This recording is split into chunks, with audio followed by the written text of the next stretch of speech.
Odds are you're going to see some bottles or a can or something like that. Take that with you, and please, please, please pick up after your pets.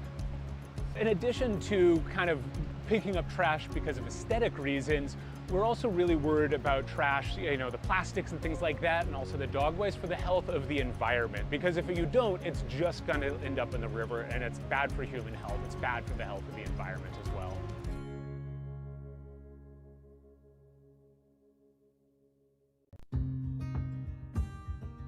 So one of the major threats that we face here in Nevada County is wildfire. And so while you're down visiting the Yuba River, consider the fire threat. Know that on a red flag day especially, a fast-moving wildfire can get out of control. Even a poorly disposed of cigarette could create a fire that pushes all the way down the canyon and into Grass Valley, Nevada City. So this summer we're encouraging folks to just be safe when they're out there. Please don't have barbecues or campfires. Be careful when you're disposing of cigarettes and other products like that could start a fire. So when you're down here, pay attention to your surroundings. Know that while you're down here, your cell phone may not work. We do have call boxes for you to call out if there's a fire. Should a fire occur in the canyon, you need to be moving quickly away from it, and don't wait for us to fly over. Don't wait for engine companies. If you see it, get away from it, move up the canyon, move out of the way of it, because it's going to be congested at the trailhead trying to get out.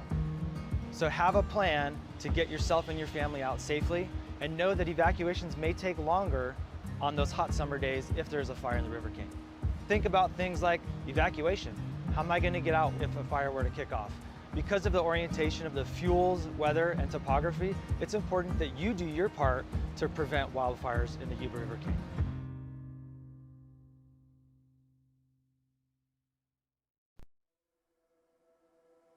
Whether you live in our oak woodlands or alpine forests, if you're a resident of Nevada County, then wildfire is on your.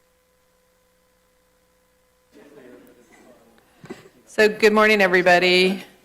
Are we ready? Hi, Gina. Let's get this meeting going.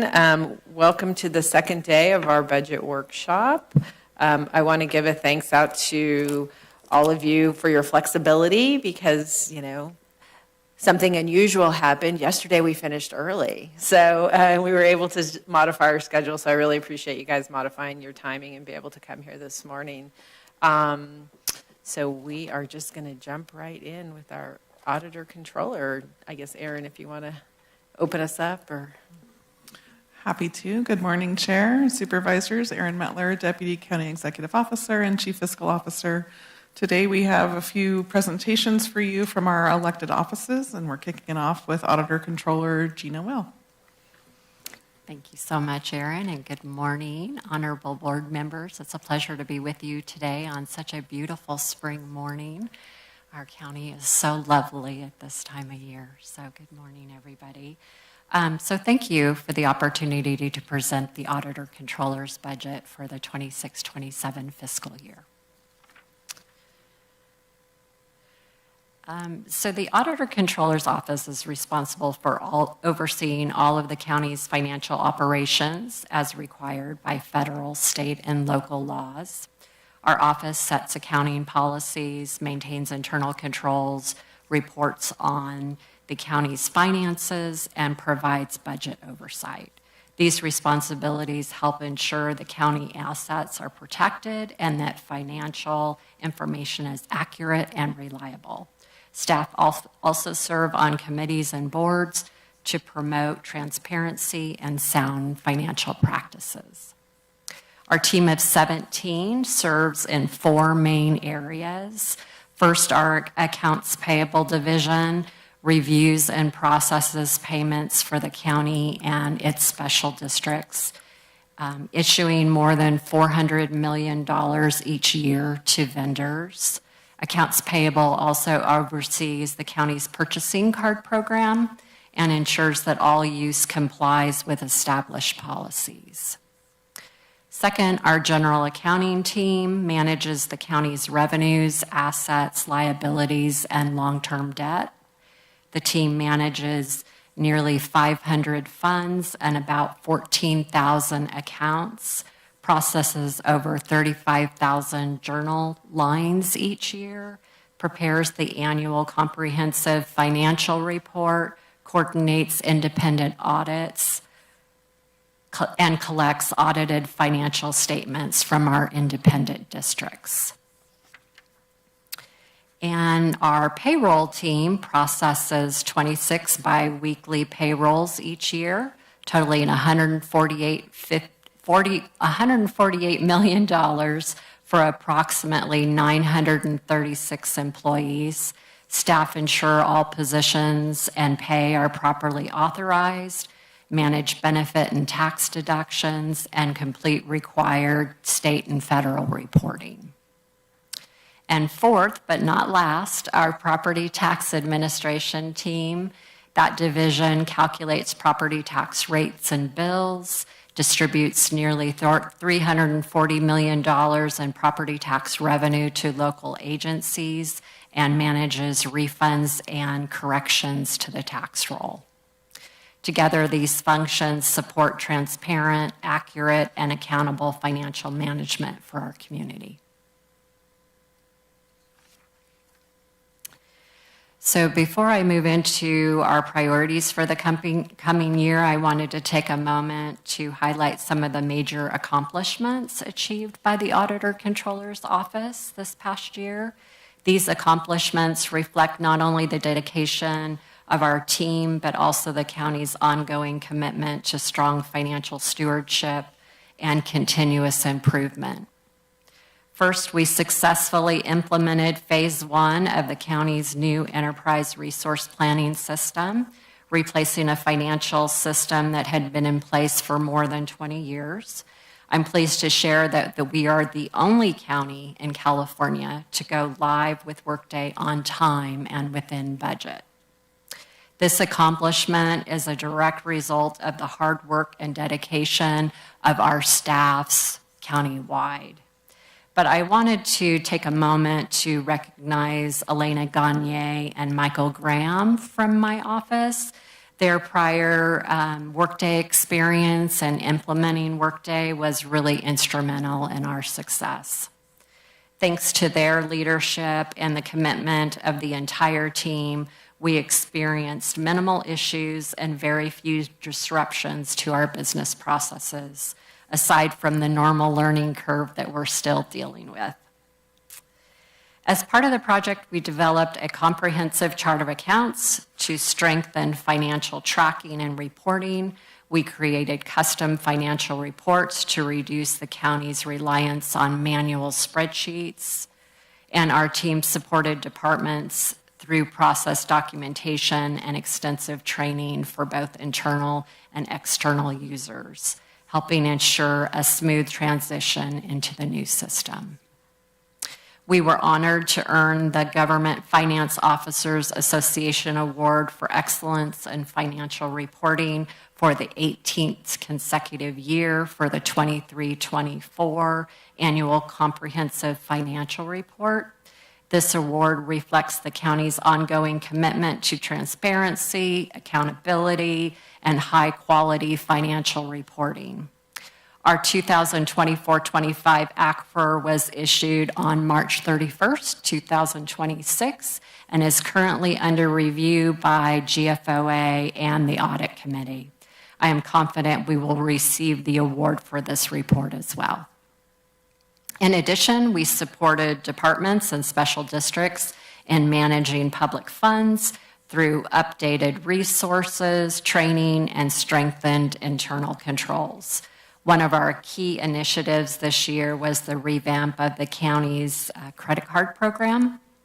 Credit card activity is now fully integrated into our new ERP system, allowing timely transaction, selection, and audits to resume. We also delivered targeted fiscal training to more than 150 county and special district employees.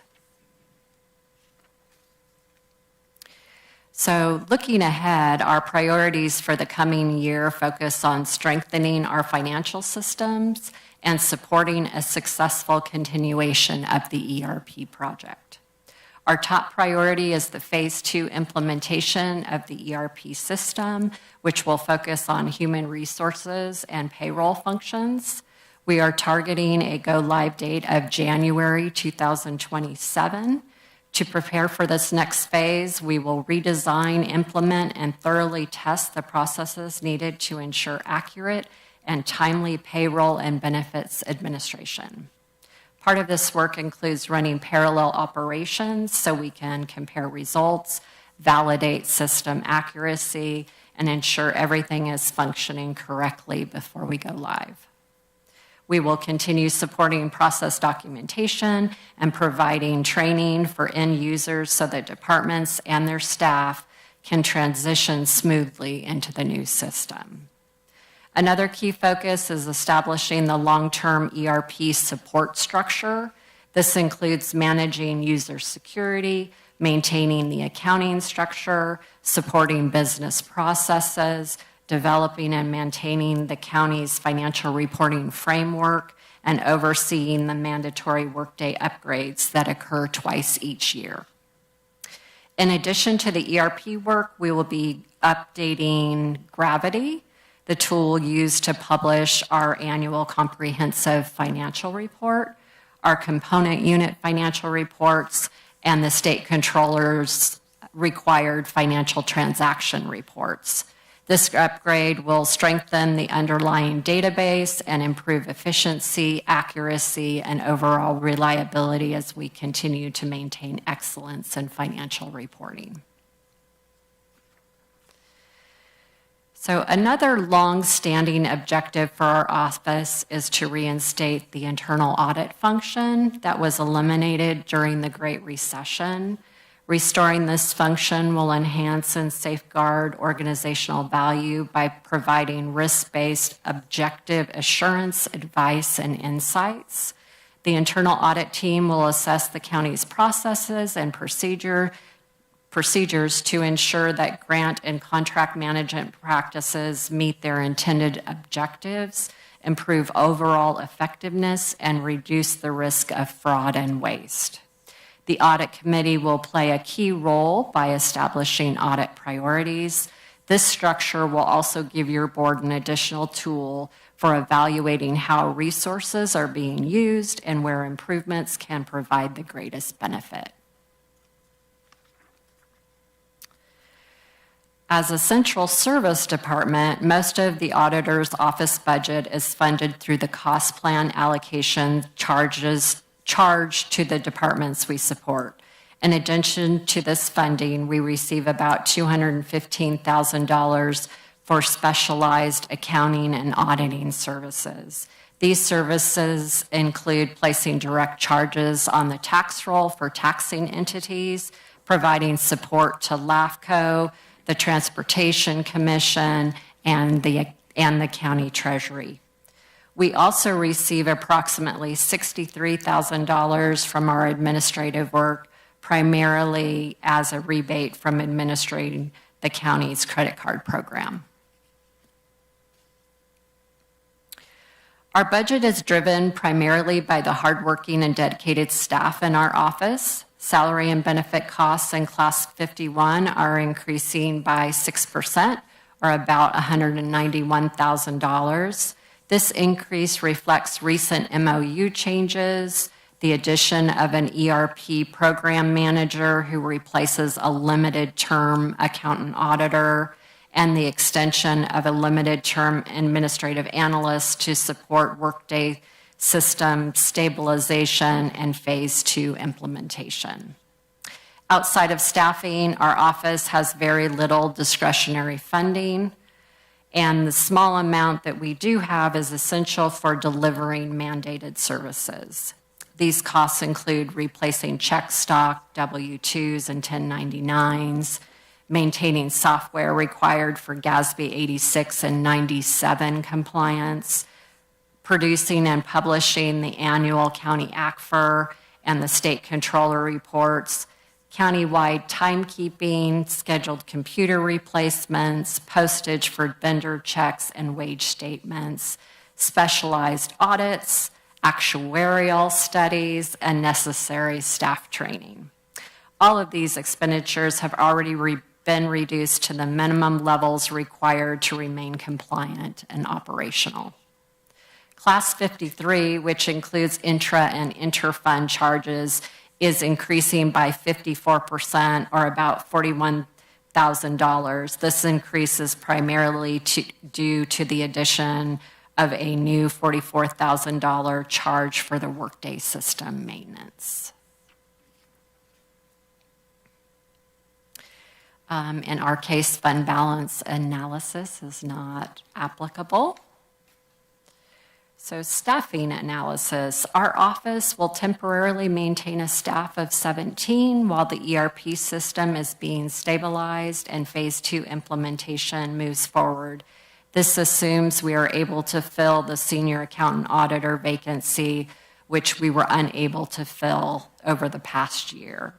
And it does not include the full-time reinstatement of an internal audit function. Our team structure is as follows. 3 staff are dedicated to accounts payable, 4 are focused on general accounting and financial reporting, 2 support payroll, 2 are dedicated to property tax, 2 are assigned to ERP stabilization and governance, and 3 serve in leadership and administrative roles supporting all of these efforts, and that includes my position as well. And with that, thank you so much for your attention, and I'm happy to answer any questions. Great, thank you so much. Any questions? Hardy, any questions? No? Heidi? Yeah. Thank you so much for your great report and everything that you're doing, Gina. I always ask this when we do system upgrades that are expensive and require staff. So I'd just like to always circle back. The ERP implementation, you still have this phase 2 to complete, and you have 2 staff dedicated to that. Does that mean once the implementation is complete, you will no longer need those 2 staff? So with the CEO's support, we have transitioned one of our temporary positions to a full-time position to support the ERP system long-term. I think I'm really looking forward to seeing the efficiencies that the ERP system provides long-term for our office, and I don't think we're in a position yet to evaluate whether we can, with the ERP new position, sacrifice another position at this point. I think it's just too early to be able to tell that. But at the very least, I would expect that we wouldn't need to gain additional positions because the ERP system will help us maintain operations even as the volume and dollar amount of transactions go through our financial management system.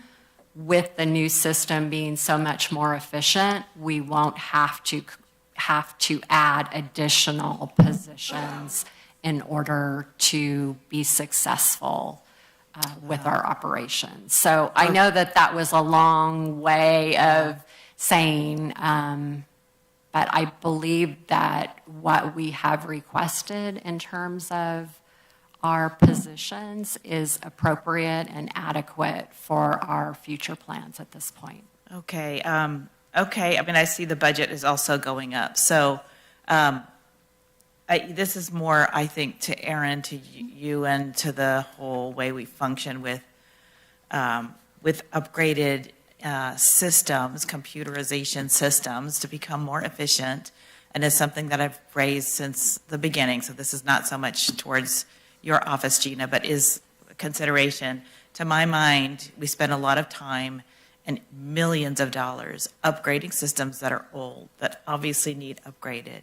But the sales pitch is always that it'll make us more efficient. And when we add staff to get used to the new system, they should be gone. And we should be more, if we're going to be more efficient, that should be reducing our costs and reducing our staffing. And it's very hard to see that actually happens across the board. So maybe Aaron, in the future, I'm probably going to be asking, as we're asking for more millions of dollars for more upgrades, that we do an analysis of how that's worked for us. As we're cutting budgets and everything else, and we continue to invest in upgrading our systems, if we're spending $1 million to be more efficient, that should show in a reduced budget or reduced staff. It's just one of those things I know we have to do, but it has to work the way it's intended. Otherwise, we're just never going to be able to reduce our costs at this level, and we're going to continue to invest. I think, unfortunately, though, if I may interject, and please, it's going to be really hard for us to quantify, right? Eventually, we would have to increase staff because of the additional workload. I think the new ERP system is going to allow us to maintain the staffing levels that we have and provide more efficient services. So how you quantify that is difficult. Right. Right? Agreed. Absolutely. Because, I mean, the amount of transactions that are actually flowing through our office are increasing every year. Yeah. And we're using the new system as a way of managing that increased transaction load. Right. So Yeah, I'll just leave it at that. I understand. I understand the necessity, and I'm grateful that you've managed this so well and that, it's been helpful. I think maybe this is a conversation for later. Just going to put a pin in it because it has come up repeatedly over the years for me. Thank you.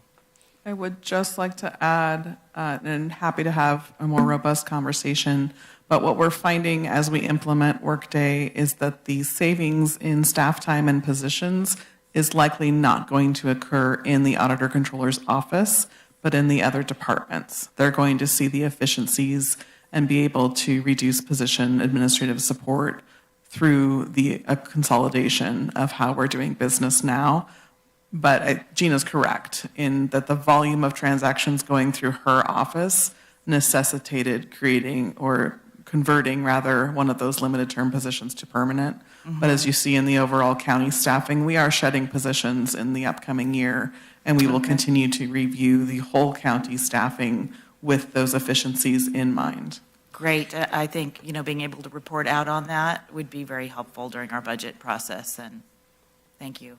Did you have something you want to add? Yeah, I was just going to say thank you for the presentation and thanks for the work your office does. I just was going to mention that, to your point, like foregone future cost, I think is what you're describing, like you're not going to hire people in the future because of the efficiencies from the automation. But I think just even in my tenure, the budget, and don't hold me to this, but napkin math, it was somewhere around 270 million, and our budget today is 466 is what we were presented today. So just thinking about that change, and I always love the graph that, I didn't see it this year, but I've asked for it in years past, which is the change in budget versus the change in staffing. And so I think we just need to recognize that government may not necessarily be growing, but the services and everything that the demands on that 466 million are changing, and so there's no direct translation for me sometimes because I have seen us decrease staffing levels over time, and the graphs, provide that. In my opinion, I think there's some reasonable balance of staffing to total budget allocation. Yeah, and I agree with you. I mean, to my mind, I'm fine with, we need to be increasing staff to provide services. My concern is always the services that are internal, and are we really creating efficiencies? That's all. And you're asked to trade off a payment of an ERP system, and then the staff comes now with the ERP system. Yeah, thanks. All right. Pretty good, Heidi? Yeah. Rob, any questions? Yeah, thank you for that and the work you do. And those are both great points, and I think to Heidi's point, whether it applies to this particular department or not, the same would apply to other departments differently, perhaps. My one question you kind of answered, I think, in the introduction, when you think of, or in layman's term, the auditor controller, it seemed like the functional areas and a lot of the description was more on the controller side maybe and less on the auditor side. But then you answered it in goal number 2 there, the reinstatement of the internal audit functions. I guess it was a little surprising to me, not having been here, that had been eliminated in the Great Recession, which was that 2010-ish.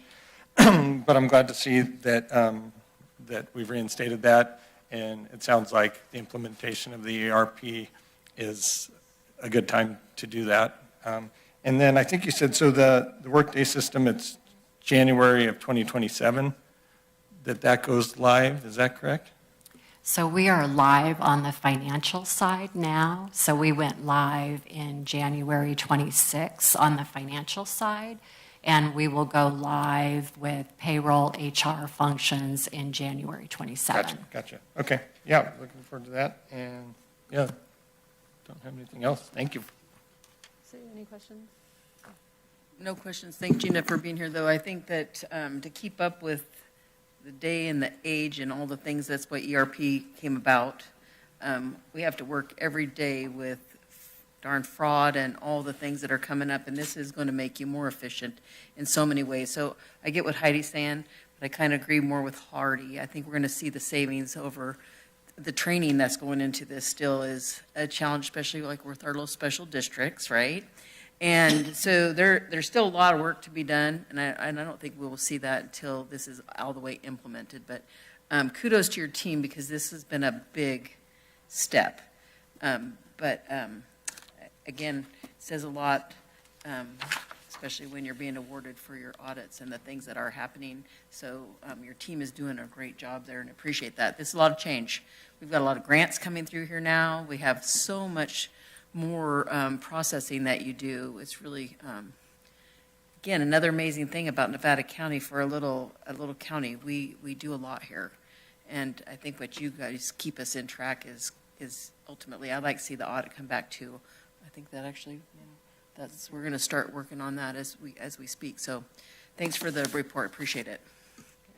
Yeah, thank you. I also don't have any questions, but I just want to thank you for the work that you do. I got a pretty good introduction to how difficult your job was, working with you with the fire districts and trying to understand the ad valorem and how the money is divided up. And it's not, you look at it on paper and you say, oh yes, this special district gets this tax, but there's like 20 different iterations of how that tax is applied. It's very complicated and complex. I'm hopeful that your new accounting systems are going to help with that, but I appreciate the work that you've done and explaining everything to us, and really, I'm not going to say easy to understand, but that's on me, not on how you explained it. It's just really complicated. So thanks for everything, and unless you have any questions for us, I think we're I just have good. one clarification, Chair. Supervisor Tucker, you mentioned the internal audit function coming back in the budget. It's currently not in the budget. I will offer, and Gina can add on, but there are internal functions that do occur with the Auditor Controller's Office, but in terms of a dedicated position, that's something that they did request. They have been requesting it. We have supported it and just haven't had the funding to dedicate towards it. So that's one of the contingent positions, if you recall the staffing chart from yesterday. But it is certainly a high priority, and we're thankful that the Workday system, as being implemented, is enhancing our ability to audit. The transparency is amazing. And I say that as someone who now has 45 things in her inbox to approve every morning, when I used to have, 5 a week.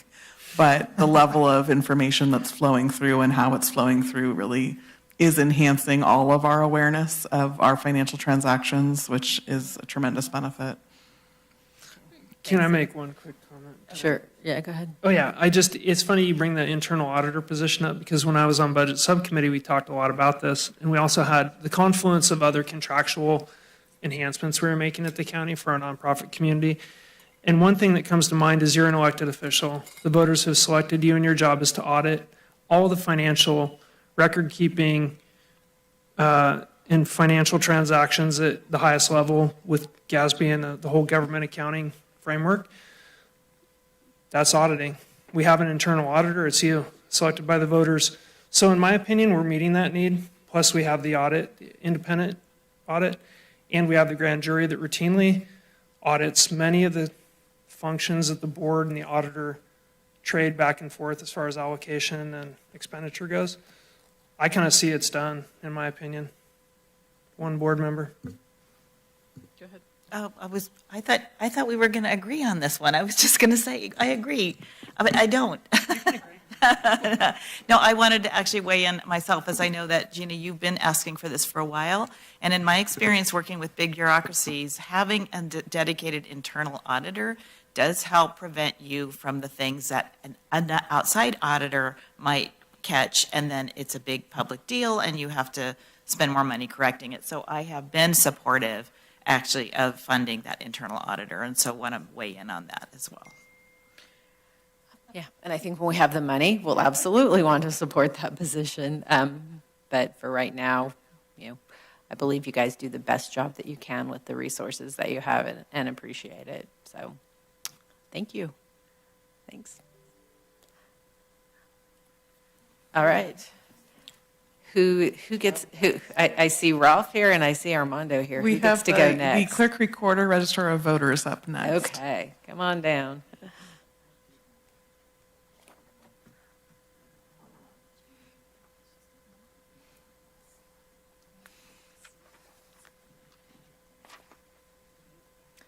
Good morning. Good morning. Thanks for your flexibility of changing your time. And this is your first experience with us since the budget process, so welcome. Excited and happy to be here. This chair 7 months ago was really important to me, so I'm happy to be here. All right. Well, good morning, Madam Chair, members of the board, and members of the public. It is an honor to be here presenting to you the fiscal 2026-2027 budget as the Clerk Recorder Registrar of Voters for Nevada County. I am joined by our Assistant County Clerk Recorder Registrar, Corey O'Hare, who plays an integral role in implementing the shared vision of our agency. I would also like to highlight that both of us have played and continue to play active roles in state and national level in helping shape legislation impacting both departments. At the same time, we're bringing greater awareness to Nevada County in a positive and professional light. Just as importantly, we're advocating to ensure that counties our size across the nation are recognized, heard, and supported. These two departments comprise of three distinct functions, share a core responsibility: protecting the public's trust, whether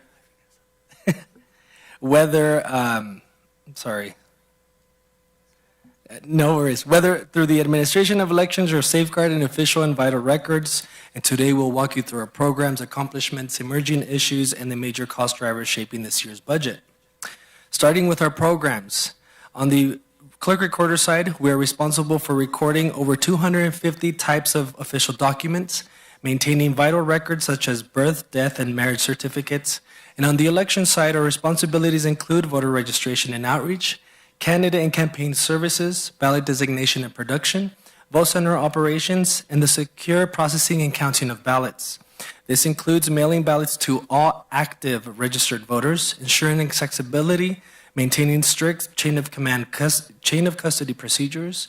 These are all services that are legally mandated and directly impact the residents' ability to vote, protect property rights, and access essential life documents. Over the past year, the Clerk Recorder has made significant progress as we launched the new recording notification service, which has over 700 opt-in users and helps protect residents from property fraud well in advance of the state's requirement that will take effect into 2027. So we're ahead of the game and have been ahead of the game. We continue digitizing historical birth, marriage, and death records into our recording system index to improve efficiency and public access.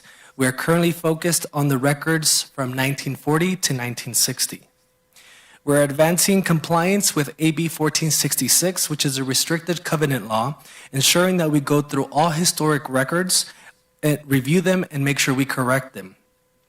These accomplishments demonstrate our commitment to modernizing operations and aligning Nevada County with the best practices in the state, regardless of staff size. Looking ahead, the most significant impact will come from SB, or Senate Bill 255. This law will require approximately 8,000 to 10,000 new mailings annually. This will create ongoing costs in staffing, postage, and supplies. In addition to what's happening is we're continuing to digitize all efforts of our public records so that our public and staff have better access to the documents in ways that save public time as well as our staff resources. Another major issue is preparing for a long-term tenured staff. This member holds over 20 years of experience in institutional knowledge. And while we do have documented procedures in place, the depth and nuance knowledge across the over 250 type of records that you can record cannot be fully captured in writing. And due to the staffing limitations, we are not able to fully overlap positions to acknowledge some knowledge transfer. Corey will go over our clerk recorder and election sites revenues, expenses, and then fund balance analysis. Thank you, Armando. Clerk recorder revenue is primarily driven by recording fees, which are tied to real estate activity. So this revenue is relatively stable right now, but can fluctuate based on market conditions. As you can see from the chart, we are actually, if you look at the license permits and franchise, use of money and property, and the charges for services, those are all maintaining and going up slightly every single year the last few years. If you know anything about recording fees in the last few years, during COVID time period, 2020 and 2021, there was a huge spike up in the amount of records being recorded and the fees that the revenue that we were generating. And then there was a big decrease down for a couple of years there, where a couple of years ago we were in the 600,000 range. But this year we're estimating we'll be up in the high 800s range for the recording fees and revenues, and we think that could project to the low 900,000s next year. We are also monitoring AB 2224, which proposes an increase to recording fees. The state of California has not approved an increase to these fees since 2010. To be clear, the vital records on the clerk's side did have an operational fee that was added, but there have not been recording fee increases since 2010. If passed and signed into law, this could provide additional revenue and support. A similar bill reached the governor's desk last year but was vetoed. The Recorders Association has reintroduced the proposal to help offset impacts to local government funding. So you could see that 902 number go up if that were to pass, and that could go up as soon as January of next year. On the expense side, we're seeing increases in services and supplies, particularly if we look at the personnel redistribution. Armando's going to speak more to that a little later, but between the two departments, we wanted to make sure that the budget accurately represents the work that's being done in each department, which he'll speak to a little more in a minute. The primary driver of supply costs is SB 255, which went into effect, or will go into effect, January of next year. And hold on one second. Okay, and that will particularly increase postage requirements because we will be mailing up to 10,000 paper notices that we did not mail before based on this law. After a comprehensive review of the budget, we requested adjustments to personnel allocations to ensure costs are accurately reflected between clerk recorder and elections, as I mentioned before. When it comes to fund balance, we are using fund balance strategically for one-time investments, such as digitizing and the incorporation of AI services. We continue to use the AB 1466 fund in combination with the automation fund to digitize deed books prior to 1927 and analyze the documents to complete the restrictive covenants requirements. However, ongoing costs from mandates like SB 255 will require substantial funding sources. SB 255 does allow for our department to propose and work with the board to establish a fee to recover costs related to the new mandate. we will be exploring that option with the board. I'll turn it back over to Armando. You will see that the number went from 6.60 to 4.6, and that was the new staffing numbers reflects the updated and corrected redistribution of roles within the department that were inaccurate.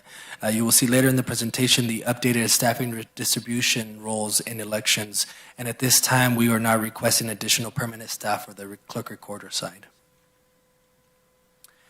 On the election side, we successfully conducted the 2025 statewide special election, one of the fastest turnaround statewide elections in California history due to statutory timelines.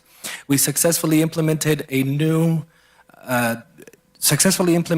election management system and trained all staff.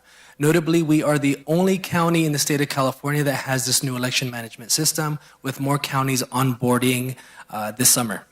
We also opened up a new ballot processing center with enhanced security measures such as 24/7 live YouTube feed where you can watch us and our staff working at all times that we are working. This space also opened up the ability to have more than 2 people at a time observing the process, which has significantly strengthened operations for our staff, voters, and the county as a whole. Shameless plug here, we will be having an open house at the Ballot Processing Center Thursday, May 21st from 4 to 7, where we are inviting anyone and everyone to come watch the election running live. The election budget could be significantly impacted by legislative risk. I want to clarify that earlier references in your board packet should be to SB 884, not SB 889 in the board packet. This bill would expand voter operations, require additional ballot drop boxes, and create costs for updating materials and signage based on new perimeters on electioneering. SB 1360 could expand election requirements. We currently provide no federally triggered language support. What does this mean? It means we do not translate and are not required to translate every English word in another language. What we do have is state-triggered languages, and what does this mean is that we provide facsimile ballots in Spanish and Khmer to anyone that requests this at any vote center. This bill would trigger a federal language support need, which would come at a huge translation cost. At the federal level, and based on the current version of the SAVE Act, if it were to pass, our office would have to fully review every single voter record, approximately 79,000. This would require anywhere between 6 to 12 additional full-time staff for a couple of months with overtime needed, dependent on the implementation strategy, in order to meet the demands of the proposed law and have all voters re-registered or cleared in time for ballots to go out for the next general election in November. It is important to note that there's currently no identified funding for any of these new workloads. Depending on the outcome on the Supreme Court case, Watson versus RNC, which is tied to postmarks and the ability to accept after Election Day, we will have to adjust the size of the boxes and the amount of 24/7 ballot boxes available in the county to accommodate the potential increase of ballot drop box returns to compensate for the potential decrease in the USPS usage for ballot returns. What we have in store for priorities is onboarding a new election night reporting system. And for context, I would like to add that we would used to work with other departments in the county to create this experience for our voters. However, our partners have left their positions, and we saw the effect this took place in the special 2025 election, where we could not replicate the election night reporting system that we had previously. We are now working with a vendor who only focuses on election night reporting aspects. Nevada County has always had a strict and successful ballot chain of custody processes and procedures, but we are now enhancing that and bringing GPS locators that will be attached to every single ballot drop box bag. This will allow our team to watch retrieval teams travel to and from our operations with alarms put in place. For example, if a team of 2 or 3 are bringing back ballots to our office and want to quickly get a car wash at Quick Quack, we have alarms put in place to be able to call out anyone for any anomalies or abnormalities in the destination they're going at live time. Please note that this election, we do have some new ballot drop box locations and some new vote center locations. So when you are ready to cast your ballot, plan accordingly using all the information we have mailed to you and our website. Something new that we are putting into place is on our website, you will find a link. You can enter any address within the Nevada County system, and it will provide you with the closest ballot drop box location as well as vote center location and provide you with the operation hours. Lastly, and among other priorities, is the expansion of our outreach and education program. As being part of the Voters' Choice Act County or the Vote Center County, we are required to plan and prepare an extensive outreach plan to ensure all voters are receiving our important information. You will see in our budget packet that we are hoping to be more present and bring more awareness to all aspects of our ever-evolving professional field. Corey, take it away. Okay, for the revenue overview in elections, election revenue is limited and primarily supported by general fund, as you can see on the chart. Revenue for our department is, for the most part, dependent on other government entities. The intergovernmental funds are based on state and federal grants. There has been a sharp decrease in funds available from the federal government when it comes to election-related activities. We are not anticipating any increase in intergovernmental funds in the foreseeable future. So in our past budgets, the intergovernment revenue has been up over the 100,000 mark usually, and 36,000 is probably pretty high for what we're going to see in the future after this budget. For the charges, for the category of charges for services, the revenue also varies based on type of election for each fiscal year. The charges for services is mostly represented by costs our department recovers from districts for administering their elections. Unlike clerk recorder services, there are few opportunities for cost recovery, and it is important that we maximize all the cost recovery opportunities we have for elections. This means new mandates directly impact the general fund. After this election cycle, we plan to return to the board with data-driven recommendations to reevaluate 2 outdated resolutions that limit the department's ability to fully recover costs for administering elections. So on the expense side, the largest cost driver is the personnel factor, and reallocating, redistributing it correctly between the clerk recorder and the election side, which Armando will go into again when we get to the elections part of this. Additional costs represent strategic investments in election systems, software, and professional services that help offset workload pressures on small staff, ensuring we can continue to administer elections efficiently, accurately, and in compliance with all requirements. Great example of that is we put systems in place the last few years that have actually allowed us in our budget to bring down the amount of temporary worker hours and the temporary worker pay that we have to provide because our systems are being efficient and moving us forward quicker in our election counting. That is demonstrated in the last few budgets. Just wanted to point that out. There are no fund balances related to elections, so I'll just leave that alone. So back to you. You will see the staffing expense has increased because we saw, again, the need to redistribute staffing allocation for each department. A perfect example of that is our senior technician, for example, said that he worked 70% of the time in clerk recorder and 30% of the time in elections, and that is absolutely not the case. It's more so 90% elections, 10% clerk recorder.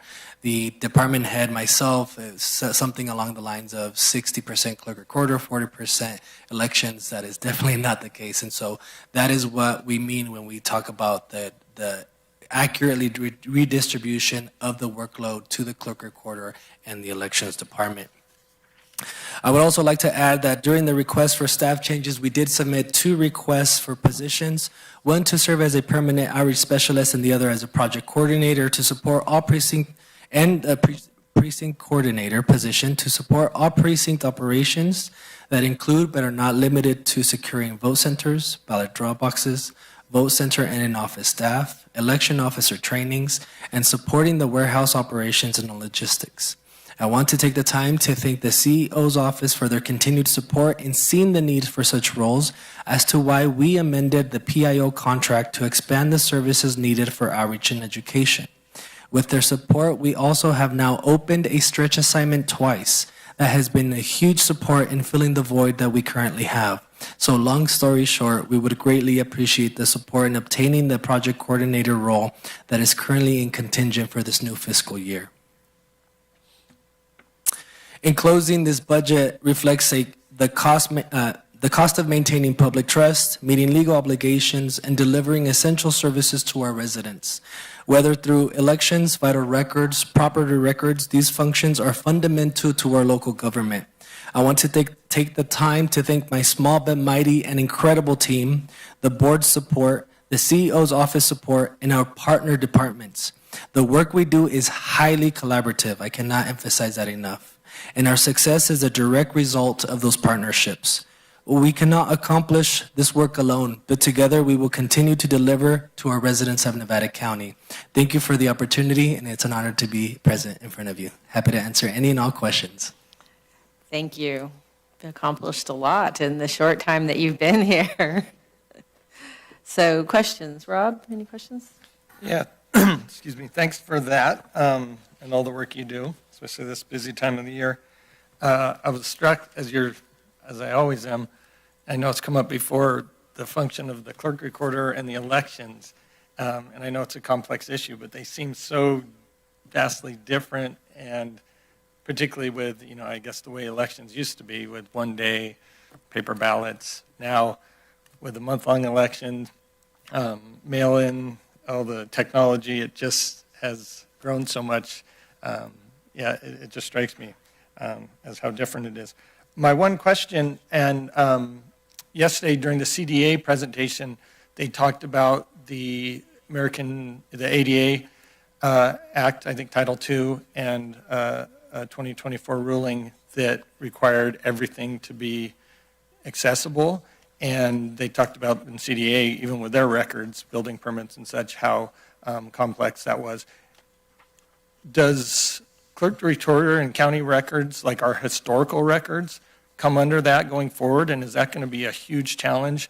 I guess in my mind, I think building records are one thing, but if every historical record that you provide has to be accessible now, is that something that's come up? Or I know they talked about there was it got delayed until 2027 for a county our size and further, but I was just curious because it seems like if it was a problem for them, it would be a huge issue in your office. That is a great question. I can tell you that the AI services that we look forward to implement are both on a back end and front end. I won't get into the minutia of the details of that, but the back end work is actually for us to be able to index names and or information to help access the document and help cut costs in regards to people looking for the document and our staff. Specifically attached to older records, there has been nothing in that respect because of the aging of these records. We can only do so much to these records, and many of our work is to clean up our older records. And by clean up, I mean is we send books to our vendor to put them in a nicer digitized form, as well as a nice curated way to demonstrate. But as of right now, Corey, you can confirm this, I don't think the ADA compliancy is specific to outdated or really, really older records.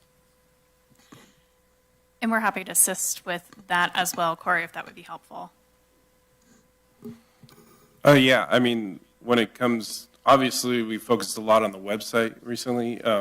When it comes to that, we've been going back and forth with the CEO's office trying to figure out and make sure everything on our website is compliant.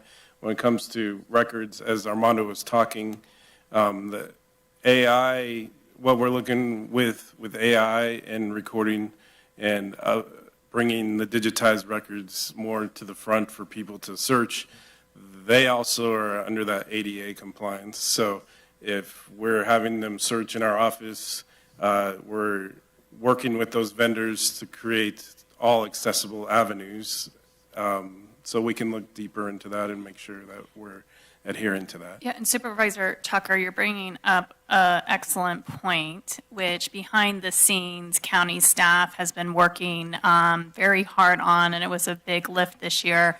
I'd love council to give a brief understanding of the legislation just for the public benefit, so there's no confusion, and in terms of the timeline and what our mandate is.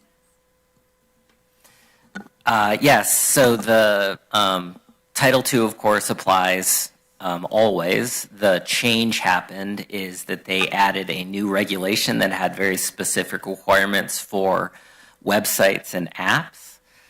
So it wouldn't apply, those regulations wouldn't apply to, documents that somebody came in to search for. They're really just directed at apps and websites. And yes, that deadline was going to be last week, but it got pushed 1 year for them to look at those regulations more, though there are other regulations under HHS that are very similar and will go into effect this year, unless the date is moved for those. Awesome, thanks for that. Yeah, and I wasn't trying to create problems, and I assume every jurisdiction in the country is dealing with the same issue, so we're not alone. So, thanks. No, good report. It's interesting. I mean, this whole elections recorder office is an interesting office, how that functions, actually. A lot of unfunded mandates is what I see coming as a big challenge. And then do you put in there, like, I'm kind of curious what they do with our mailings. Those are huge. We're talking about the post office services in challenging times, and that we're going to see our stamps and everything go up. Is yours going to go up as well for those big bulk mailings? Yes, every postage goes up, unfortunately. Yeah, so we've anticipated that in your budget? Absolutely. Especially and we've with been all working the extra mailings you have to do? Yep. We are required to do 2 mailings. Potentially one goes down, but we need to look into that.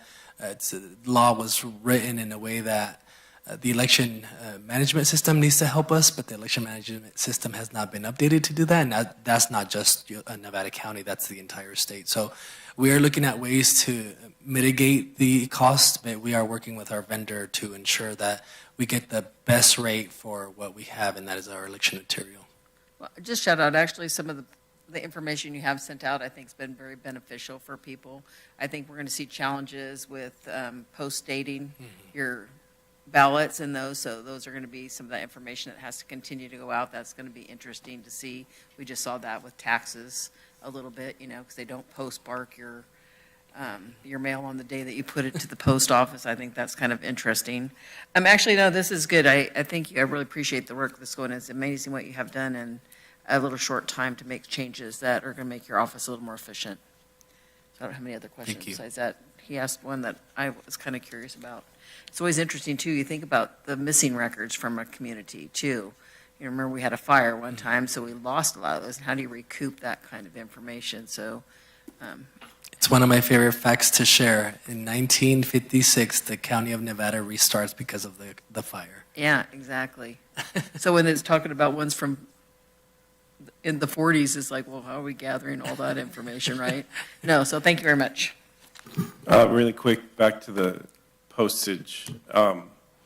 The postmark, we do try to put out as many statements as possible, especially leading an election, to postmark early.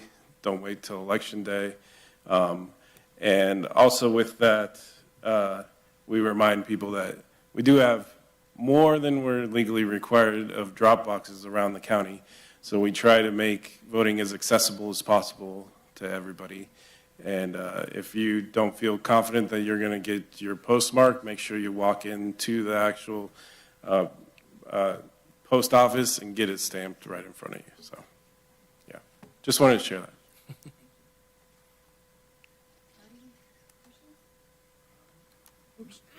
No real questions, just appreciation. You've brought this high level of acumen to particularly to the elections process. So I just want to commend you on that and articulating it and getting the information out there. I know the election has been supercharged with a lot of energy on partisan kind of different variations of why people care or don't care about elections. But I just appreciate you bringing forward that information in a balanced approach. And then one quick comment on Eastern County, because we have talked at length and I've heard from constituents and also working with Kevin Kiley's office on the deficiencies associated with the Postal Service, and can be really challenging. They're real, ranging from the tax collector to other pieces of mail that are important.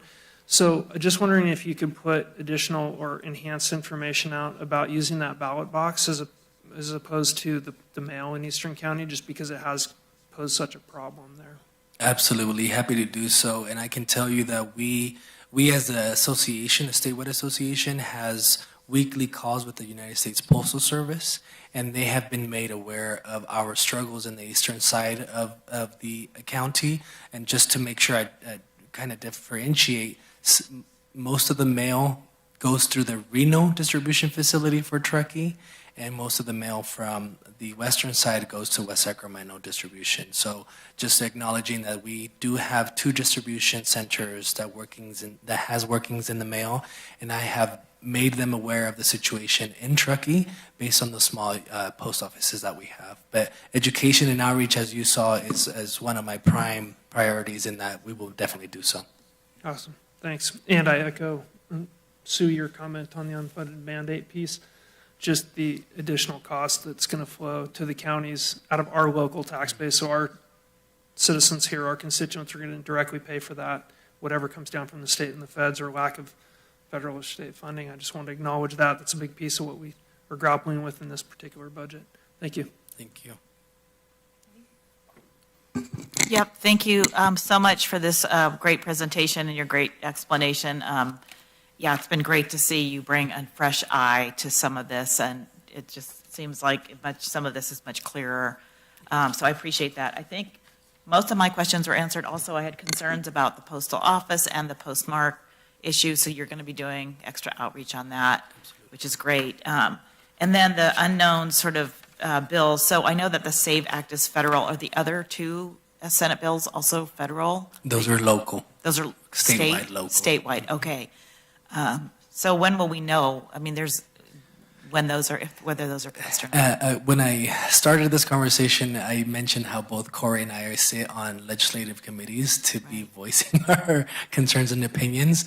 Unfortunately, some of the members, we take positions as association, and we're very cautious and we're very mindful of don't compare Nevada County to Los Angeles, for example, because of the resources being so different. And so we voice as much as we can, but unfortunately, as you very much well know, the legislation will do what they need to do based on what they think they're solving the problem. Yeah, maybe I can have our analysts check into it. I know there's a time frame where bills are going to have to get passed at a certain date. And we do have records where the association stands on those bills as well. Okay, and then with regard to the SAVE Act, that would be such a huge lift. Are you talking about contingency plans, like you'd have to hire so quickly and educate so quickly? Your association, I'm assuming, is also talking about that, how to handle that? That's a great question. Every county is assessing an implementation process and or strategy because we don't know what could happen. We don't know if the federal legislation will bring certain mandates that then will trickle through the Secretary of State's office in regards to implementation timelines. So right now we're thinking of a plan A through Z, but what I can tell you is that it will incur a logistical administrative hindrance because we will need to validate and re-register or activate, if you will, these records. And so I'm a true believer that it's not just going to be come to the elections office or the clerk recorder's office to get this done. We should be proactive in going to our locations as well. So having a mobile office is something that we've already been thinking about. Just having staff trained to be able to process this new process is something that we're looking into. Again, because we don't know exactly what would take place, everything is just plans. Yeah, understood. There's a lot of unknowns. I would just recommend that you let us know as soon as possible if something looks like it's going to happen, and we come back to the board, do an emergency meeting if we need to. And then one last issue, I think you raised this at a community meeting recently, the issue of potential law enforcement interfering potentially at voting locations. Hopefully not something we have to deal with, but you are in active conversations, I believe, with the sheriff's office with regard to that. Absolutely. As of the current law stands, law enforcement cannot be anywhere near our voting locations unless otherwise requested for support. There is legislation that's trying to make that a little more stricter. Again, we can provide the staff where the association stands, but as of right now, that is still a law into place, and I can tell you wholeheartedly the entire law enforcement community in Nevada County and us are working together, and they have been amazing. We actually have our law enforcement meeting tomorrow. Great. I'm so glad you're doing that collaboration right now, just to be prepared. Mm-hmm. Great. Okay, I don't have any other questions. Thank you so much, Armando. Thank you. So thank you.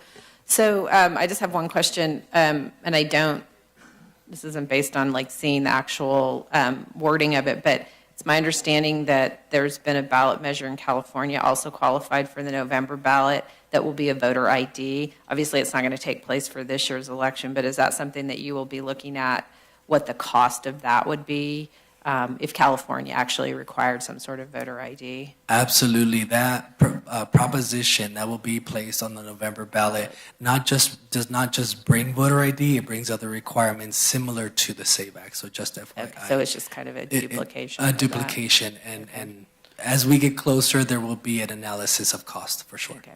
Well, yeah, I think that's something that we need to watch and see how that's going to roll out in November, if that happens. I appreciate the work that you do. I know you did a big postcard mailing either late last year or early this year to everybody to kind of, I'm guessing, to clean up your voter rolls.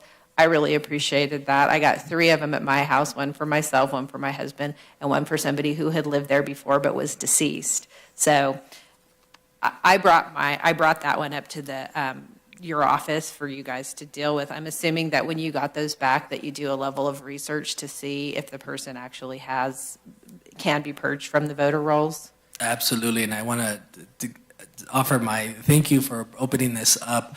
We sent that out in January, and just to put it in the public's perspective, this is actually a legal requirement as posted in the press release. And what we did was we took it a whole level further, and because election mail is not forwardable, we made it forwardable so it reaches the voter, or we tried to.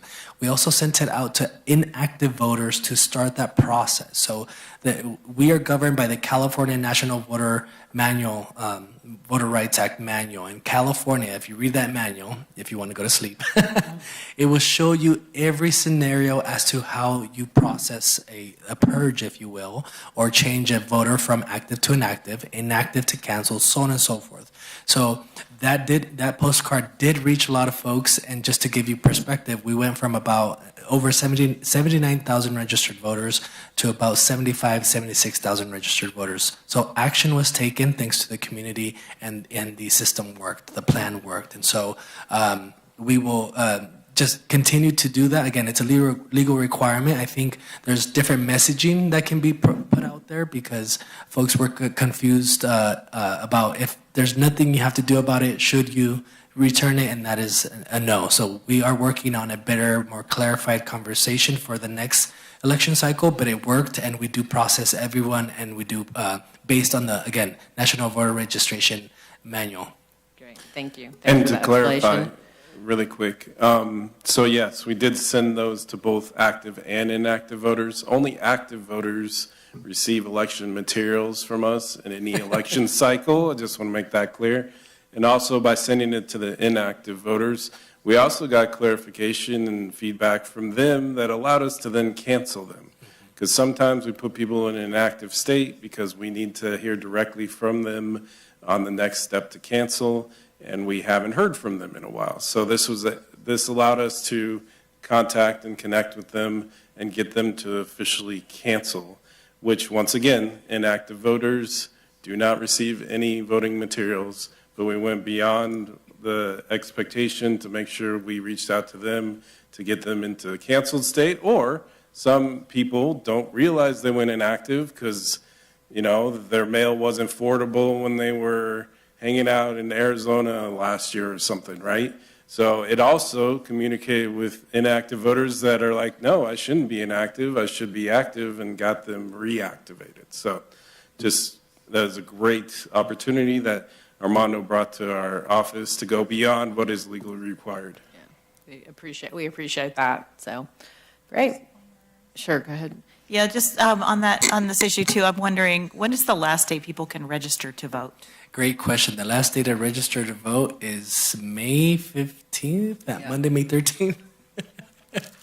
15 days prior to Election Day, I can get that date for you. And are you doing outreach on that too, so people are clear about Yes, we're conducting a lot of ads, radio, as I mentioned multiple times. Communications is not just it's not just social media. It's radio, it's newspaper, it's being out in public. I understand the importance of reaching all media outlets and all communication outlets, and so yes, that is definitely the case. The date's May 18th. May 18th. And also, we do have same-day registration. So if you're not registered, you still can do a conditional voter registration all the way through till 8 p.m. on Election Day. That's what I thought. So that would be so great to get out there. Obviously, you want people to register early so you can do all of your work. But yeah, it'd be great to make sure people know that. Thanks again. Great, thank you. Thank you so much. Look forward to watching you administer this election coming up in June. And yeah, I appreciate all the work that you've done to become compliant and going above and beyond for the voters and the protection of our community. So thank you. Thank you all so much. I do come with gifts. Every election has a specific election pin. This is this year's or this election, so I will be handing these over to you. Thank you so much for the support of all. Take care. Great. Thank you. Next up this morning, Chair, is our District Attorney's Office. Okay. Come on down. But the question is, did you bring gifts? Setting the standard high. Get out of jail free card, maybe? Amongst other things, I heard the gift is not great news to tell. But you brought a dog, so that will make up for, yeah.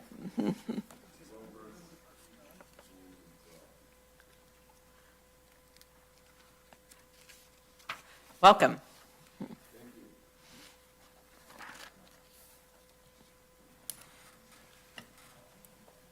So, if we're all ready, I'll get started here. I've heard that my colleagues in other departments have been very efficient in their presentation, so I will try to follow in line with that and get through this, all the while providing the information that we would like to provide. So thank you to the Board of Supervisors. Thank you. Well, Jesse, will you pull the mic down just a little bit? We've had a hard time hearing people the last couple of days, so. Okay. All right, rest. Okay. So thank you to the Board of Supervisors, the CEO team, and the public for giving us some of your time to share a bit about what we do. We will get started with the Nevada County fiscal year 2026-27 budget presentation.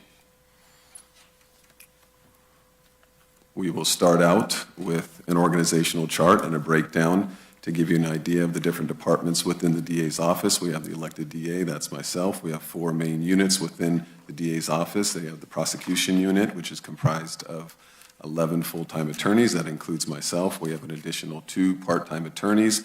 They're both grant-funded. One handles collaborative courts, and the other specializes in domestic violence prosecution. We have our investigative unit that is led by our chief investigator, and he has 4 investigators working underneath him. These are experienced peace officers that handle a myriad of different activities to support our office, including follow-up investigations for prosecutors, collaborating with local law enforcement agencies on major cases.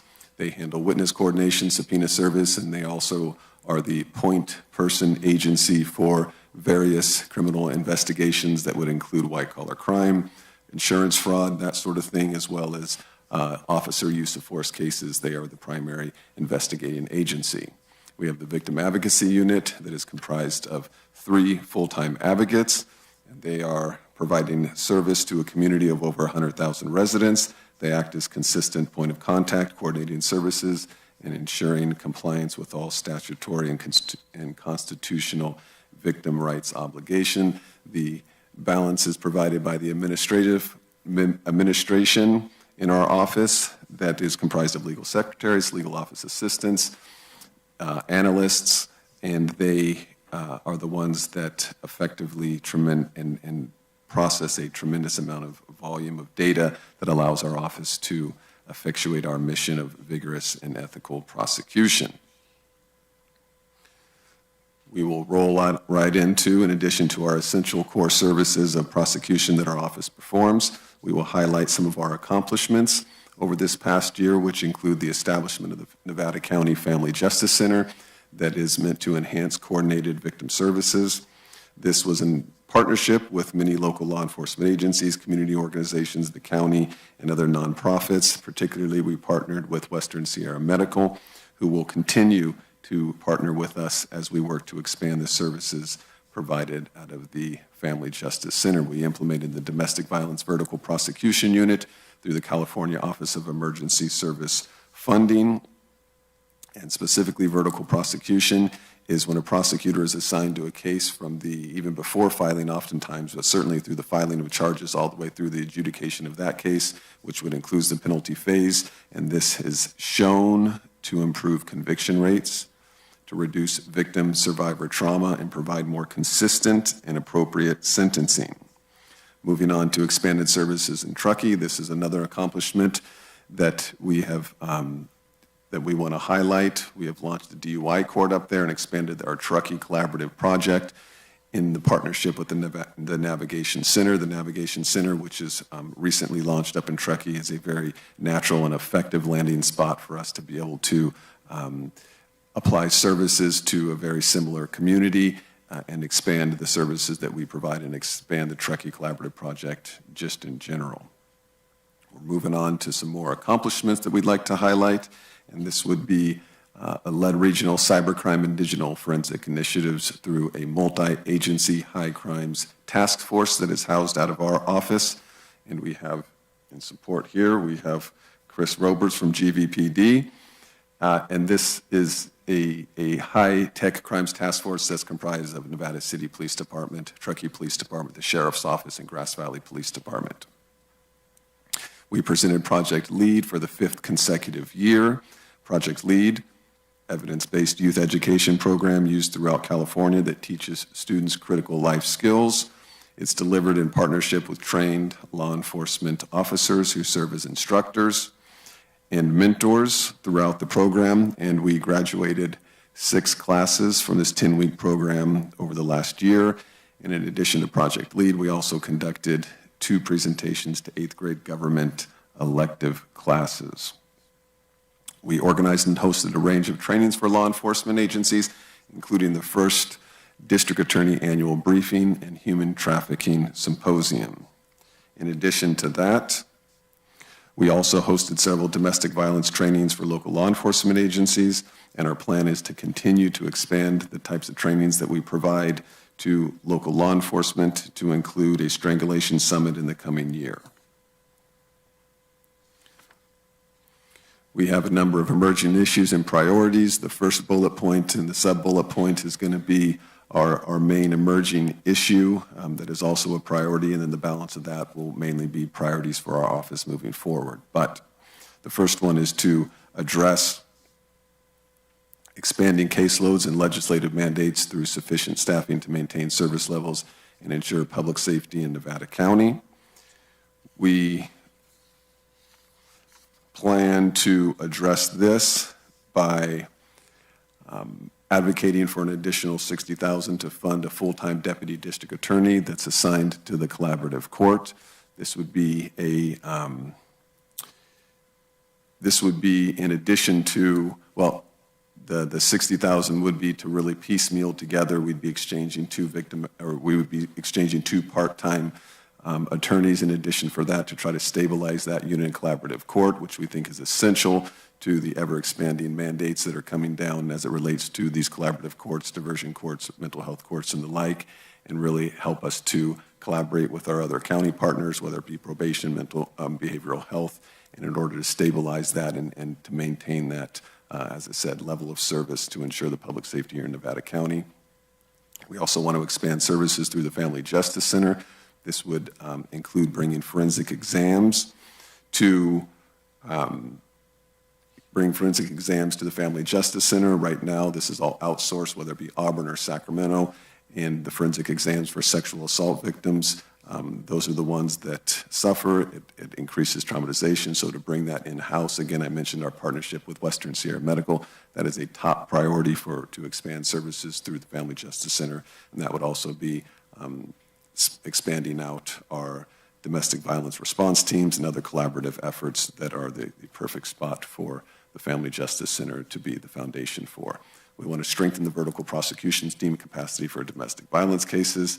And then, of course, Community Beyond Violence contract to provide victim advocate-related services. We want to continue to partner with them as we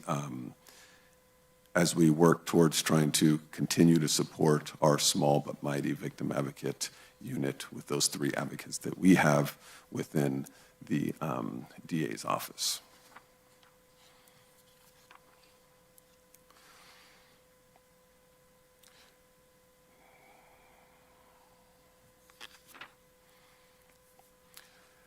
Continuing to highlight some of the priorities that we have, it would be to implement an interface between Carpel and Sunridge systems to enable local law enforcement agencies to streamline information.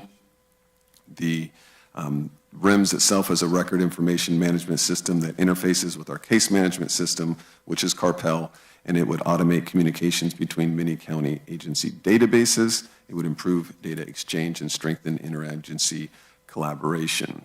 We want to ensure adequate resources in Truckee. I've already mentioned that to some extent and what we've accomplished, but we still have more to do to support programs and services to really improve the equity of services available to Eastern County, just like they are in Western County. This would include collaborative courts, victim services, Spanish-speaking advocates, court accompaniment programs such as court companion dogs that, again, we've already established down here in Western County. We want to enhance regional law enforcement response to child exploitation and high-tech crimes. And this is going to really focus on specialized trainings to local law enforcement to disperse efforts to other agencies. We have in our office, we have District Attorney Investigator Greg Tassoni, who is literally recognized nationally and internationally as an expert on forensic high-tech crimes. He's a very valuable member of our office, of local law enforcement community, of our community at large, but he's certainly unable to keep up with the forensic demands that are needed across the county, and so just continuing to build those capacities within agencies in that very, very important, and it gets more important as technology increases, unit that we have. Moving on from emerging issues and priorities, we have our budget revenue overview here.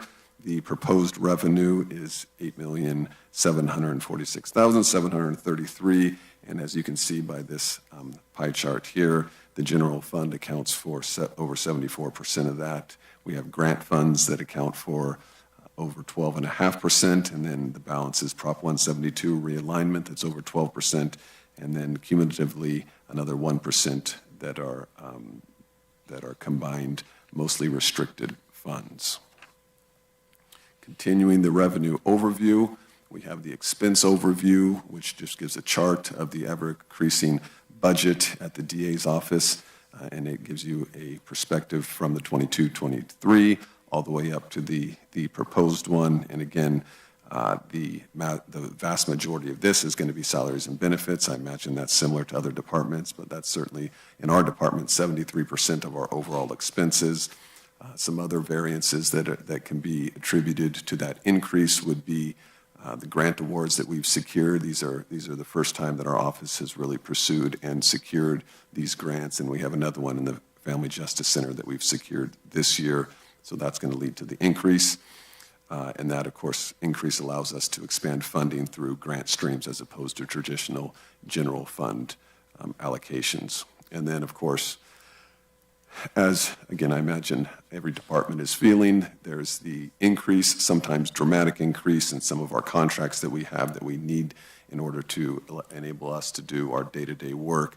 And this would be with our case management system. This would be with certain vendors like our toxicology vendor. And then also we increased the budget by outsourcing some of our victim services through providing support to the nonprofit Community Beyond Violence. The even more detailed, and this is a fund balance analysis, and this is just, I guess, an overview of specific funds that we get through different funding streams, usually from the state, and they are, I think, in large part restricted special funds as well. So that's an overview of that. I think one of the highlights there in the asterisk note is the use of 23% of our asset forfeiture funds is not sustainable. That does not renew at a rate of 23% every year, but we do recognize some of the fiscal difficulties that everyone is facing, and we have allocated some of those funds in order to try to make some ends meet with respect to office resources and trainings and the like. Moving right along, this is a staffing analysis showing the staffing increase over the last few years. In the latest from last year to this year, the recommended is additional half of a position that is, again, secured by grant funds. The 33 reflects the difference, and that kind of rounds back to the additional funds that is in kind of a holding pattern right now with that additional attorney position in order to handle these ever-expanding collaborative courts mandates that we and every other DA's office is facing at the moment. So that's an overview of the staffing analysis. And with that, I would, hopefully I'm well within my time. I'll turn it over to questions. I'll again thank everyone here. I've already thanked the county team, which of course includes particularly Aaron, Sarah, and everyone that they're working with to collaborate with our office throughout this process. And I would also highlight and really thank the team in the DA's office, to include analyst Jackie, analyst Michelle, and Lydia, who have put in a tremendous amount of work in collaborating with the county to try to make these ends meet and to try to present to you a balanced budget with very few differences between what's recommended and what is asked for. And with that, I will hit this slide and then open it up to questions that I will field myself or I will outsource to my team. Great. Thank you so much. Questions? Sue, any questions? No. Okay, Rob? Yeah, thanks for that. And this might be for Aaron. Can you clarify the contingent position? Is that one and the same with that deputy district attorney involved with the collaborative court? Yes, they are the same request. Okay. That's it. Thanks. Hardy? Yeah, thank you. I have a few questions in no particular order. I know in previous years, VOCA funding has been a source of kind of continued concern as it goes up and down. Is that, and I didn't see it highlighted here, is that solid upcoming? I'm just kind of, this budget process has been marked by state mandates and federal cuts. And so are you experiencing any of that in your office, or do you foresee that in the next year or so in general? I'll make a couple comments, and then maybe there'll be some more insight that can be provided, but it is always a source of stress, that VOCA funding. I mean, our Victim Advocates Department is largely funded by grant funds from the federal and state streams and that sort of thing. I know that there was considerable cutting in some of those funds affecting advocacy across the state and DA's office and otherwise, and there was a lot of backlash to that, and there was some last-minute budget amendments, I think, that somewhat bridged that gap. And so hopefully they took note of that. I think that there's additional advocacy that's being done statewide to try to make sure that that maintains so we can provide that level of service. But yeah, we feel that. We're fearful of that. I mean, that's something that we try to plan for and try to have backup plans and contingency plans and the like. I mean, with the Family Justice Center, and not that it's necessarily related directly to VOCA funds, but there was cutting in emergency family justice centers. We were lucky enough to receive for the Emergency Family Justice Center grant, only one of 4 that was allocated across the state. So when things get tight, it seems like one area they go to is in the victim witness and VOCA type of funding to try to balance budgets, and that, from our perspective, is quite unfortunate. But Michelle, did you have anything to add on that? Yeah. Oh, sorry.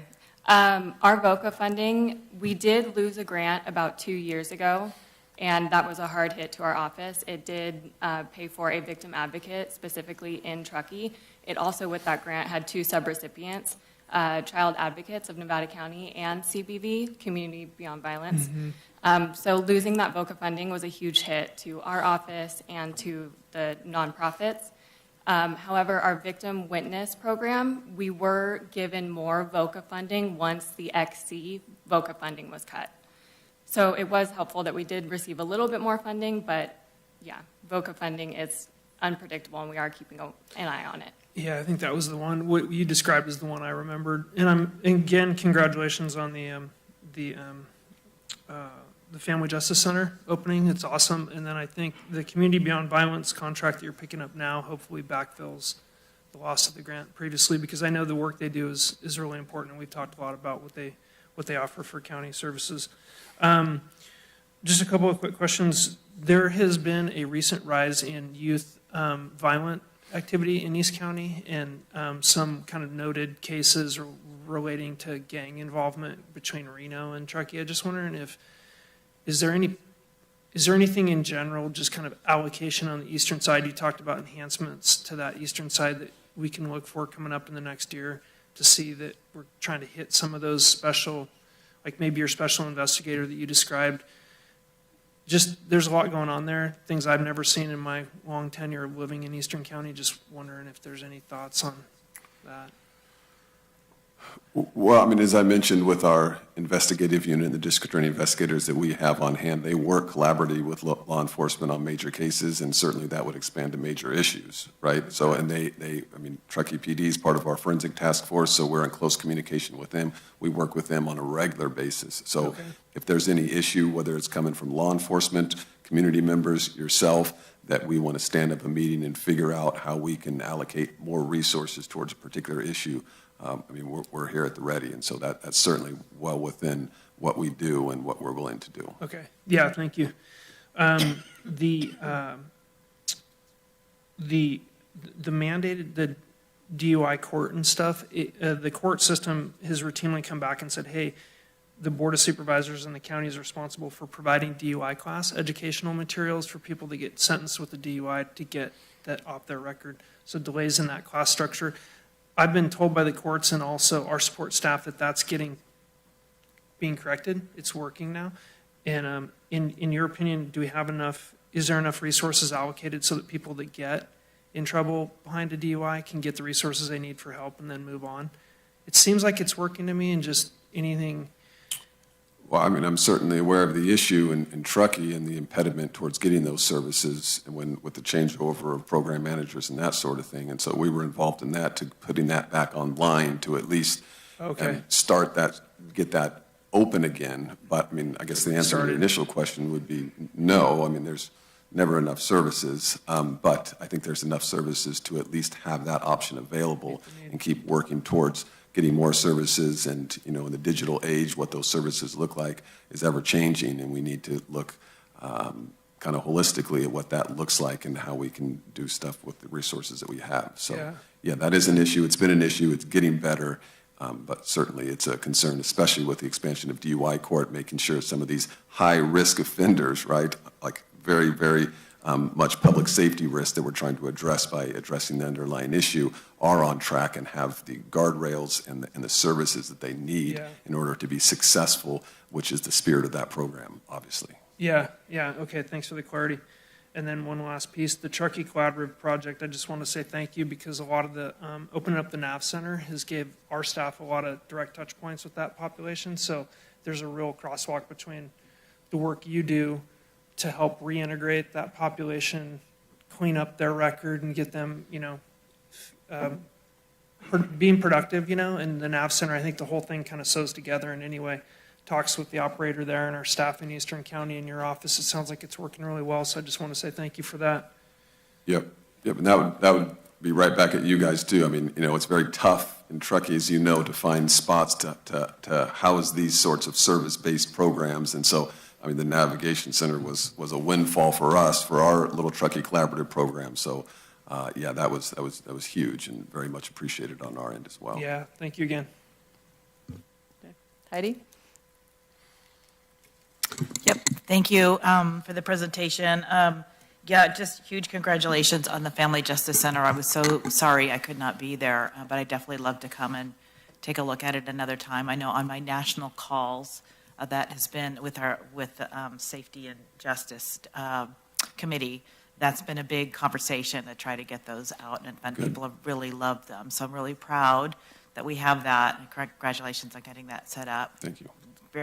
Would love to hear how that goes and how that helps with victim services and domestic violence in particular.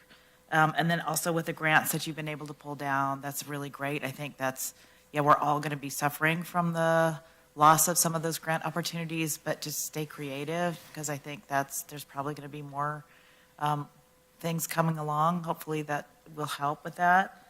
Some of the VOCA cuts. On the legislative mandates, issues that you mentioned coming down, I'm just thinking, since Armando was able to identify like the 3 key ones that might affect their budget, there's probably a lot, but maybe, in the future, identifying like what are those key legislative issues that you think are coming down to create problems that might be helpful for us in our advocacy work? Sure. And then I guess I just would love an update on, this may not be the time, but on some of the other issues in your office. I know I've gotten questions about the Fire Safe Council case, how long that's taking, if there's anything you want to say about that, if there's a budget issue associated with that, and then also on the AI issues in your office, how that's being solved, handled, and if there's something we all in other offices can learn from that. If you want to make any comments on those 2 issues. Sure. On the Fire Safe Council investigation, which was publicly reported, service of search warrants, that sort of things, and this gets back to, we have limited amount of resources. With these investigators have a tremendous amount of responsibilities to do, and when you talk about a white-collar investigation, you need to do it right? You don't rush to conclusions. These people are presumed innocent until evidence shows otherwise, so we really need to be thorough with that investigation. Investigations like that, and I'm not talking about this particular case necessarily, but just investigations at large, you're talking about, I shouldn't say terabyte because I don't even know what a terabyte is, but you're talking about hundreds of thousands of documents to go through in a very small team in order to go through that and do it the right way. So we're not going to compromise the integrity of the investigation by people wanting to know what's going to happen. We have the same urgency in mind, and it's something that we're dedicated to on these cases. And we recognize timelines don't always match up with people's expectations, but again, we have ethical obligations and professional obligations in order to do our due diligence and make sure we're doing it the right way, not necessarily the quick way. So that applies to Fire Safe Council and any other case that takes longer. And I have a whole list of those cases that take longer than we would like, that victims would like, that the public would like. But nevertheless, we are doing our due diligence, and we have very effective people and dedicated people behind the scenes that are doing the work on a daily basis to try to expedite it as quick as possible. So that's the Fire Safe Council answer. The AI one is that is something that came up, and it came up in the source of, and the whole thing is filings being submitted to a superior court that fall well short of our professional ethical obligations. So whether it's AI, whether it's copying and pasting, whether it's getting it from a brief bank, when you fall short of what you're representing to the court, aside from whether or not you intend to do it, and certainly there's no intention here, but that type of things, we are dealing with pretty high stakes when you're talking about people's records, people, that could have their liberty taken away. So, and it has been shown, and we've acknowledged from the get-go that we fell well below those ethical and legal obligations as it related to that. We took immediate action on that. It's being litigated in multiple courts right now, and again, we've laid out in public filings what actions we've taken, both internal investigations to internal auditing hundreds and hundreds of prior cases in order to ensure that those representations to the court were accurate, towards immediate trainings, continued trainings, an internal AI-specific committee within our office to train people and make sure that whether it's us, law enforcement, or anyone else, is not just complying with AI or any of those tools, but complying with accuracy and making sure that no matter where information's coming, it is properly vetted. So that is something that happened. We acknowledged it, and we are moving forward, and we will be better for it. Thank you. I appreciate your response on both of those issues. Yeah, and on the AI issue, I do think the AI is a specific piece of it that maybe we, the rest of our offices, can learn from because it is a new tool, and I'm not sure we've all figured out how we should be best using it and how we catch those things. So if there are lessons that you've learned that you can share with the rest of us, I'd be open to hearing those at some point. Yeah, and you know, we have trainings in place, so we can share those with anyone that's interested. But again, AI or otherwise, AI makes it more of an attention getter, right? More of a headline grabber, that sort of thing, and that's why people gravitate to it.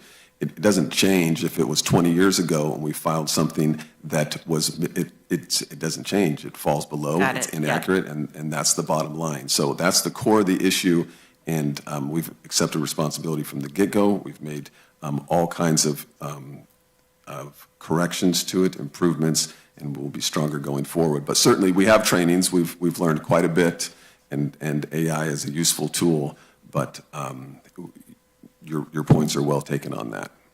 Okay, thank you. All right, thank you. I just have one question. The officer from Grass Valley that is here today, thank you for coming. Do we share the cost of that position, or do you fund that position 100% out of your district attorney's budget? So I don't know, and maybe Roberts can talk a little bit about the particulars of the MOU. What I would highlight by him being here today is he is one of the most highly trained in forensic downloads and that sort of thing within the community, and some of that has been on his own in his department, and some of that has been being trained by Greg Tusoni as well. So that he's a perfect example of how we need to start delegating and getting people up to speed on this very, very, not even important, but just necessary tool within law enforcement. But the task force itself is being funded collaboratively with other departments. We have a lot of the technology. We have a lot of, the technology and the expertise that we're housing within the DA's office, but they are contributing to it to have access to the technology to try to keep up with the licensing and the contracts associated with this ever-increasing expensive technology. So it is a collaboratively funded forensic task force on that front. And did you want to add anything on that? Okay. Thanks. Thanks for being here today. Your dog is beautiful. Just for clarification, with the positions, each agency only pays for their own employees. So our office only covers Greg Tusoni's salary. So Grass Valley PD is paying for that position? Yeah, okay. And then only really software, we go in and split between the agencies. Right. Well, I admire your ability with a lot of multi-jurisdictional organizations to collaborate and work together. I know in theory it always sounds like a great idea, but the execution is always into the nuts and bolts of who's going to pay for it and who's going to do what. So I think you guys have really navigated that system really well, and we appreciated it. Just going to the grand opening last week of the Family Center was really impressive how many different agencies you had there and community members. And I think that is an incredible asset for the community, especially the stories that we heard are really compelling. I hope that we figure out a way to fund the forensics happening here, because to hear women or children tell their story of, having to drive 50 miles away and be re-traumatized and all the things that go into it. I think it was really powerful, the work that you guys are doing. And then I think this question might be for Aaron, the $58,000 that was part of your challenges. Are we trying to figure out a way to fund that? That's actually that's the first on the challenges. That's the first one that we've seen of all of the presentations where there was actually a dollar amount attached to it. So Aaron, maybe you can respond to that. Sure, that's certainly up for board direction. If you'd like us to work on finding $58,000 to fund that position, we're happy to work with the budget subcommittee on that. Okay. I will add that particular position, because of the virtue of its two part-time positions being consolidated into one full-time, they did receive additional funding from our Community Corrections Partnership to help support that position. That's why it is such a low cost for a full-time position. Okay, all right. I think that's something that we can bring back and look as at at the end of the day today, any issues that are kind of unresolved through this process are going to come back for further discussion at the subcommittee before the draft budget comes out at the end of the month or the end of May. So, great. All right. Unless anybody else has any other questions or comments, we are good. Thank you so much. Thanks for changing your time and being flexible. We really appreciate it. Yeah, thanks again, everyone. Have a good day. Thanks. No, I know. No, I know. Chair, would you like a brief bio break before our final presentation, or you want to keep going? Are we good, or do we need a little break? Quick break? 5 minutes? Yeah. Okay. Great. Thanks.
All right.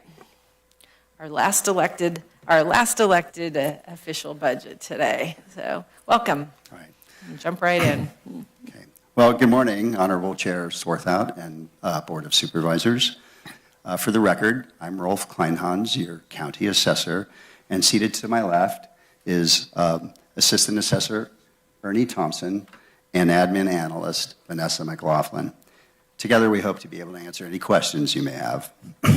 So thank you for the opportunity to present to you our proposed budget for fiscal year 26-27.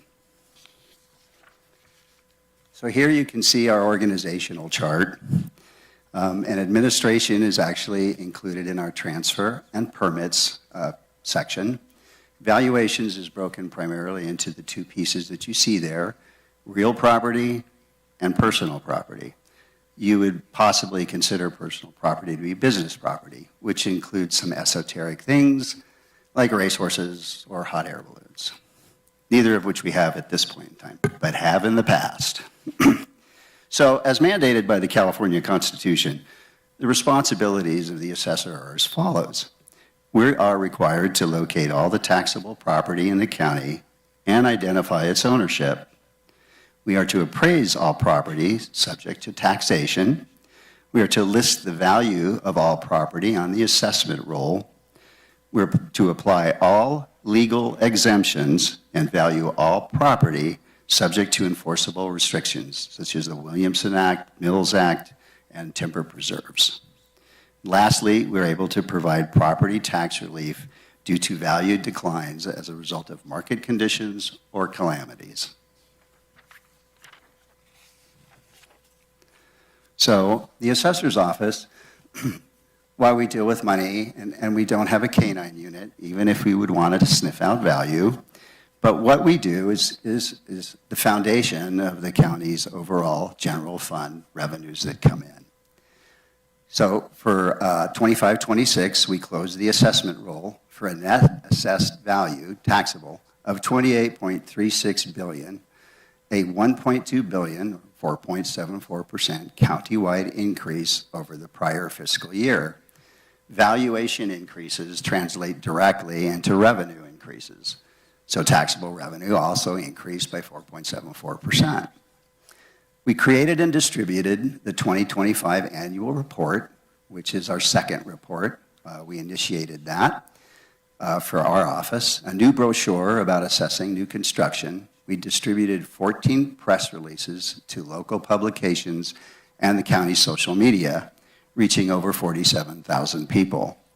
We developed and provided 2 What is HPO trainings for county employees as part of the Track 1 HPO certification program.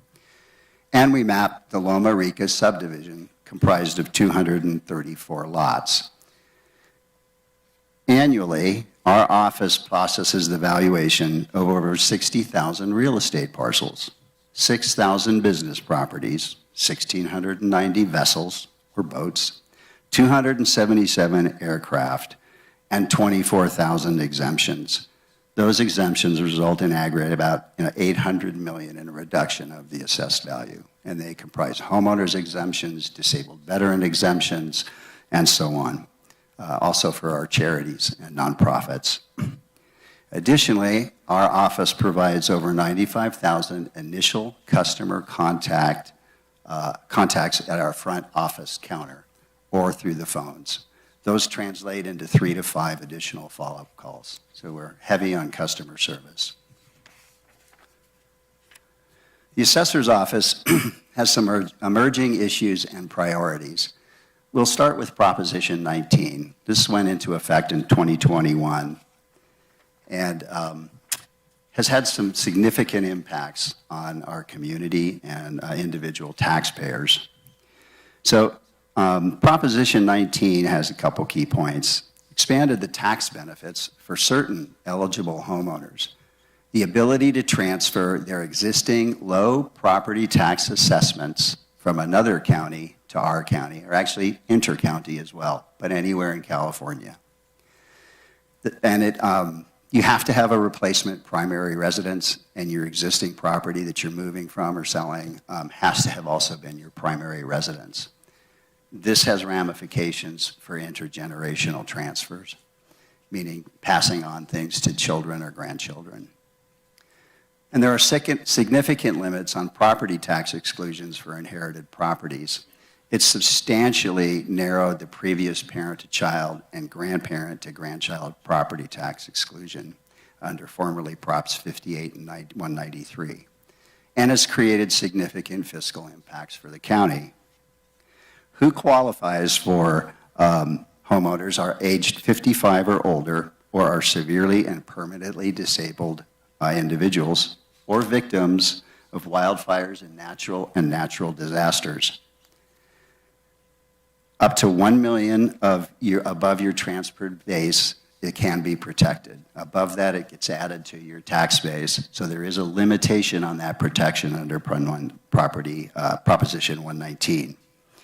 Homeowners over 55 or other qualified individuals can transfer it up to 3 times in their lifetime.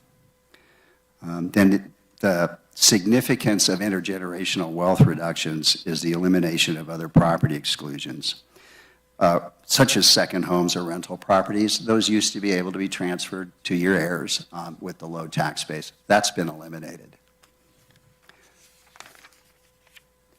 So the fiscal impacts, a little complicated, so I'll try to explain this, and it may generate some questions.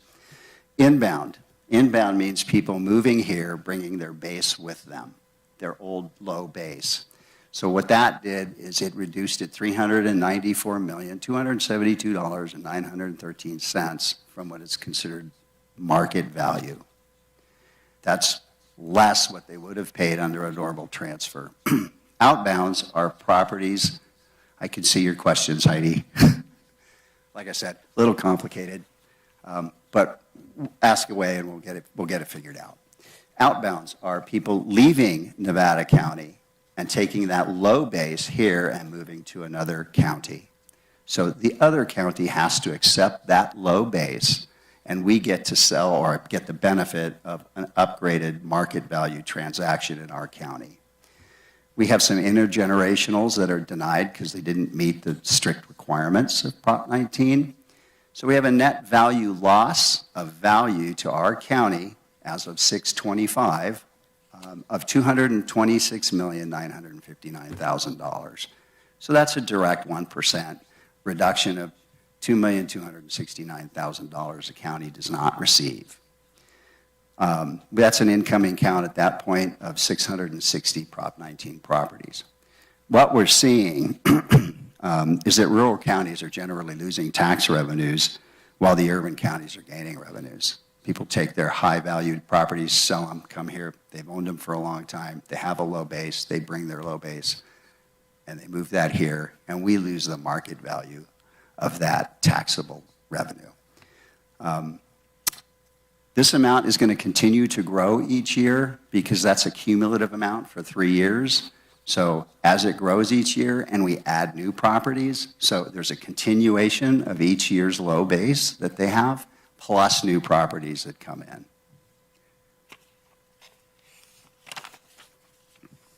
The other issue that's come up is the concept of a split roll. There was a split roll initiative in 2020 that was narrowly defeated, 51.8% to 48.2% for the initiative. And a split roll refers to differentiating between commercial property and residential property.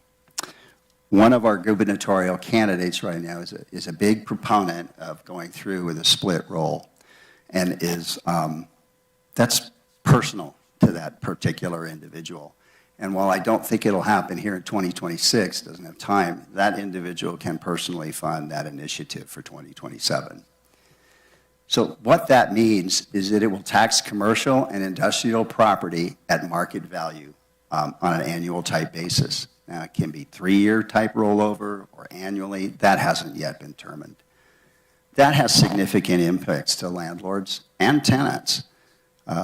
It also directly impacts value because typically the way you value commercial property is based on the income received. And so if you reduce the income by significantly increasing taxation, that significantly reduces value. those costs will be passed on to consumers. And the impacts to us will be, those properties will be appealed pretty much on an annual basis because there will be all kinds of tax agents who operate on commission, no cost unless they're successful in getting reductions. That will move forward, and it will significantly impact our office, clerk of the board's office, and county council. My guess is we would need to have between 3 to 5 appraisers and at least 2 appraisal technicians. It's further exacerbated by the fact that commercial properties are the most complex. We'll need our most senior appraisers to do it. Senior appraisers are hard to come by. Just a little bit of information. I've been passing on costs. We have 21 assisted living facilities in our county. That's already expensive. If it gets adjusted to market, I know one family that owns, I think it's 3. They've owned them forever. They have a low tax base. If those are increased, you're going to see significant increases in those assisted living costs. We have 10 supermarkets. They're going to have to pass on their costs. They operate on very, very low margins. They do it on volume. They'll have to increase. And one bowling alley, who knows what they'll have to do. So that issue is not yet, but it is a concern to me based on the staffing and the costs. You can imagine what it'll cost our offices in our county to hire all those people. And experienced appraisers, we either have to grow them internally or poach them. And poaching, well, everybody's going to need those same appraisers because it'll be a statewide problem. And we can't compete fiscally at the salaries that we're offering to bring people in from other locations. So it could create a significant imbalance for us. Here you can see our revenue, that very large orange slice of the pie. It's about $17,000. It isn't much. But I want to take this opportunity to highlight that in actuality, we are the foundation of bringing in $283 million a year to the office. So I want to count that on our revenue side. Our general fund allocation is shown there. That's the balance of our operating budget. So our budget variance highlights. Our budget increased salary and benefits costs. 80.7% of our budget is salaries and benefits. That's as opposed to distinct from the county at 37.2% overall based on our presentation from Aaron at the beginning of this process. So we're heavy on people, and so we need to invest in human capital in order to keep that going. And the human capital is the education, knowledge, and experience of our staff. So one of our costs that is higher significantly than last year is expanded training to accelerate the skill sets of existing staff to cover underfilled positions. And then we have a new enterprise resource planning ERP system, and there's a pretty significant allocation of that to our budget. That's not distinct from everybody, but it did hit our budget.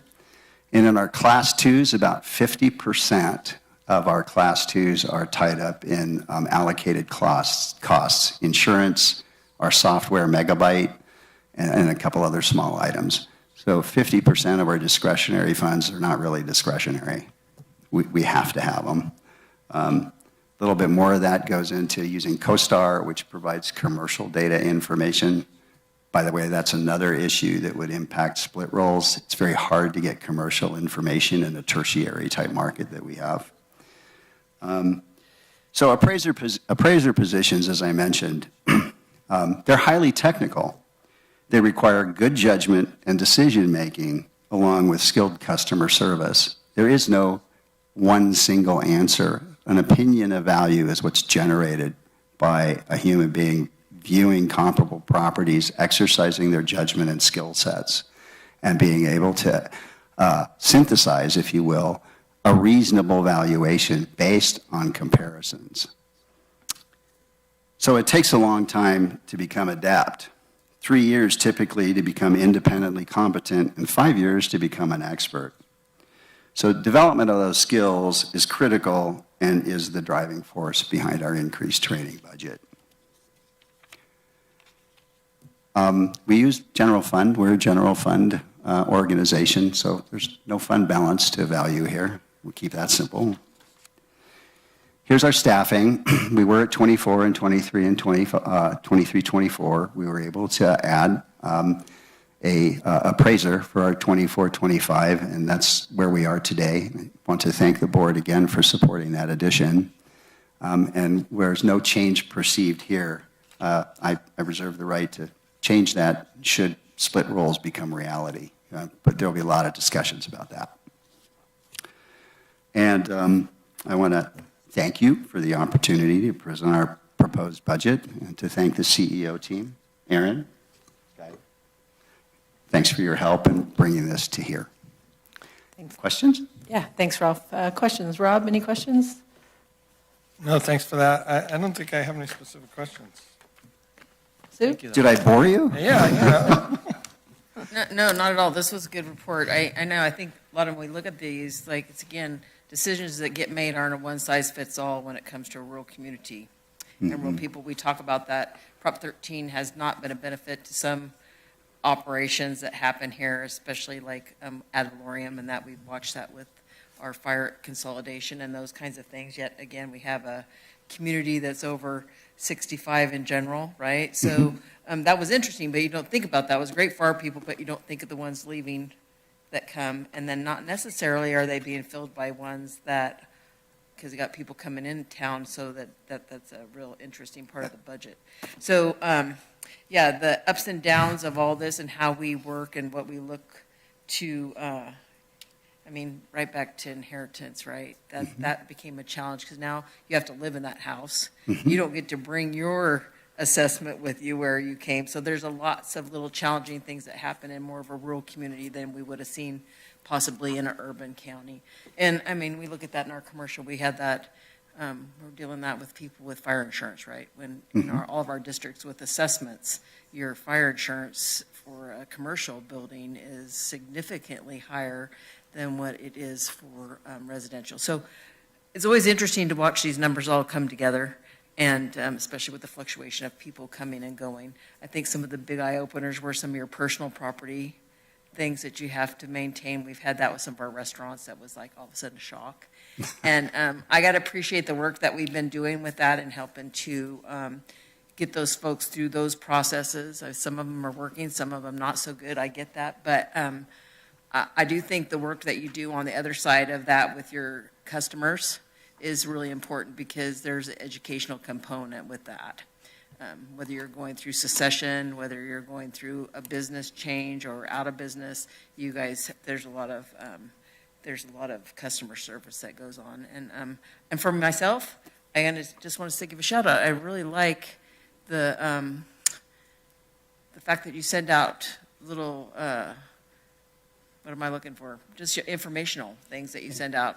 I think those are really helpful, and your PIO person is doing a really good job with that because I learn something every time. That's Matt McDermott. He's here. Yeah, every time it comes, I learn something new, and I think that it's great for a community, and hopefully we can keep those pushed and moving into there because I think there's a real educational process when you look at what the assessor does and what your property values and how they go and how it works. So with that, it's pretty straightforward, so appreciate that.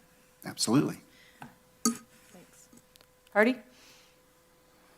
Yeah, thank you. Thanks for the presentation. And I would echo Sue's comments on the information and the educational material they send out. I read it and I really appreciate it because a lot of times some county departments are hard to understand for the general public. I mean, we get it internally, but a lot of times on the external part, it takes a little extra communication. So thanks for doing that. Just a couple quick questions. One of them on the Prop 15 comments you had. You gave us a pretty clear understanding of the cons and the drawbacks, which are different between rural and urban counties. I want to acknowledge that. But can you tell us some of the potential upsides or the pro issues just to kind of balance it for us? With respect to Proposition 19? The commercial real estate tax split roll. Oh, the split roll. Yeah. The upside may be that we would discover perhaps some companies that have hidden their transactions. There's ways that you can hide a transfer within a corporate structure. We try to circumvent that, but if there's out-of-state corporations and they sell off their stock, you don't have notice of that particularly. There are requirements to provide information. It doesn't always happen. And I think that's the genesis of that pressure. It's the larger types of landowners or corporate ownership that are maybe more national in scope, and they're avoiding increases to market rate valuations by transferring stocks. That's very basic. It's supposed to be disclosed, but there's a lot smarter people than me that can hide that stuff.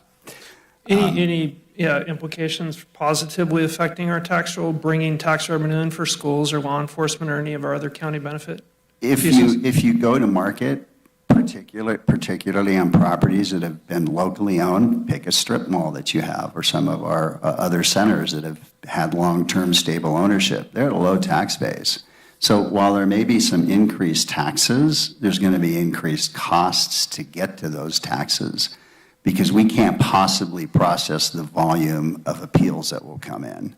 That will become standard operating procedure for literally every commercial property. Yeah, no, you definitely made your cost center clear. I was just wondering, to provide this board a balanced approach. No, there could be, because you're taking away these bases. So while there may be increased property taxes or revenues coming in, the impacts will be felt strongly by consumers because you own a pizza shop in a strip mall that now has $100,000 more in taxes, or $50,000, or even $30,000.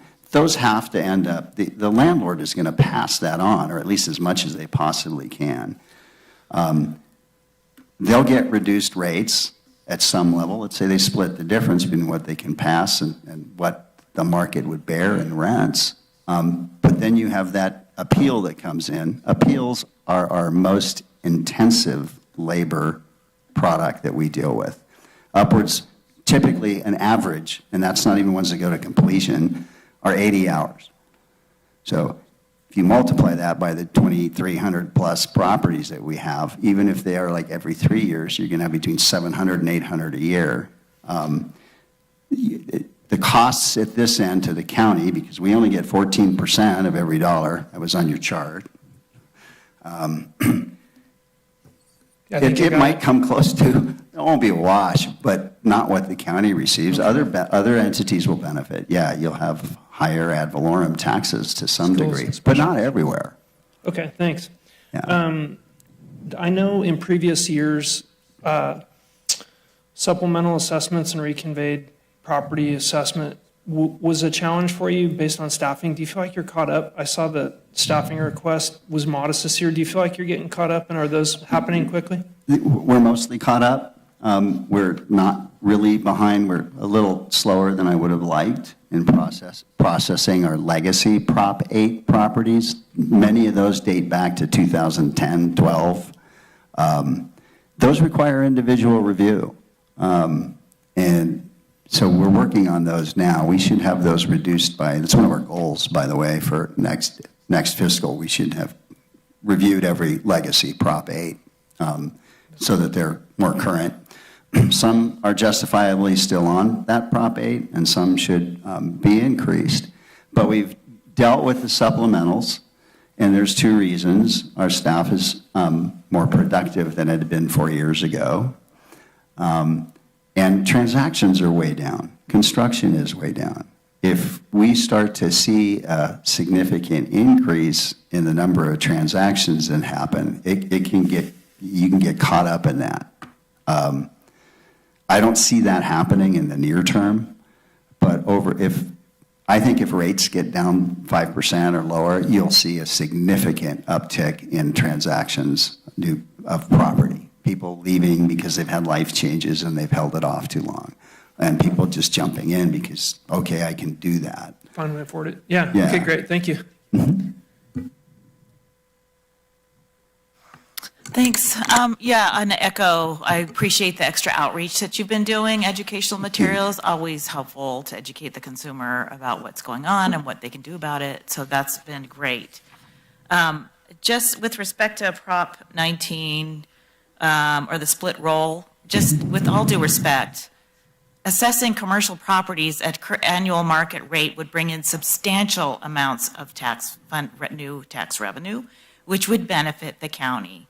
It would also equalize the business owners' costs between those legacy owners who've been paying a lower rate and new business owners who come in and are charged an annual market rate anyway. So I think it's really important to provide both sides of that picture. Understand that the appeals piece of that would impact your office. But to be fair, that there's a substantial amount of funding that could come in with that. So I do think we need to assess both sides of that and figure out how that would really work for us.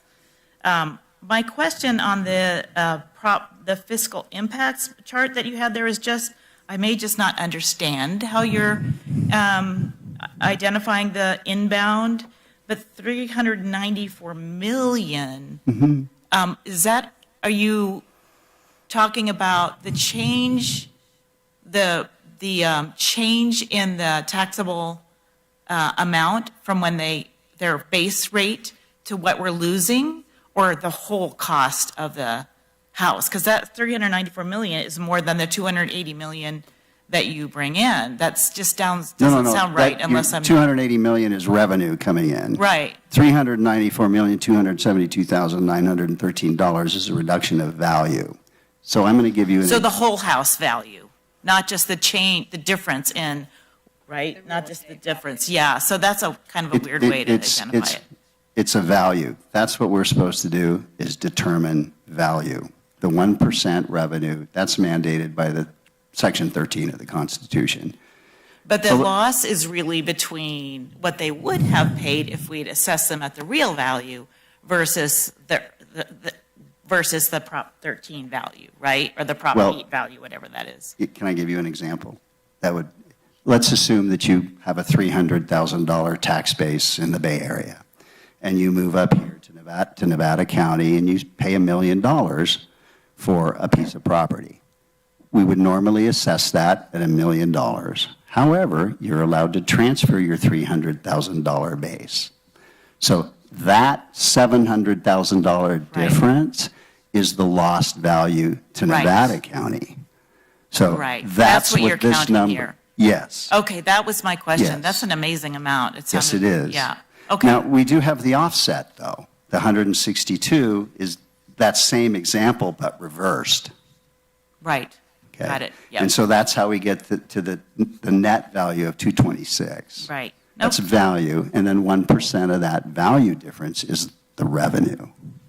Right. No, I understood the rest of it. It just sounded like you were assessing the whole million, not the difference between the million and 300,000. That's the net difference calculation. Great. Yes. Thank you. You That's bet. all for me. Just to piggyback on that, so earlier with the elections, we talked about I think they referenced the SAVE Act and the voter ID law, and Armando focused specifically on the potential cost increases that would be absorbed by the county because this process is talking about your budget, his budget. We didn't discuss the community benefits of the SAVE Act and that. In this case, with regard to the split roll, you are talking about, it's undeniable there will be an increase in the cost to your department. Your budget request next year, if it were to pass, would be greatly increased because of the reasons that you pointed out, the complexity of commercial real estate. Now, the community benefits are a whole nother thing, and I agree with you there. But keeping in alignment with what we're talking about here, I just want to confirm that when you talk about split rolls, if it were to pass, your assessors, not the revenue coming in, but your assessor's budget would have to be greatly increased. I think that's what you were trying to get at earlier. I perceive that to be a fact because of the current behavior of how things are. And looking at, say, Texas and some other states, how tax agents work in those other states, like in Texas and Florida. with regard to the budget. That business would explode in California. And the requirements in the assessor's office to handle that would greatly increase. So talking about the budget, which is what this workshop is, I get you. I just think we should be consistent. If we don't, yeah, sure, and that's a community benefit, but you didn't bring that up. When we talked about the SAVE Act, and Armando was talking about the increase in cost to his office, we didn't talk about the community benefit. So I appreciate that. I get it, that it can veer into political, but we're talking about the budget here and the impact that it would have on his office, not the greater community benefit. I just want to respond. I understand your point, and I was not talking about the community. I'm talking about the county budget. It would bring additional revenue into the county budget as well. Yeah, thanks. Yeah. What helps the county budget is a community benefit, so I'd see it. But one other, just since we're talking budgets, it will also significantly impact clerk of the board and county council because they're intimately involved in every single appeal. There's. No, I appreciate that. Just pre-warning you that there'll be 3 entities that are going, oh no. Yeah, I think that bringing up the issues of what potentially you're facing is important for us to know. I think that split roll thing is extremely political, and it can't be modified by a governor signing some sort of executive order. It has to go to the voters of California. Yeah. They've tried to modify, and I can't tell you how many times over the last how many years they've had propositions that have tried to modify Prop 13, and it typically has not passed. But I will say, as a person who leased a space, you sign a lease and it says you pay, it's the triple net, you pay the rent, your taxes and insurance, and so those costs do get put onto the tenant of the buildings. We are a small community with a lot of independent mom and pop type businesses who would be very affected by that sort of thing. So while there's a potential for an increase in property tax, there's also a potential loss of sales tax revenue that would go along with, businesses. And obviously there would be a lot of analysis before this ever went to any sort of a voter proposition, but I think it's important for us to understand what the challenges might be in the future. So a lot of education needs to go into people understanding what the effects are. As a person who's taken advantage of Prop 19, I appreciate it, but I know that as you should. I know that it was not a great thing for especially for rural communities, because the example you showed of so many people from the Bay Area who bought their houses in the 60s and 70s, and their tax pay, they're paying $750 a year on a house that they sold for $3 million, and then came up here and bought $1 million house. It's a really it's an unfair process for sometimes for small rural communities. So anyway, I think unless you have anything else to add, and anybody has any final comments or questions, we appreciate you coming in, and thanks. Keep up the good work. Awesome. Thank you for the opportunity to present. We appreciate it. Thank you. All right, I think that was our final for this afternoon, or for this morning. We've got one more at 1 o'clock today, so we are going to adjourn for lunch, and we'll be back here at 1.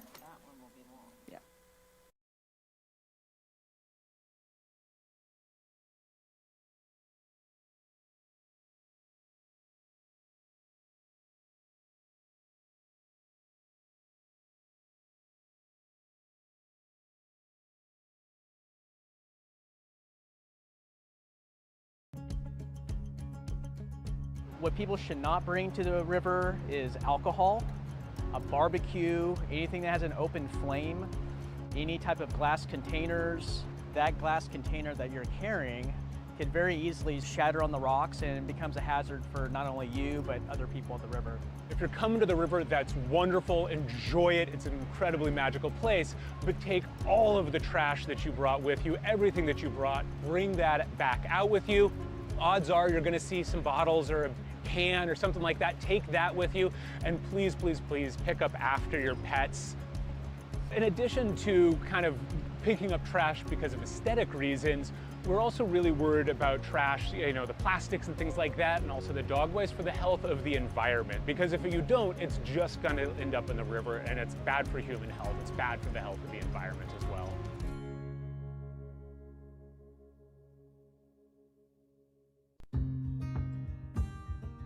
So one of the major threats that we face here in Nevada County is wildfire. And so while you're down visiting the Yuba River, consider the fire threat. Know that on a red flag day especially, a fast-moving wildfire can get out of control. Even a poorly disposed of cigarette could create a fire that pushes all the way down the canyon and into Grass Valley, Nevada City. So this summer, we're encouraging folks to just be safe when they're out there. Please don't have barbecues or campfires. Be careful when you're disposing of cigarettes and other products like that that could start a fire. So when you're down here, pay attention to your surroundings. Know that while you're down here, your cell phone may not work. We do have call boxes for you to call out if there's a fire. Should a fire occur in the canyon, you need to be moving quickly away from it, and don't wait for us to fly over, don't wait for engine companies. If you see it, get away from it, move up the canyon, move out of the way of it, because it's going to be congested at the trailhead trying to get out. So have a plan to get yourself and your family out safely, and know that evacuations may take longer on those hot summer days if there's a fire in the River King. Think about things like evacuation. How am I going to get out if a fire were to kick off? Because of the orientation of the fuels, weather, and topography, it's important that you do your part to prevent wildfires in the Yuba River King.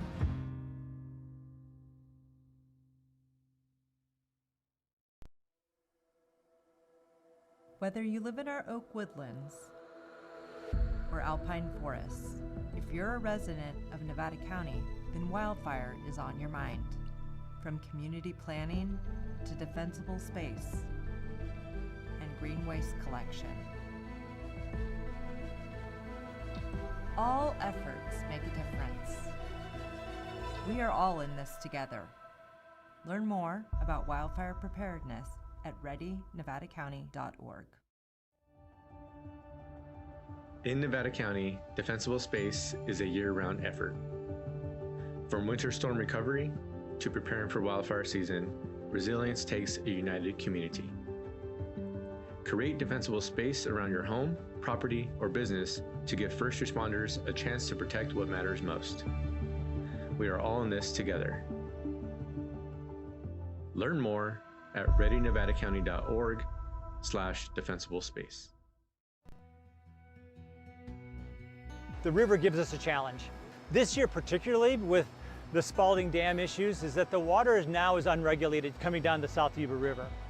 So we can get fluctuations where you could be in the middle of the river in the morning, standing on a rock high and dry, and then in the afternoon you can be knee deep in water.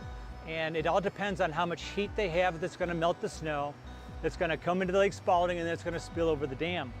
Being aware that change can happen and being aware when it's happening to be able to move to higher ground so that you're safe and your family is safe. So what you should do if you get caught in the river is to make sure that you stay calm, make your feet forward, downriver. That's the biggest part, is getting your feet downriver. And if you have to flow, you go with the flow of the river. Look out ahead of you, look for any ways to escape, any access out, any tree branches hanging over. Yell for help and stay calm. That's the number one thing, is stay calm. But the biggest part is understand that what's important is being safe. The more water is in the river, the more risk there is, the more hazard there is for somebody that's swimming. The harder it's going to be to move around, the more easily you could get knocked over, slip and fall into the river, and generally speaking, the colder the water is going to be as well.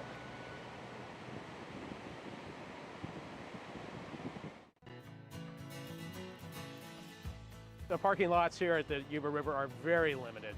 And obviously we don't have room for tons of people here often, so people have to park on the side of the highway. And the highway here is an active state highway. It's a vital artery to people in 3 different counties.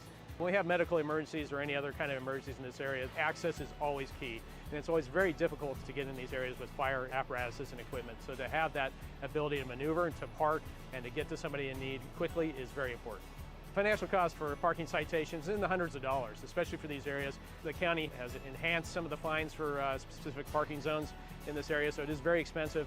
And it goes basically on your vehicle registration. So if you don't end up paying that parking citation, it's going to end up haunting you later on when you pay your fees with DMV.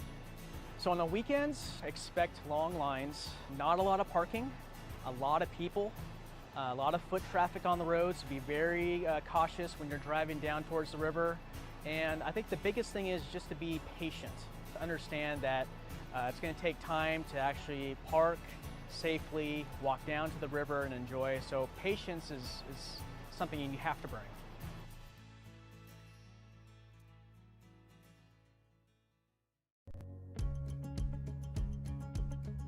What people should not bring to the river is alcohol, a barbecue, anything that has an open flame, any type of glass containers. That glass container that you're carrying can very easily shatter on the rocks and it becomes a hazard for not only you, but other people at the river. If you're coming to the river, that's wonderful, enjoy it, it's an incredibly magical place, but take all of the trash that you brought with you, everything that you brought, bring that back out with you. Odds are you're gonna see some bottles or a can or something like that. Take that with you, and please, please, please pick up after your pets. In addition to kind of picking up trash because of aesthetic reasons, we're also really worried about trash, you know, the plastics and things like that, and also the dog waste for the health of the environment. Because if you don't, it's just gonna end up in the river, and it's bad for human health. It's bad for the health of the environment as well.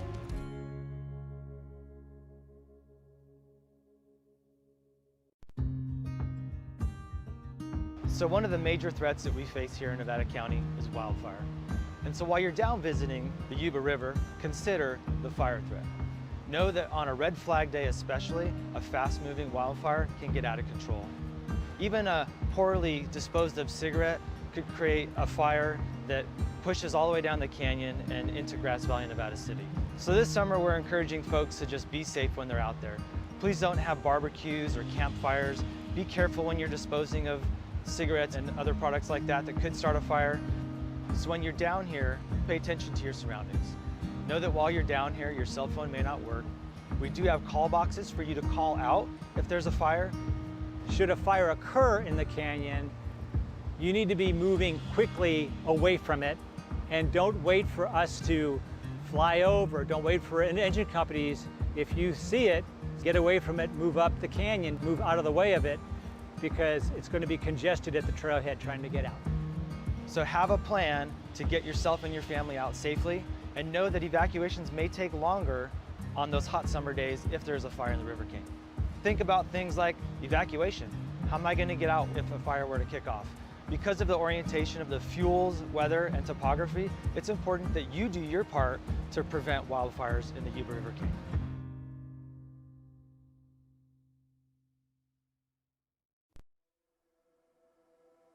Whether you live in our oak woodlands or alpine forests, if you're a resident of Nevada County, then wildfire is on your mind.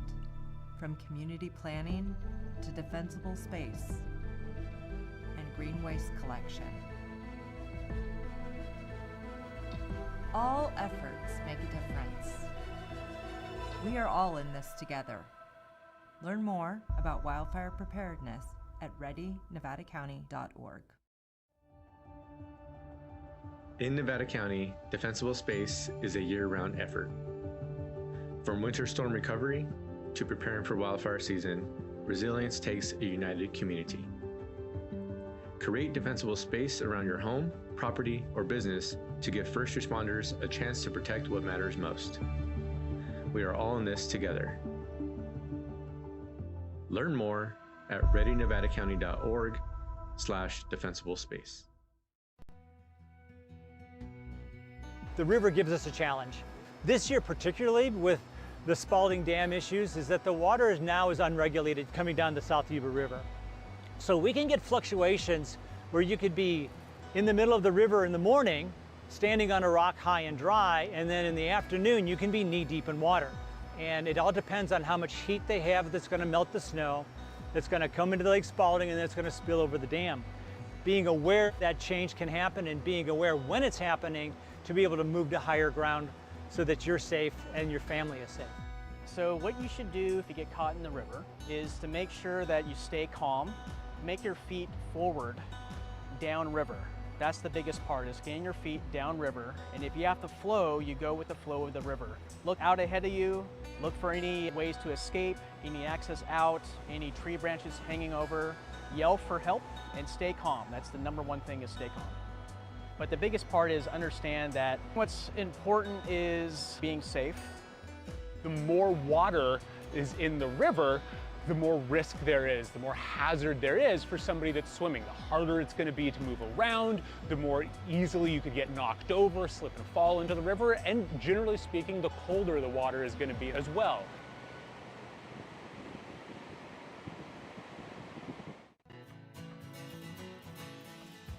The parking lots here at the Yuba River are very limited. And obviously we don't have room for tons of people here often, so people have to park on the side of the highway. And the highway here is an active state highway. It's a vital artery to people in 3 different counties. When we have medical emergencies or any other kind of emergencies in this area, access is always key. And it's always very difficult to get in these areas with fire apparatuses and equipment. So to have that ability to maneuver and to park and to get to somebody in need quickly is very important. Financial cost for parking citations in the hundreds of dollars, especially for these areas. The county has enhanced some of the fines for specific parking zones in this area, so it is very expensive. And it goes basically on your vehicle registration. So if you don't end up paying that parking citation, it's going to end up haunting you later on when you pay your fees with DMV. So on the weekends, expect long lines, not a lot of parking, a lot of people, a lot of foot traffic on the roads. Be very cautious when you're driving down towards the river. And I think the biggest thing is just to be patient, to understand that it's going to take time to actually park safely, walk down to the river and enjoy. So patience is something you have to bring.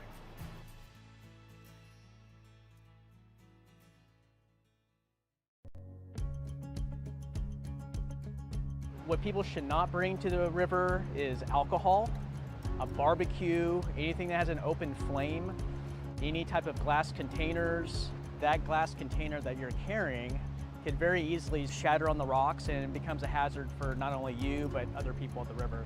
If you're coming to the river, that's wonderful, enjoy it, it's an incredibly magical place, but take all of the trash that you brought with you, everything that you brought, bring that back out with you.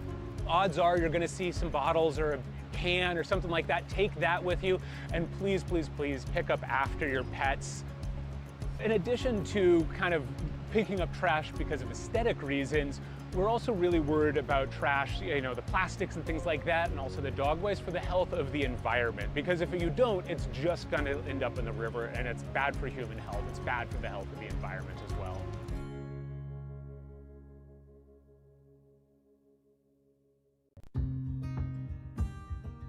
So one of the major threats that we face here in Nevada County is wildfire. And so while you're down visiting the Yuba River, consider the fire threat. Know that on a red flag day especially, a fast-moving wildfire can get out of control. Even a poorly disposed of cigarette could create a fire that pushes all the way down the canyon and into Grass Valley, Nevada City. So this summer we're encouraging folks to just be safe when they're out there. Please don't have barbecues or campfires. Be careful when you're disposing of cigarettes and other products like that that could start a fire. So when you're down here, pay attention to your surroundings. Know that while you're down here, your cell phone may not work. We do have call boxes for you to call out if there's a fire. Should a fire occur in the canyon, you need to be moving quickly away from it, and don't wait for us to fly over, don't wait for engine companies. If you see it, get away from it, move up the canyon, move out of the way of it, because it's going to be congested at the trailhead trying to get out. So have a plan to get yourself and your family out safely, and know that evacuations may take longer on those hot summer days if there's a fire in the River Canyon. Think about things like evacuation. How am I going to get out if a fire were to kick off? Because of the orientation of the fuels, weather, and topography, it's important that you do your part to prevent wildfires in the Yuba River Canyon.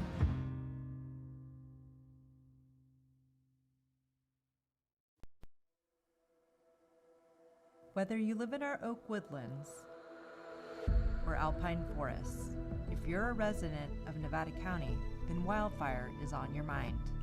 From community planning to defensible space and green waste collection. All efforts make a difference. We are all in this together. Learn more about wildfire preparedness at readynevadacounty.org.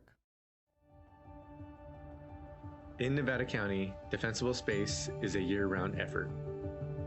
From winter storm recovery to preparing for wildfire season, resilience takes a united community. Create defensible space around your home, property, or business to give first responders a chance to protect what matters most. We are all in this together. Learn more at readynevadacounty.org/defensible space. The river gives us a challenge. This year particularly with the Spalding Dam issues is that the water is now unregulated coming down the South Yuba River. So we can get fluctuations where you could be in the middle of the river in the morning, standing on a rock high and dry, and then in the afternoon you can be knee deep in water. And it all depends on how much heat they have that's going to melt the snow, that's going to come into Lake Spalding, and that's going to spill over the dam. Being aware that change can happen and being aware when it's happening to be able to move to higher ground so that you're safe and your family is safe. So what you should do if you get caught in the river is to make sure that you stay calm, make your feet forward, downriver. That's the biggest part, is getting your feet downriver. And if you have to flow, you go with the flow of the river. Look out ahead of you, look for any ways to escape, any access out, any tree branches hanging over. Yell for help and stay calm. That's the number one thing, is stay calm. But the biggest part is understand that what's important is being safe. The more water is in the river, the more risk there is, the more hazard there is for somebody that's swimming. The harder it's going to be to move around, the more easily you could get knocked over, slip and fall into the river, and generally speaking, the colder the water is going to be as well.